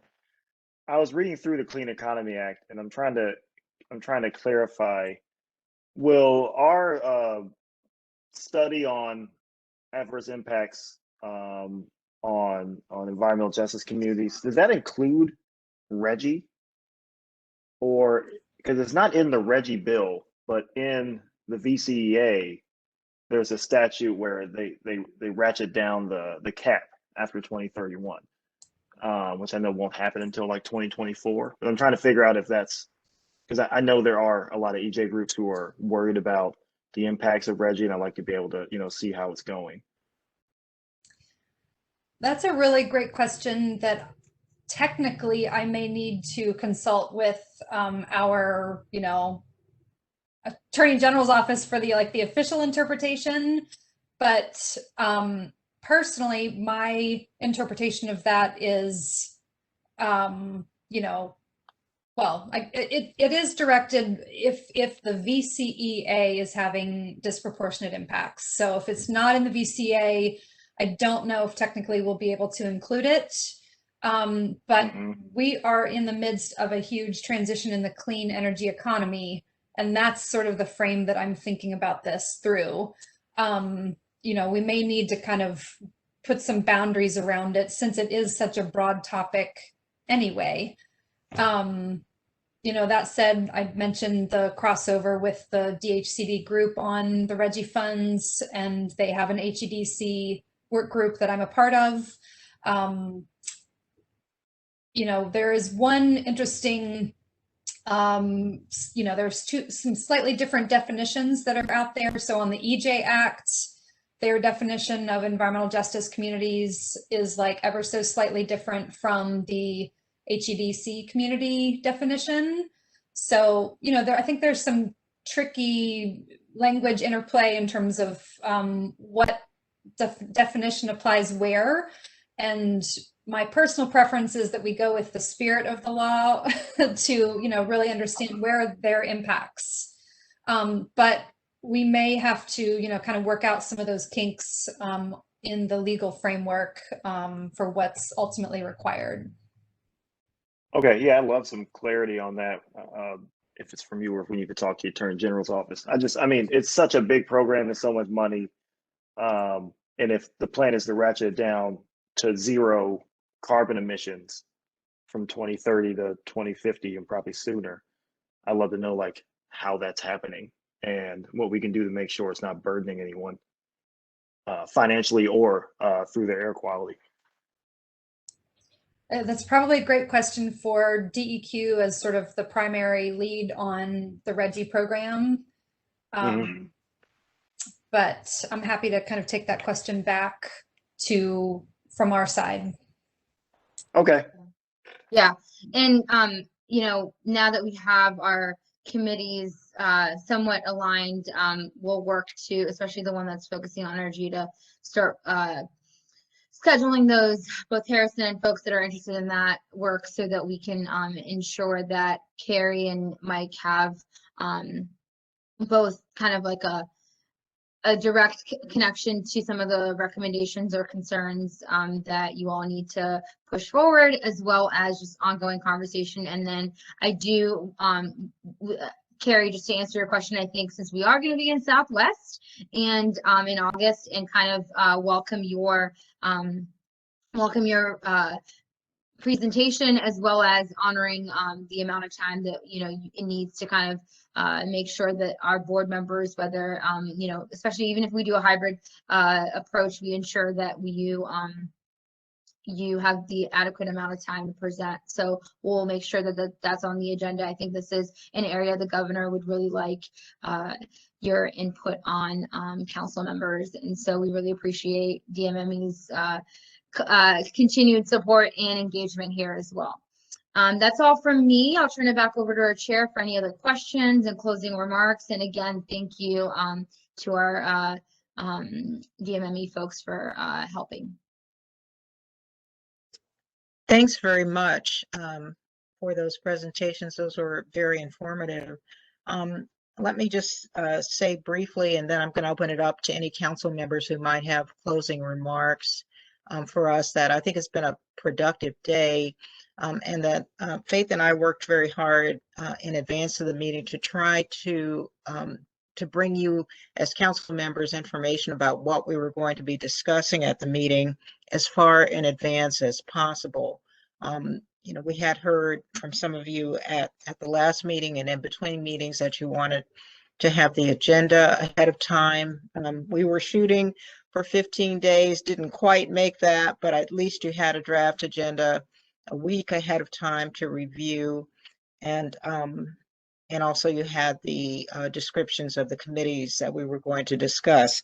I think in the future, and I know it wasn't possible to do that for this meeting for for the folks who spoke with us this afternoon. But in the future, I think if we're having agency representatives, it would be great if council members could be informed about that ahead of time. And if there are materials like PowerPoints that could be shared ahead of time so we can come ready with questions. And then Miriam, we may then be able to send you some suggestions for questions that council members may have that could be incorporated into the presentation, just to make our work a little more efficient.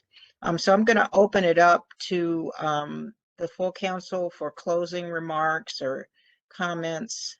Anyone?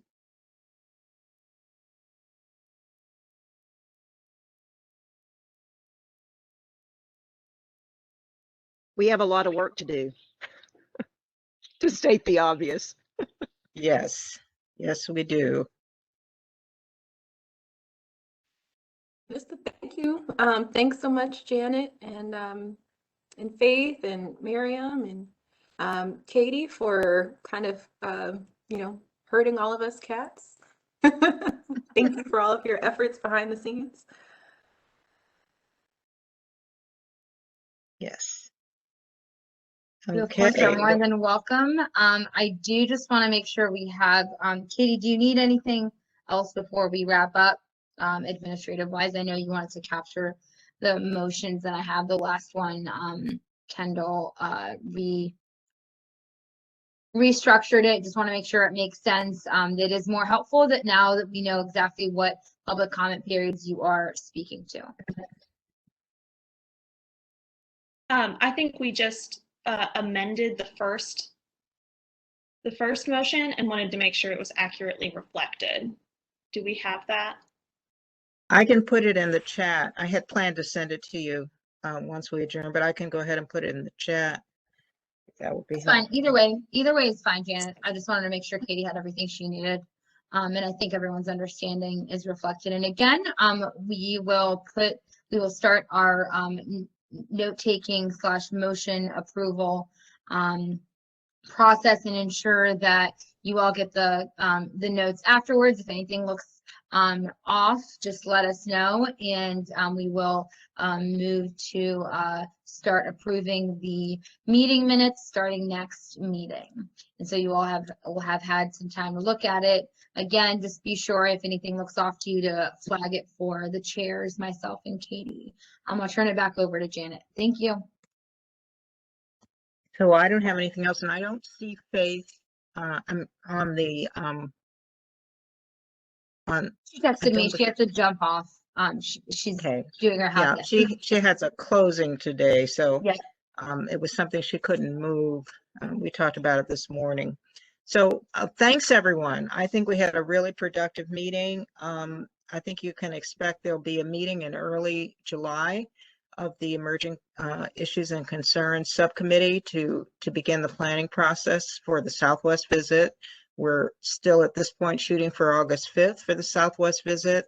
And there will be a partially in-person, partially call-in subcommittee meeting sometime in early July to kick off the planning process. But the broad architecture of that meeting will be kind of an August 4th gathering with a town hall meeting and a site tour, and then a full council meeting on the 5th. So thanks everyone, stay safe, and really appreciate everyone coming together and hanging in for the whole day. I know it was a long one. Thank you. We look forward to our next meeting, and I believe this meeting is adjourned. Thank you so much, y'all. Thanks, y'all. So Katie, if you could just stay on for a minute, I'll send you, I'm still typing into the chat. No problem.